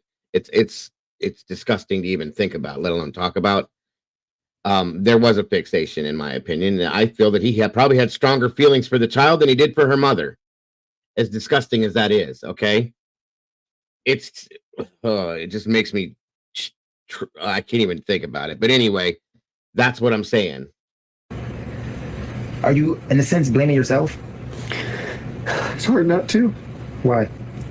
I dropped her off early. I could have waited longer. She looked okay. She was walking towards the school when I saw her. It was like any other day, so I went on with my day. It's hard not to blame myself. It's hard not to blame myself. What has the conversation been with Jen since? She's been a lot stronger than me. She's been holding it together really well. But it just keeps coming in waves. Just the reality keeps hitting. And we don't know where she is. We don't know if she's safe. We're just scared. We just want her home. Have you, like, literally put boots on the ground, went out? That's where they found everything, was on his phone. That's why he was arrested, because of what they found on his phone. I mean, it was very detailed, disgustingly very detailed stuff of the little girl and other things happening with her. It's insanely disgusting. I'm sorry. Which makes me, I put that together with something else that I showed you guys the other day, possibly as well too, because it was videoed in St. Cloud, which is right there. That I showed you where they busted a father and son that were recording and processing and selling online child pornography. Makes me wonder if things were being transferred and sold to other people such as that for these reasons. I mean, it just makes me wonder, because it's real close. You know, sometimes these things can go together. It's very strange and it's hard to think of, but it can happen, folks. Just a thought, you know. Beyond, yes, vulgarities is an understatement, Deborah. It was disgusting. Something that you just don't see with a child. Things that are in movies that adults do. Okay, that's what I'm going to say. Yeah, I even went out with the cops where I had dropped her off, and we looked all up and down the road, all in communities, and there was nothing helpful. None of the cameras were pointing the street. Nothing, which in 2024 was surprising. It's not, because I think he went and looked at where cameras were in that area personally before he did what he did. I think he had that all planned out. That's my thought. The church across the street had some cameras, and they mentioned seeing her waiting around in the parking lot for a while before moving on, and that was it. But it was grainy. It was grainy footage, and not much else. Does it seem like she walked west, east? They said in the direction of the school. I'm not sure what that is. What was the language? Not the language. No, Willie, they found her in the woods not too long after he was arrested, like 60 feet from the road, the main road. It's all bad. It's very bad. Every bit of what this interview is fake. So verbally, language, body language. When you dropped her off, did she seem happy? Was she like, I'm going to meet my friends? Happy. She got a happy weekend. She just turned 13. She had her 13th birthday party. She was happy that we were all together here, and she's just very happy. She was a happy kid. She's very sweet. She's a very sweet girl. She brings a lot of joy to us, and we just not knowing. So the unknown is killing you. Yeah, it's like our whole world is upside down. Yes, it is. Not feeling her presence here is. Sorry. It's hard. I'm gonna get fine. No need to apologize. All right, Greg, what do you got? Yeah. So what's this guy doing? Searching for changing the floor, because what he's doing is he's moving his eyes back and left, but back and right. And he is not making eye contact. And that means that the stuff he was doing in the last one, where he was punctuating with his eyes, even looks more suspicious now. I don't know where she is. If she is safe, he does a fake eye wipe with that tissue. And I put in my notes, even Murdaugh was smart enough to check his own self and make sure that he had a tear or not. This guy has no clue he doesn't. And there's none of that showing. Looks like he might have rubbed his nose before he came in and that to make him red. I even went with a cop. Yes, I don't know if you guys saw the interview with the ex-roommate. Sherry's right, though. He pulled a gun on this guy, for one, and then there was child pornography on the other guy's computer. Okay, so it's been going on for a while. This guy is he's trash, period. It's not even real crying, Willie. This is pathetic. He's wiping dry eyes and just sitting there making this whiny ass noise. It's not real at all. Cops, how magnanimous of you to go with the cops to find your own child. Come on. If this is your child, or your partner's child, that I even went. That to me says something about what's in his head. The only key point he makes, again, he goes back to one of his key points. None of the cameras point to the street. Even more suspicious. We go back and look at the things he said. She was asleep. He's telling his story, and every one of those key points that he probably took out intentionally has that eye lock. If you go back and watch, you'll see it. Listen to cadence changes. He starts the narrative of grief, So when I said earlier, people slow down because of grief, he's got it down. He does do the slowing down of grief. But when he gets into the story and he's giving a narrative, it disappears, just goes away. And he starts to lilt and tell his story. The guy asked a question. Everybody's going to say he said in past tense about she was, but the guy asked the question in past tense. He does say she was happy. She had a birthday party, but he said she was a happy kid. And then he shifts gears. And I think he realizes that he said it and he starts to clean up and say, she is. I would be really careful with a guy like this because I can tell this guy might be the kind of guy, we always hear people saying, we tell people how to lie. This guy may be the kind of guy who's been binge watching us for days because he knows he's going to talk to the TV. Because I think he probably thinks he's smarter than he is. And he also says, I did not feel her presence. It's hard not feeling her presence. And the mother says the same thing in an earlier interview. Language matters. And people, while they're partners and they do talk, most people don't have the language to talk about that because we don't deal with that in our lives.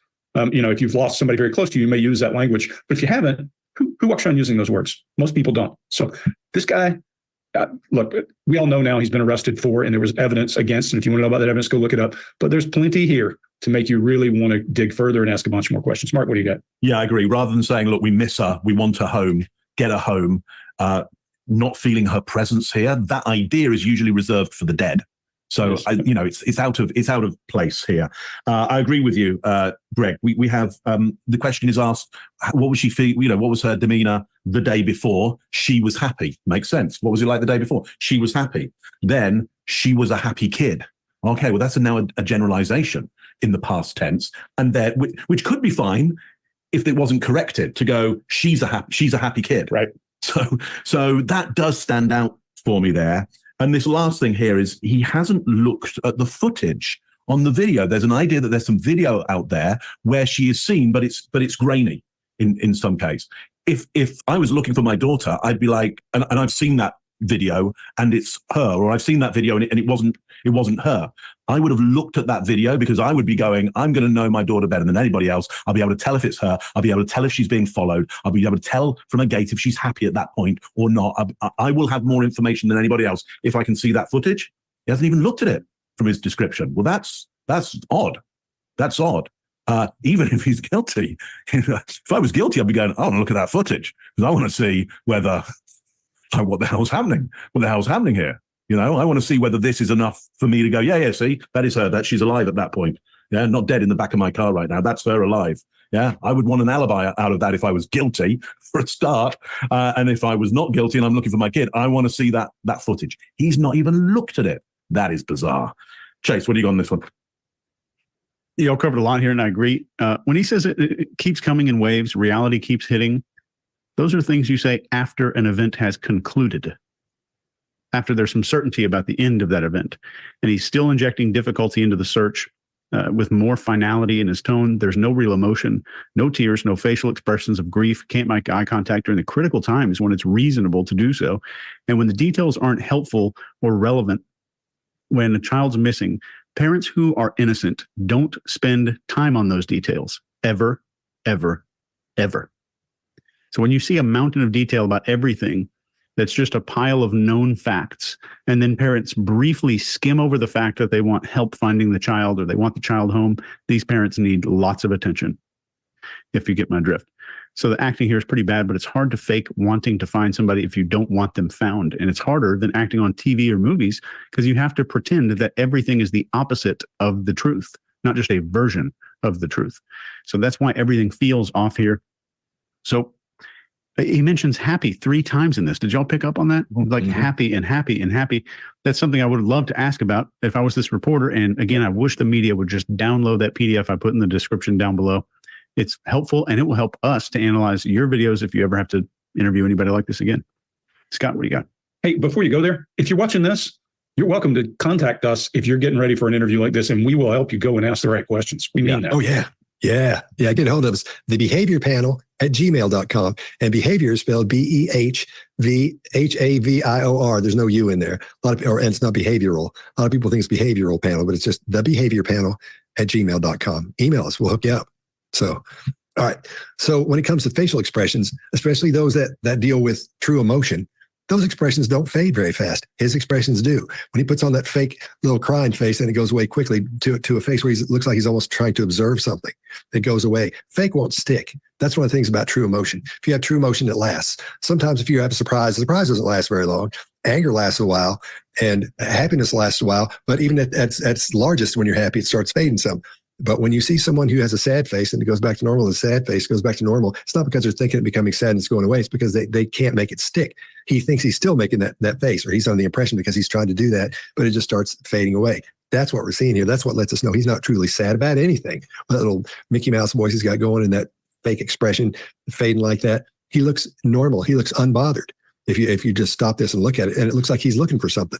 It's the oddest behavior for someone who's supposedly worried about somebody, or has just experienced something where someone in their family or where they're close. You'll have someone to stand in line, really. That whole thing isn't right. You guys covered just about everything. So there you go. I'll leave it there. All right, Mark, you win that one. That was the only player. Nobody else is concerned now. I got all that guff. Now nobody's. One of those tape replays. It's hard not to blame myself. What has the conversation been with Jen since? She's been a lot stronger than me. She's been holding it together really well, and but it just keeps coming in waves. This reality keeps hitting, and we don't know where she is. We don't know if she's safe. We're just scared. We just want her home. Have you, literally put boots on the ground, went out? Yeah, I even went out with the cops where I had dropped her off, and we looked all up and down the road, all along communities, and there was nothing helpful. None of the cameras reporting the street. Nothing, which in 2024 was surprising. The church across the street had some cameras, and they mentioned seeing her waiting around in the parking lot for a while before moving. It's a living nightmare. They started off like any other. I just want to wake up. You just get hit with waves of the reality just setting in. So it got dark last night. We started falling apart. We knew it wasn't going to come to an end. And now we're going on 24 hours. It's still nothing. Just conflicting reports here and there. People say they see this or that. None of it's conclusive and none of it's helpful. We just want our baby girl back. Tom, any questions? No, I'm good. Thank you. All right, Mark, what do you got? Yeah, okay. So stronger emotions on this one. So, that could start to look in his favor, because suddenly I start going, okay, bit of the breathing stronger, it's ramping up here. That would all be good if he wasn't shading his eyes so we can't see in them. So just as everybody's been saying, when you're having real emotions, real heightened emotions, most of which really can't last for more than 10 minutes, it's about the maximum that your metabolism can keep up. A really strong, even if you're joyously happy, 10 minutes is about it, because you just run out of energy. You'll start to feel hungry, like you'll get depleted of glycogen from your liver. It's like you get, you get that kind of hollow feeling after a while, because it's just such an energetic drain. But you aren't concerned with what people think of those emotions. That's when it's great to see people laugh out loud, because it's like, wow, they don't care. It's so funny they don't care. Same with crying out loud. The person doesn't care anymore about what people think of them. He cares. And that's why he's not letting you see his eyes. Bad actors are the same, really bad actors. They'll go for the emotion, and then they'll start looking away and start saying their lines into the floor somewhere. It's like, they don't want me to see that this isn't going well for them. It's not the real thing. So I don't buy it at all still. Greg, what do you got on this one? Yeah, just a few things. Not one word to this girl. Not one word. When he's asked to say anything he wants, not one word to the girl. There's more no tears. He talks about her. Julie, they're still putting together a case. That's why we haven't seen any other charges yet. They've stated it clearly multiple times. They're putting together a very, very good airtight case so that nothing can slip through on this guy, or what other arrests may be made on this too. They're working it out 100% so that they're all right when they come down. And that's why we're not seeing any new charges as of yet. It could be soon, but I'm just saying that's why there haven't been anything put out yet. When he does talk about it, he's talking about bringing her back and finding her and picking her up like she's an inanimate object. Well, probably for a reason. Mm-hmm. And clearly he has said something to this reporter about her having something wrong, because he talks about diagnoses. So some kind of disorders, something, again, back to the mother saying ADHD. This guy's like pulling teeth. You're trying to get information about you like pulling teeth. And the interviewer even hands him hands him exactly what to say. Says, if you had one sentence, what would you say? All that emotion, Mark, that I agree with you, it all shows up. Guess what? When it shows up is around him saying, we need something conclusive. This is not going to end. Heather, I think they've been looking at mom for possibly from the beginning. I'll be honest with you. That's just my opinion. Those are not words that you expect. Conclusive, not going to end. Remember where I saw their genuine emotion in her in the very beginning was around waiting, conclusion, not going to end, not feeling her presence. Not a fan. Scott, what do you got? All right. There's no upheaval of emotion anywhere in this. As people talk about these things, it'll start dawning on them again. There's a camera guy and there's an interviewer. They're talking to me about our child's missing or our loved one's missing. And you see this upheaval of emotion. We don't see that. We don't see many changes at all in his expressions because emotions aren't real. There's no sudden panic. There's no realization of the horror that's going on in this situation. None of that. Zero. He just gets at one spot and just kind of glides right along right there. His blink rate's fairly low. It's not anywhere near as low as the woman's was, but it's fairly low. And then I think he's just parroting what he's heard other people say. I think he's just, bringing parents back into this. I think he's just copying and saying what he's heard other people say in the situation who are actually missing someone. I think that's what we're hearing. He's trying to remember how to say those things. I think he's thought about it before. He's rehearsed it in his head, but he hasn't said it out loud. That's why it sounds a little so odd as well. But he's just parroting with the same vocal tone again. As soon as it got dark last night, we started falling apart. It's like waiting and conclusion. I don't feel real good about that. So for me, while I can't say this woman knows anything, she certainly has a whole lot of indicators, red flags that would cause me to say, what does she know? Does she have a suspicion? And that's the reason for all of this kind of wonky body language? Or is it something much deeper? Because what we see here are two strategies. One is grieving animated, not realizing that grief takes away your thinking brain and you're not protecting the self. And the other is this emotional, deep in a well person, both of which are about this person, not about the missing child. The missing child should be center of mind for anybody who is not worried about protecting self and image. Don't see it. I bet we see more out of this, and that's my opinion. Scott, what do you got? All right. Here's what I think is going on. And again, this is just an opinion, just what I think. Could be wrong. There you go, before I say this. So I think the key word here is we. They both said we. They both used we when they're talking about dropping her off at school. She had to define afterwards that he was her partner. He did it. My partner dropped her off. He was pretty much doing the same thing when he would say we. So there's that connective word we. They're both saying that. She looks scared. She looks afraid. She shows every sign of fear and terror that she's going to be in trouble too, that she's holding something back. She's talking the same way he's talking. Their stories are very similar. They sound the same. I wholeheartedly believe that, LA, that there was a script basically that they were going by together. I think it was a story that they have to stick to. They used a lot of the same words throughout the interviews. And something else I brought up to somebody earlier this morning, I was talking to you as well. If you notice with all these interviews, none of the interviews were side by side with each other. Neither one of them. None of them. I have seen multiple interviews done in multiple cases. Summer Wells, Sebastian Rogers, multiple other missing kids cases where the parents will sit side by side. Never, ever did that happen with these two. And I think that was their own doing. Because I think they have to watch each other. Think about it. Everything looks like they've colluded. Everything looks like they've been talking about what happened and discussing it. In my opinion, it's only my opinion, could be wrong, don't take this for a fact, but I think they are together on this. I think she does know about this. I don't think she had anything to do with killing the child, but I think she knows about it. I think obviously knows about it, but I think she knows what happened. I think she knew what happened beforehand during this interview. I think she knew what happened and is trying to hide that. That's just what I think, but that's what I really do think. And if you and like I said, people doing this investigation, fellas, ladies, heads up, talk to this woman a little bit more. She knows a whole lot. You probably already know this, and you may be going, dang it, what's that? Why is he saying? Why is he telling her, giving her a heads up? Sorry, man. That's the end of it, guys. I know that was long, but there's a lot in this one. I really enjoyed this one because I think there's a lot to this. So it's okay, Zelda. Thank you so much for being here, hun. Have a good day, and I hope to see you maybe later tonight. So that takes care of that.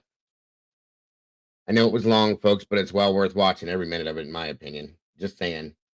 Now I want to get to this too as soon as I can find it. Hold on here.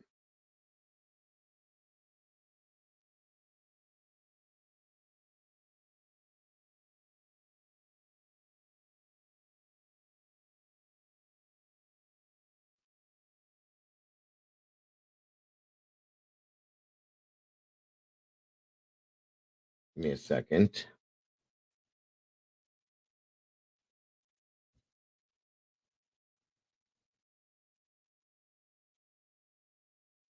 One moment. Just bear with me, guys. There's something I want you guys to see. Okay, this here was disgusting to me. But it showed me something else too.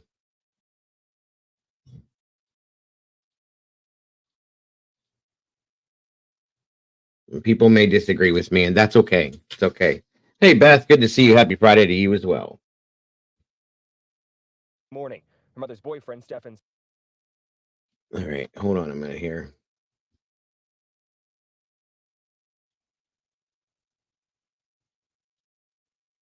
Killed in her home before school Monday morning. Her mother's boyfriend, Stefan Stearns, seen throwing her backpack and school-issued laptop into a dumpster instead of dropping her off for classes as planned. Deputies say Madeline's body was seen in Stearns' car before he drove away. The prime suspect still not cooperating with the investigation as planned. Deputies say her off for classes as planned dumpster instead of dropping Stefan Stearns, seeing throwing her backpack. Her mother's boyfriend, Stefan Stearns, seeing throwing her backpack and school-issued laptop into a dumpster instead of dropping her off for classes as planned. Deputies say Madeline's body was seen in Stearns' car before he drove away. The prime suspect still not cooperating with the investigation since his arrest as he and the case transfer over to Kissimmee Police. Right now, our top priority is recovering Madeline. We are still appealing to our community for its help in this case. The search for Madeline continues. Deputies say Stearns' silver 2010 Lincoln sedan was seen driving down Old Hickory Tree Road south of St. Cloud between 1 and 2:30 Monday afternoon. They believe he had a flat tire and stopped to change it. People who saw him, his car, or captured anything on video are asked to call Crime Line. Every piece of evidence that we receive, we're going to follow up on that. And if that leads us to a new search area, we'll be out all weekend. Reporting from Orange County, Florida, I'm Nick Papantonis. Watch breaking news on YouTube. With them, her rubbing his shoulders and hanging on him and this and that and everything, it makes me sick. I'm sorry. It makes me sick because it's something's wrong with that. Hey, Pickle, good to see ya. Sorry, I've been behind, but I've been through a 10-year violent marriage with 2 daughters, then remarried. It's insulting to act like those judging her haven't been there. We have. 100%. 100%. They did find her, Terry. They found her. That was just an old video I was showing you something in. I agree with you, Pickle. I do. Because I don't, honestly, I don't think any of us that have judged her would judge her unless we know those feelings. I agree with that. And I hope that you're doing better, Pickle. I hope for 100% that you're doing better. All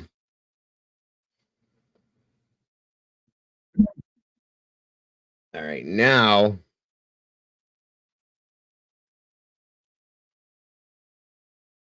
back to the things that were said. The one big thing he stated was that he accidentally reset his phone on February 26th. We know that's bullshit because you can't just accidentally do that. My phone gives me 2 to 3 warnings before I actually go ahead with it. We know that doesn't happen. So that was a lie. All right, we're going to go to this now.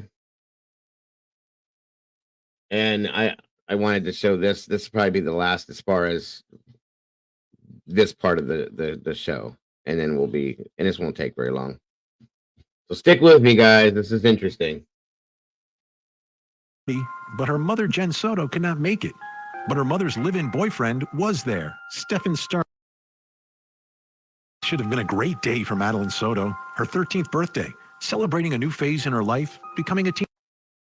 Let's try this one more time from the very beginning. Sorry about that. Oh, that's so wonderful to hear, Bonnie. I'm glad to hear that. That's awesome. February 25th should have been a great day for Madeline Soto, her 13th birthday, celebrating a new phase in her life, becoming a teenager. There was a party, but her mother, Jen Soto, could not make it. But her mother's live-in boyfriend was there, Stephen Stearns, a man who had been in Madeline's life for at least a couple of years. In fact, Jen referred to him as Madeline's stepfather, even though they were not married. The next day, Jen and Stephen say Stephen gave Madeline a ride to school. They also say Madeline was embarrassed and did not want to get dropped off in front of the school, so she was dropped off at a church parking lot less than half a mile away. That's the last time they say anyone had contact with her. Investigators say the evidence paints a much different picture. They claim they have evidence of Stearns dumping Madeline's laptop and backpack in a dumpster and have images of Madeline dead inside Stearns' car. Madeline never made it to school and was found 4 days later in some brush 17 miles from their home in Kissimmee, Florida. Stearns was arrested after images of Madeline being sexually assaulted were allegedly found on his phone, some dating back to when Madeline was just 11. By the way, I looked up the area where he dumped her at, and I think that he dumped her there in hopes that the alligators would get her, because they do go out in those areas there quite often. They frequent that, and I think that's why he put her back in there, hoping that that would happen, to be honest with you. But at this point, there have been no charges related to her death. Tonight, we take a closer look at the story told by Madeline's mother, then take a look at the recovery scene. What will this autopsy reveal? All this as we investigate the tragic life and death of Madeline Soto. I'm Vinny Politan. Thank you for joining us tonight. It's just not fair. It's not fair what happened to this little girl.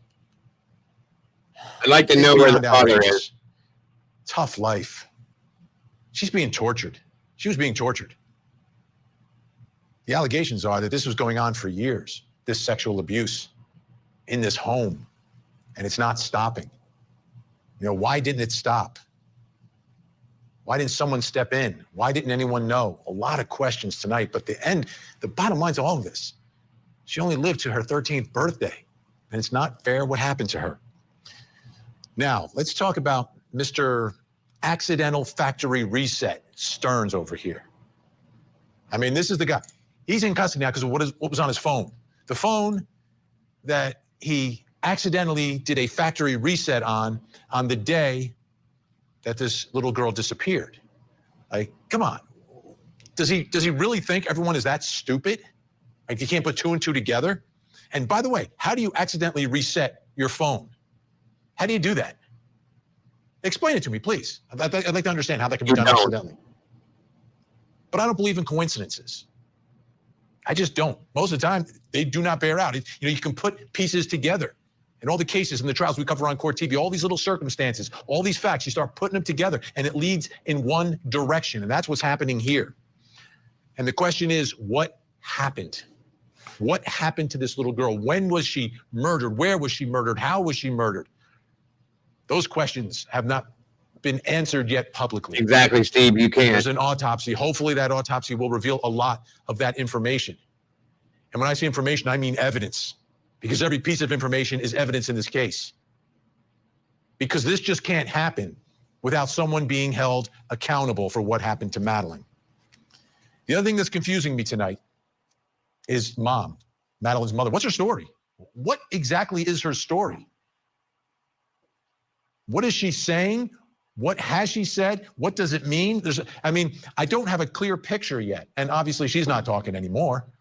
Investigators are gathering up their evidence and information, so we don't know everything, but we're going to try to learn a lot more tonight. So let's start with what we know right now about Mom's story. And it begins, let's take a look at the arrest affidavit. This is the arrest of Mr. Accidental Factory Reset. On February 26, 2024, approximately 2,000 hours, Madeline Soto, 13-year-old, was reported missing by her mother. The mother advised her daughter's stepfather, Stephen Stearns, picked her up from home and dropped her off at Hunters Creek Middle School. The mother then went to pick up Madeline from school at dismissal and learned that Madeline never showed up for school. So that's when she finds out. She goes to pick her up at the end of the day. That's when she said she finds out her daughter is missing. Stepdad dropped her off at school. Now, we know she's spoken publicly because this began as a What should we look for in order to tell if a child behavioral changes, a child being withdrawn, getting very moody, just a lot of different things, mostly behavioral changes, weight loss or weight gain, was a big one. If they like to be left, like they hide in the room a lot more than they used to, just hiding because they're hiding from that situation in a lot of ways, things like that. Lashing out, being angry, which she herself stated that they had an argumentative relationship. There you go. Hours later, right? It was 8 something that evening. It wasn't even the time she said, which was 4:45. It was 4 hours after what time she said it was. So that doesn't make sense to me. You know what I mean? 2,000 hours, guys. What time is that? Do you guys know? She stated it was 4, which would have been 1,600 hours. Okay. 8 something is when it was reported. That she lied about that as well. Is it 8 or 9? I think it's 8 o'clock. Yeah, it's 8. So, there's another lie. It's a 4-hour difference. How could you not know the difference between 4 and 8? Come on, it's ridiculous. Missing persons case, and when she spoke with WFTV 9 down in Orlando on March 5th, well, actually a report from WFTV on March 5th. This is interesting. Newly obtained documents show that the girl's mother told deputies on February 26th that she saw her daughter getting dressed for school at 8 a.m. on Monday, and Stearns then took her to school. Okay, more statements from mom there. Now, let's take a listen to a February 27th interview, again by WFTV 9 down in Orlando with Jen Soto. Again, this is her telling her story and the story about what happened here. Let's listen. We dropped her off at school, close to school. She wanted to walk the rest of the way. I know you guys are tired of probably watching these interviews with her and Garbage Man. It's part of the analysis of this whole thing, folks. That's why. I'm sorry. Hopefully we won't be watching much more of these coming days. I promise you. We'll try to move into different things, but the way these are set up, this is what they're doing, is they're analyzing these interviews and showing the points that make us understand what's really going on. That's all. So my apologies that we keep looking at this. 4 p.m. was when she knew because they went to pick her up. Right. So that's the thing. They knew at 4 p.m. when that's a problem for me. I was going to talk about that and I forgot. Thank you for bringing that up, Lissette. So at 4 p.m., the mother goes to pick her up and realizes she's not there. What did you do for 4 hours? What did you do for 4 hours when you found out your daughter had never been to school? Because what she should have done is walked out of the school or done it in the school, picked up her phone and said, my daughter's missing. She never went to school this morning. Why did you wait 4 hours? Oh, is it because you had to get your story straight, maybe? What did you do? Come on. That's ridiculous. Ridiculous. She was spotted walking by the church, by the middle school, on the cameras. They saw her hang out in the parking lot for a little bit and then get up and leave. They didn't see a vehicle or anything else. They just saw her walk away around 9 a.m. heading towards the school, but she never made it. What was the last thing, I guess, the conversation that you two had, you and your daughter? We spoke about her birthday party. She had a birthday party on Sunday. She had a great time. I couldn't make it because I was working, but she had an amazing time. She was so happy with all her gifts. I told her good night, and I personally don't believe that ever happened either, by the way, you guys. I don't think that conversation between her and her daughter ever happened. I think that Maddie was dead the night before this. I personally wholeheartedly feel that. Yeah, that was it. I was the one who took her to school in the morning. That was my partner. But yeah. That's the thing, is the school called her based on what the school said. Here's a problem I have because of the grade that Maddie's in. I see you, bud. because of Maddie's grade, the way they do things at that school was 11 a.m. for her grade class that she's in was the time they call home when somebody's not in school. But she didn't know until she went to pick her up at 4. That's another lie. I just caught that. That's another lie. I showed you guys that chart of the times that they call for different grades, the elementary, the middle, and the high school, right? 11 a.m. is the time that they call for her grade. So that call was made and she didn't know until 4 p.m. Sorry. In my heart, I feel like somebody took her. This isn't like her to just pick up and run away, or just not go to school. I don't know what to think. She was last seen wearing a green hoodie, black shorts, white Crocs, a black JanSport backpack with gray hibiscus flowers on it. She got dropped off in the morning. We did not notice until after school pickup at 4 o'clock when I went to go pick her up and she wasn't at school. All right, when you put all this stuff together, I'm hearing some clear contradictions, some holes in the story, and some ambiguities. I want to take some time tonight to try to clear things up as best we can at this point of this investigation. So we got to go. I'm telling you guys that law enforcement knows. They know, and that's what we're waiting on, because I think they're waiting to charge her with him. I'm telling you, that's what we're waiting for. That was the final straw for me. I just realized that. They played that right there, the voice recording for the school calling her. And that was supposed to be based on their time schedule at 11 a.m. around roughly for her age group. And she didn't know till 4 something when she went to pick her up. Bullshit, I'm sorry. That was it right there. That's why I think law enforcement knows. And they're waiting to charge them both together to get the whole case put together. And I think we're going to see that happen, you guys. I really do. On the ground down to Orlando to some folks who are working this story. Joining me in Orlando, Florida, WFTV investigative reporter Shannon Butler. Shannon, great to see you tonight. This is good, guys. Listen, I know we've been on here for a while. I'm sorry that other panel took a long time, but it's important. It's going to be a little bit longer of a stream, but it's worth it all. This is good here, guys. I want you guys to see this. Also with us, editor of the Osceola News Gazette, Ken Jackson, also working the story. Thank you so much, Ken, for joining us. All right, let me start here. Shannon, from your perspective, how clear is it about this birthday party that takes place on Sunday, going to school on Monday, who's in the house, who's not in the house, who's going where? Is there any clarity to what's going on there before this alleged drive to school?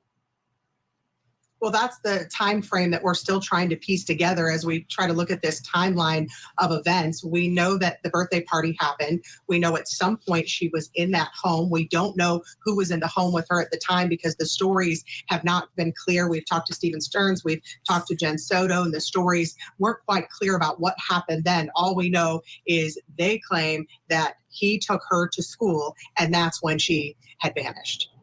Now, Ken, I want to put up the first contradiction that I'm seeing in some of these statements that have been made public. The affidavit states that Jen told deputies her partner, Stephen Stearns, dropped Madeline off at Hunters Creek Middle School on the morning of February 26th. When interviewed by WFTV on February 27th, Jen says Stephen Stearns dropped Madeline off near the school. What about that drive? Was that drive made? Where's he driving that morning? And is there any evidence of him being anywhere near the school that day? Well, first of all, Vinny, thanks for having me on. If you look closely at that map, first of all, something I want to say about that neighborhood is if you notice right there on Town Loop Boulevard, the church and the school are separated by State Road 417, which is a elevated toll road. So to say that they're really near the school, you can't see the school from the church. So there's that.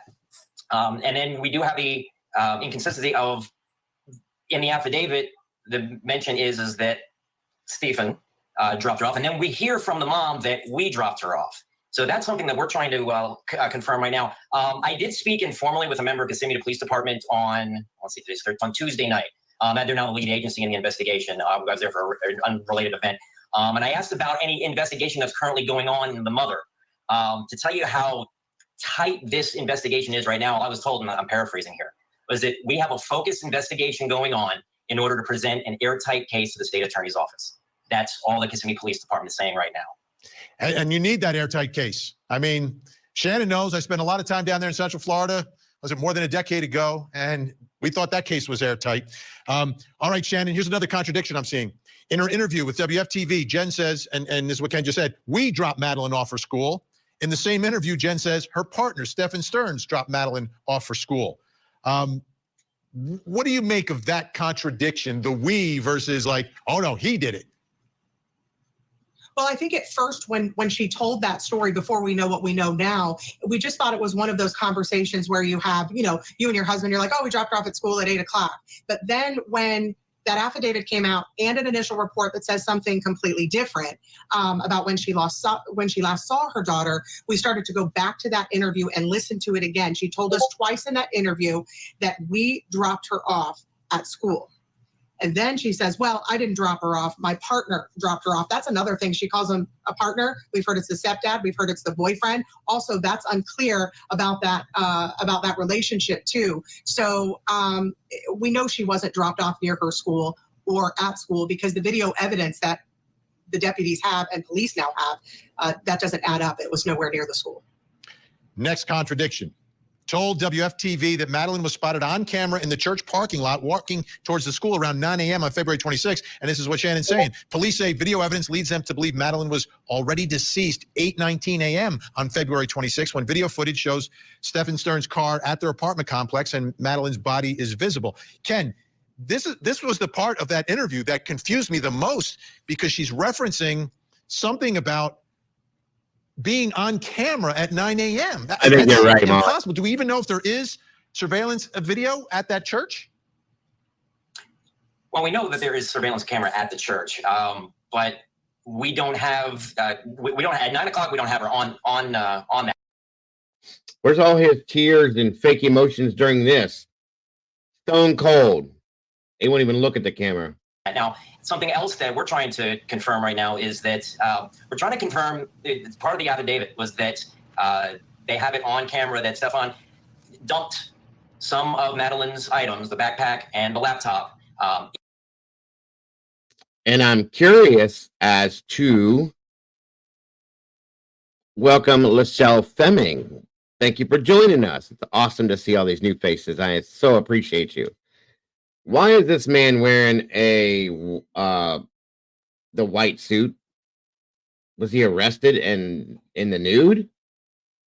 Or stripped down nude? Or they took his clothes? I bet you they took his clothes for evidence. Yeah, that's probably what it is. I just clicked for a minute. Sorry, guys. Again, welcome, Lissette. Thank you for joining us today. I appreciate it. Yeah, Heather, it just clicked. Sorry. I'm sorry, guys. I'm a little slow sometimes. In a dumpster. What we're trying to confirm now is if they were found in the apartment complex where Stearns' address is listed on one of the charging affidavits. Now, that's on the west, about the northwest side of Kissimmee. Unfortunately, it's a gated community, so it's not like we can all just head on in there and look for ourselves. But they have not been able to confirm, and at least we have not been able to confirm that that's the dumpster. But that would have been a full, because I know my daughter's in 9th grade, so she just got out of middle school. So I know middle school goes in around 9 o'clock, a little after 9 o'clock.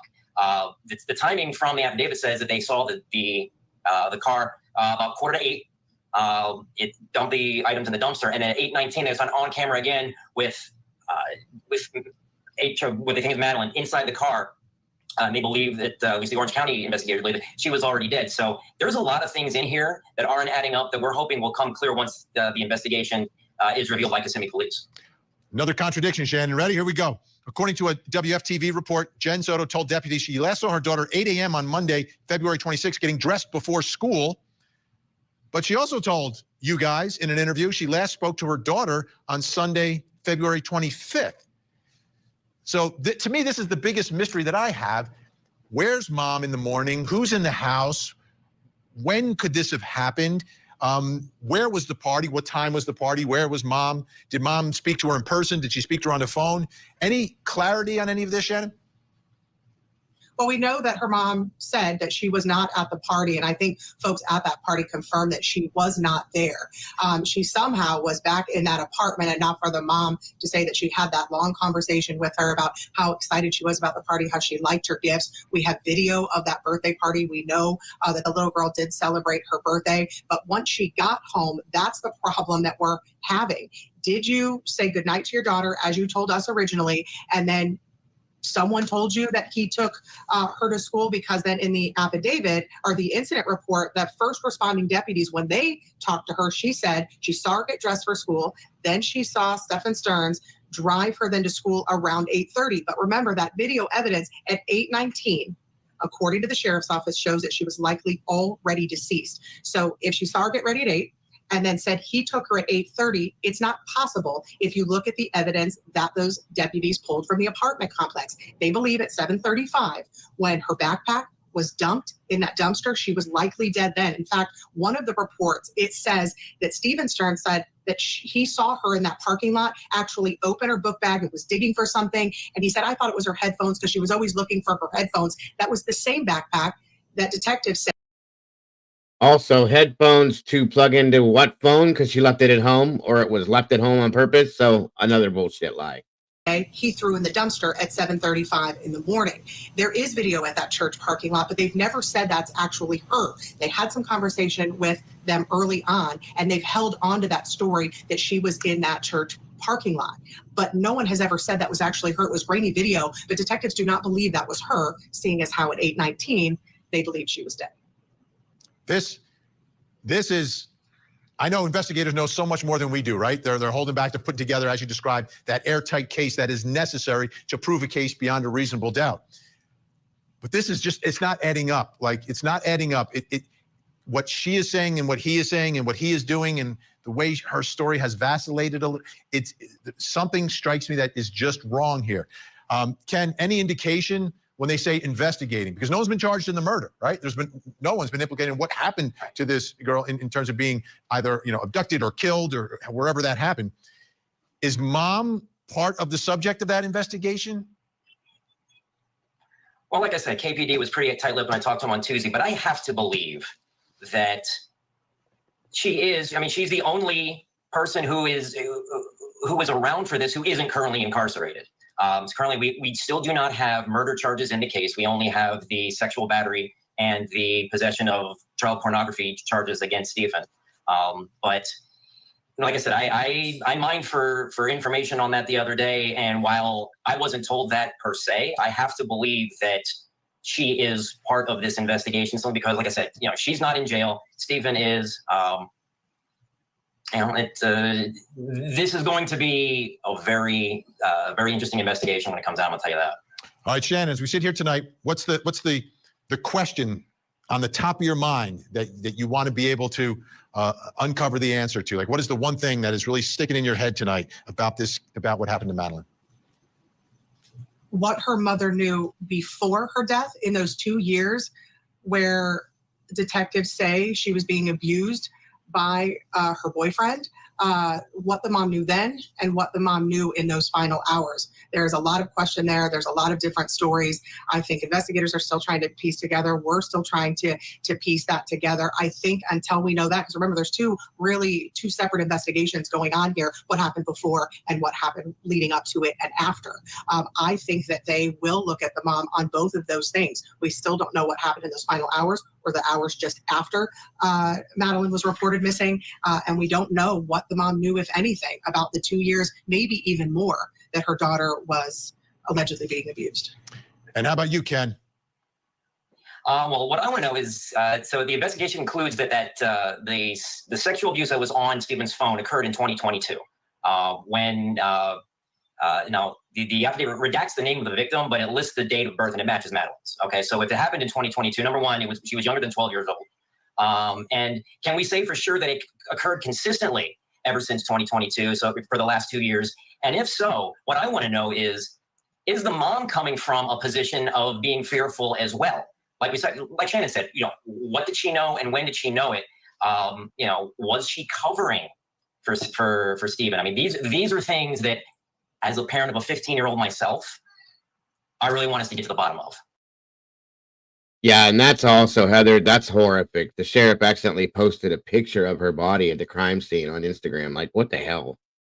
Let's not drop the ball any further away than we have already. That's disgusting. I was so sick to hear that, and it's so saddened, as if there's not enough disgusting ignorance behind this, what this poor little girl had to deal with. They did that as well. It's so disrespectful.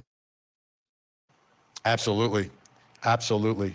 Well, both of you are doing incredible work down there. Shannon Butler with WFTV, you've been gracious enough to let us share that interview that you guys did. It was amazing. Thank you so much, Shannon. Ken Jackson, Osceola News Gazette. Keep digging, and I hope you'll both come back. All right, again, another great. These two were awesome. I think they pointed out some really good stuff.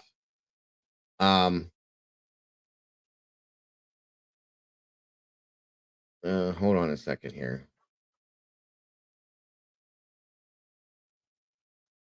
No, okay. I thought that was new. Hold on. All right, guys, 1 second. Thank you guys for hanging on so long with me today.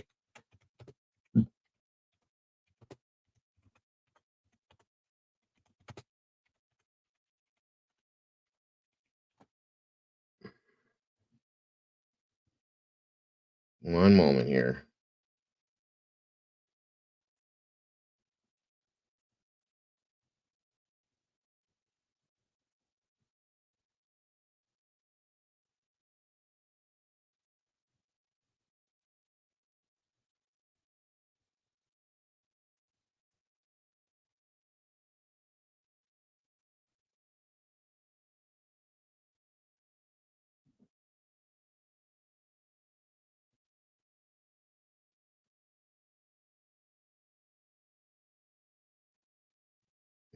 Okay.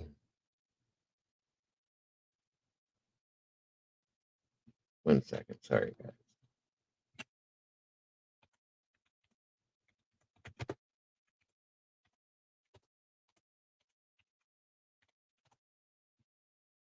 What's up, Mind of Monsters? Thanks for joining us today. I appreciate you very much.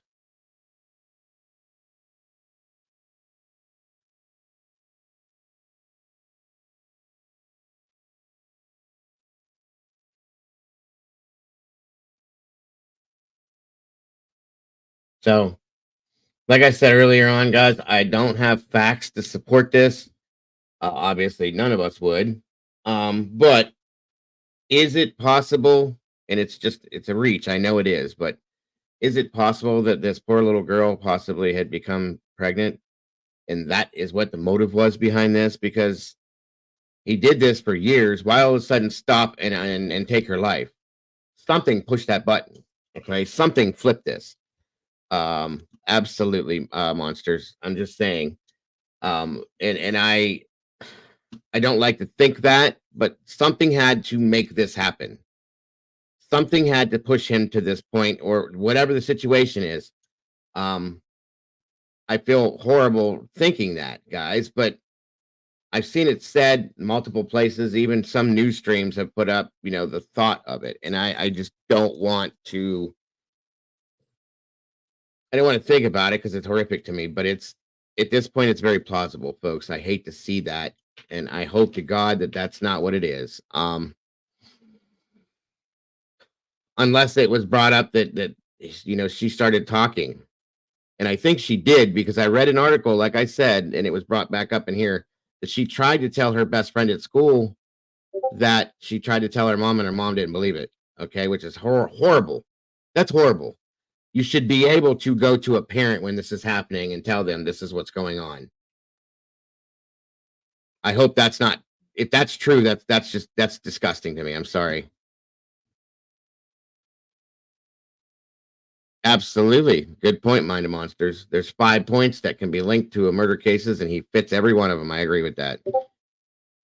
It's just a thought, you guys. A very, very horrible thought, but it's a thought. Okay. For sure. Now,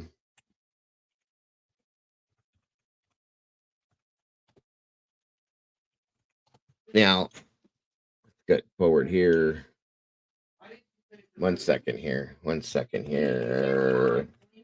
Let me see.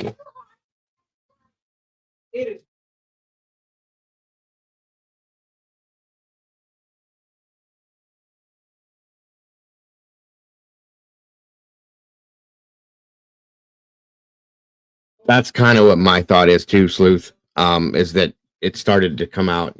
She stated when she turned 13, she wanted to move to the woods. Why? Why would a 13-year-old girl want to go live in the woods out of nowhere? You know what I mean? There's something going on that she's unhappy with in that household. There's some changes that had gone on, I'm sure. You know, what's going on? It's very possible that she was telling and he couldn't have that. So I'm still curious as to what the mother knows. Okay. I want to know who Jennifer Lissette really is as a person. You can't find a lot because everything's been taken down, but you gotta know something is wrong. It is wholeheartedly just a theory, but it's very possible. I've seen it happen before. Right. Agreed, Heather. Just like Audrey Cunningham scenario.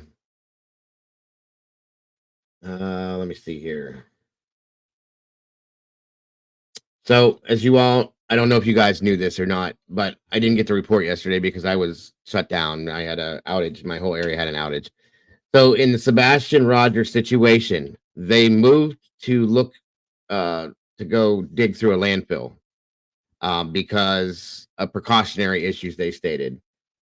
Here, let me show you real quick what that states. From my understanding, nothing came of that. Thank God. 1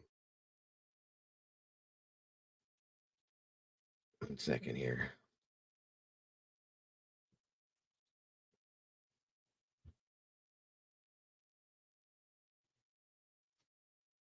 I'd like to see who the bio dad is and what his thoughts are on this. I really would, as far as that. I'm going to give you guys the updates on Elijah and Sebastian real quick. There's not much, but I just wanted to show it to you too as well. Information this morning in the search for missing Sumner County teen Sebastian Rogers. The sheriff's office says yesterday's search of a landfill did not give any new clues about where to find Sebastian. The Sumner County Sheriff's Office says the landfill in White Plains, Kentucky is where trash went from Sebastian's neighborhood. The TBI says no specific information led them to this landfill. Rather, it's a precautionary measure. This morning, the sheriff's office says no leads or evidence pertaining to Sebastian's Thank God for that. were discovered during that search. Officials say the decision to search the landfill was to eliminate possible options and questions. We spoke with a podcaster who focuses on sharing missing persons cases in the South. My channel is just about helping to find missing people. There's our Duchess. She got the news. Proud of you, Duchess. Good job. And get their information circulating out there, because the more that people share the information that I put out there, it's going to put that in front of a whole new group of people that might not otherwise see it if they're not subscribed to my social media channels. And it really takes a community. It takes a village of people working together, because you never know when somebody's going to see something and say, hey, I recognize that child. Through her platform, donors have sponsored 2 new billboards in Nashville, sharing details about Sebastian, one headed to the Rivergate Mall and one headed to downtown Nashville along I-65 from Hendersonville.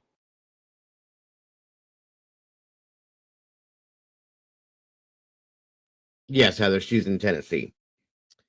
That was awesome the way she did that. She got the billboards going. Duchess is awesome. She's just amazing. I think she has a great channel and she just does amazing things, and I absolutely adore her channel. Add her as well. She's amazing, an amazing, huge-hearted woman, and I'm very happy to work with her to be part of what she does out here. She does amazing things, guys. So check her out. If you haven't, please go. Drop the link again for Duchess's channel and go check her out, if you will, guys. She is amazing. I agree, Victoria. So that is the most updated stuff on Sebastian. Unfortunately, there's nothing new, and it's driving me nuts in a bad way. I think about that case a lot, you guys, a whole lot. Way more than I want to. Of course, I want to think about it, but it really hits me hard. I thought she was in Tennessee. Okay, well, my apologies then. She's not. Thank you, Mind of Monsters. I kind of swore she said she was in Tennessee, but that's my mistake. Obviously, we don't like to put out actual places where creators are, but I thought she said on here that she was out there, but that's my fault. I misunderstood. Thank you for correcting that. 1 second, guys.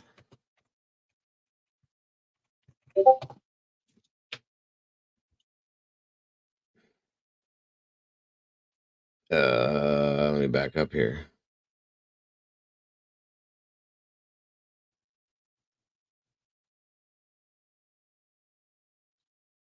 That's a good point, Terry. That's a huge point, actually. That's awesome. I'd have never thought of that. Good point, Terry. Very good, very good, very good.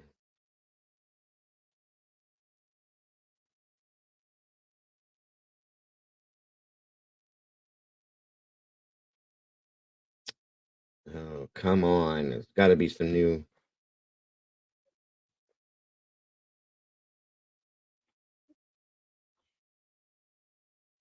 They keep saying this stuff is new, but it's not. It's driving me nuts. Hold on.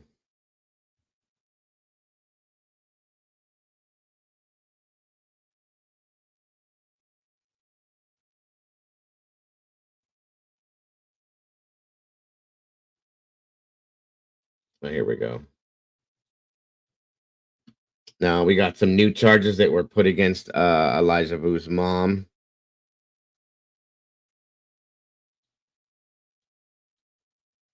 There we go, guys.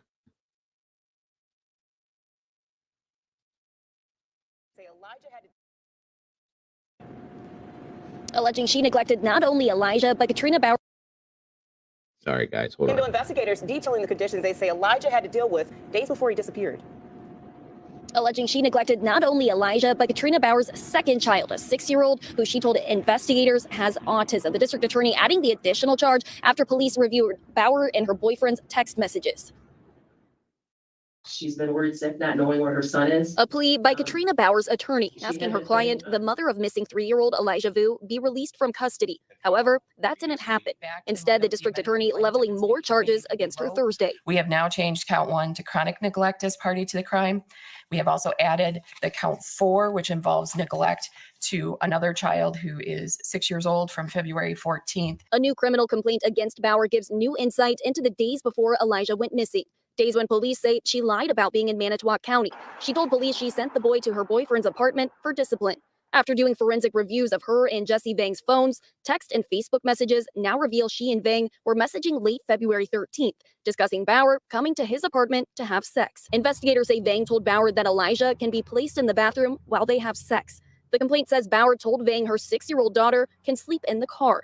Investigators say she arrived at the apartment at about 2:30 in the morning, leaving her older child alone in the car. She left the 6-year-old unattended in a vehicle for approximately an hour in cold weather. The complaint then says at 3 in the morning, February 14th, a picture of Elijah showed him laying down on a bed with a blindfold over his eyes and appeared to have bruising on his jawline and neck on the left side, as well as bruising on his upper left arm. District Attorney Jacqueline Labrie read a statement from Bauer's mother requesting her daughter's bail not be changed. Rather than aligning in locating her son, she feels the need to reiterate what a good guy Jesse is and is fully defending him and his actions.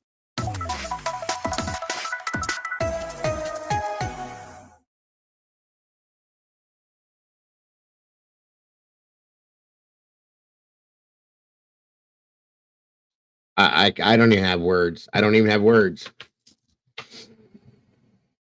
Wow. Wow. Wow. Wow. That's all I can say. What the hell is wrong with these people? Good God. Wow. Oh, my God. I just don't get it anymore, you guys. Listen, I'm going to say it again. If you don't want children, if you can't take care of a child, if you have a child and realize you can't handle a child, don't have them anymore.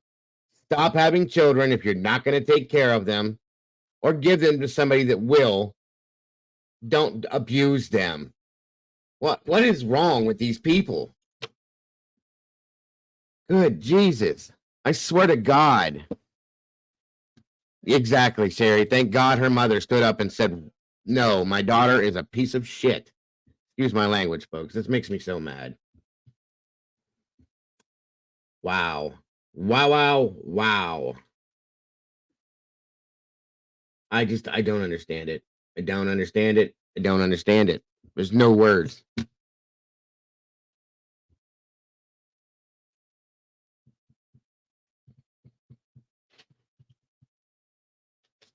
It was a red flag that Soto's mom said, the doctor said that she wasn't autistic, but kind of was. You know, the doctor. Oh, 100%. I agree, Terry.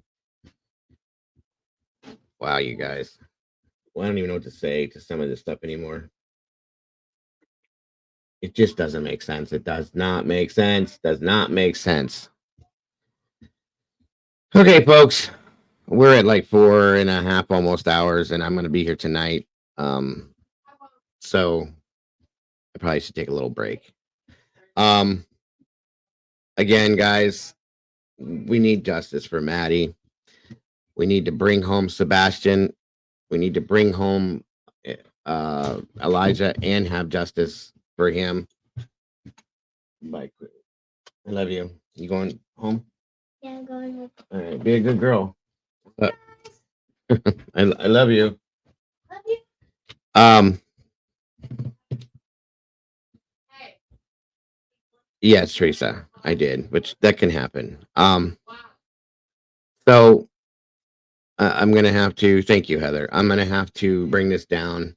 You guys were amazing today. You guys were on point today with the statements, the questions, the acknowledgments of everything, guys. I appreciate you guys so very much. Also, though, I'm gonna do something here real quick, as I stated I would here at the end. Give me a second here. A new SOS human trafficking hand signal has been developed so that 1 victims second, can guys. discreetly bring awareness to themselves and their situation. Let's see here. This simple Sorry. Oop, wait a minute. Wrong one. A new SOS human trafficking No, hold hand on. signal has been developed so that victims can discreetly bring awareness to themselves and their situation. This simple hand signal means need help, get help. Hold on. All right, here we go. One moment, please. Wanted to show this to you. Miss Sherry wanted me to, she gave this info to me, and every little thing and every little bit helps you guys. Here we go. A new SOS human trafficking hand signal has been developed so that victims can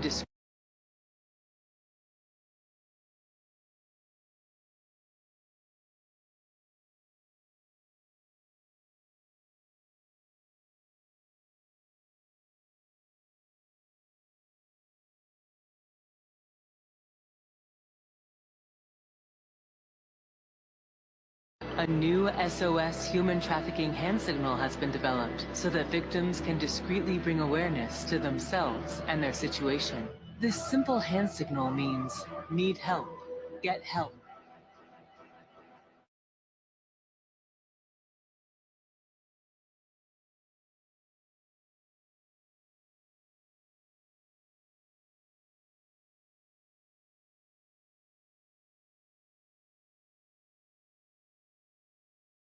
All right, so there we go. It's a new signal. Teach your kids this, your grandkids this, learn this yourself. It helps. It helps. Pick me. I will be looking at your email and getting a hold of you in that sense. Guys, I'll post to when I'll be back in here tonight. I'm gonna say 8:30 probably, maybe 8:39. And we'll have to see what the boss has planned for me, but Caden will be with me for those of you that are gonna ask ahead of time. Let me check the poll here real quick. Give me 1 second.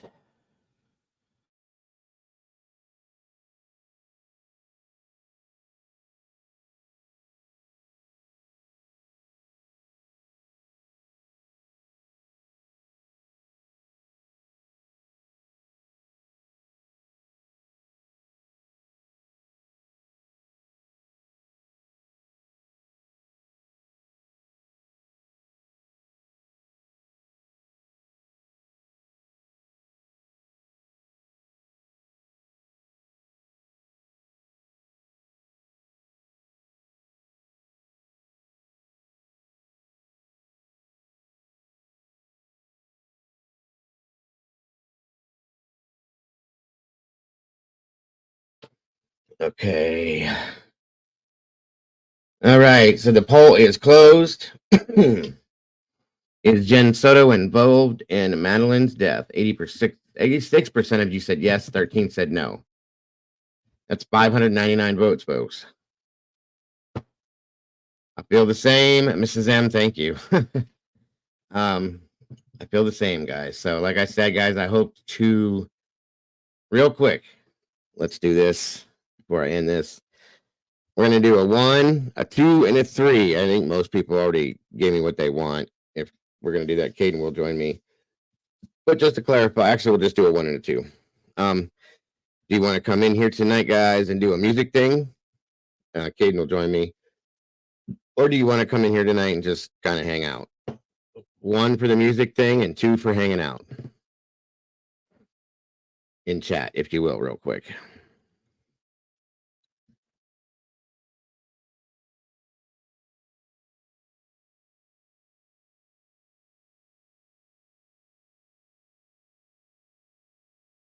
Well, obviously, we'll be hanging out if we're in here doing that too. So,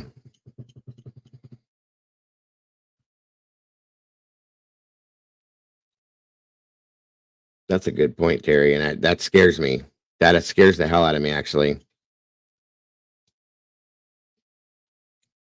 Both 3, both 1 and 2, 1 and 2. What do you think, Molly? You ain't been here for one of those in a while. Doodle says 1. I'll be going in and out, but I would be up for anything. I like your. Okay, good deal. Good deal. Randy says both. So we will be hanging out and doing it. So we can do a little bit of everything, but I think we need a break, you guys. It's been a rough week with all these kids again.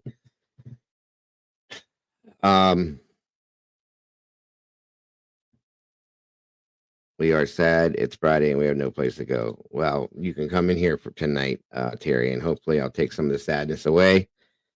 Molly says 1, 1, 1, 1, 1, 1. So that says a lot.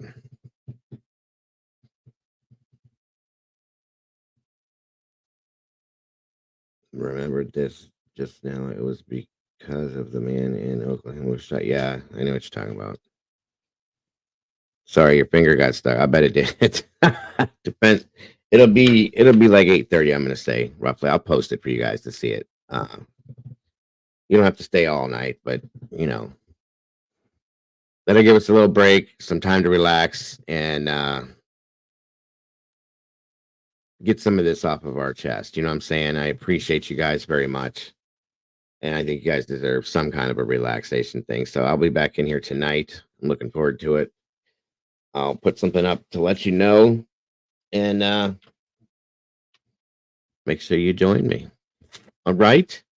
Thank you so very much to all of you. Moderators, you're amazing. You did a great job today. And everybody that came in here, I appreciate you more than you know for supporting this. It was a great show. I appreciate you guys so very much. I can't even express it in words. I'm looking forward to tonight, of course, and I'm looking forward to seeing you all once again, guys. Don't forget to, for those of you that may not come back in here, of course, I will see you probably sometime tomorrow. I'll be in here for a little bit tomorrow for sure, because I just been doing Saturdays too now. So be it. For those of you that I may not see tonight, I hope you have a wonderful rest of your night. Good night. God bless. Please don't forget to love yourselves, love each other, and please don't change anything about yourselves because you're the beautiful people. Everybody else, I will see you so very soon. And be good until then, guys. See you soon. Bye-bye.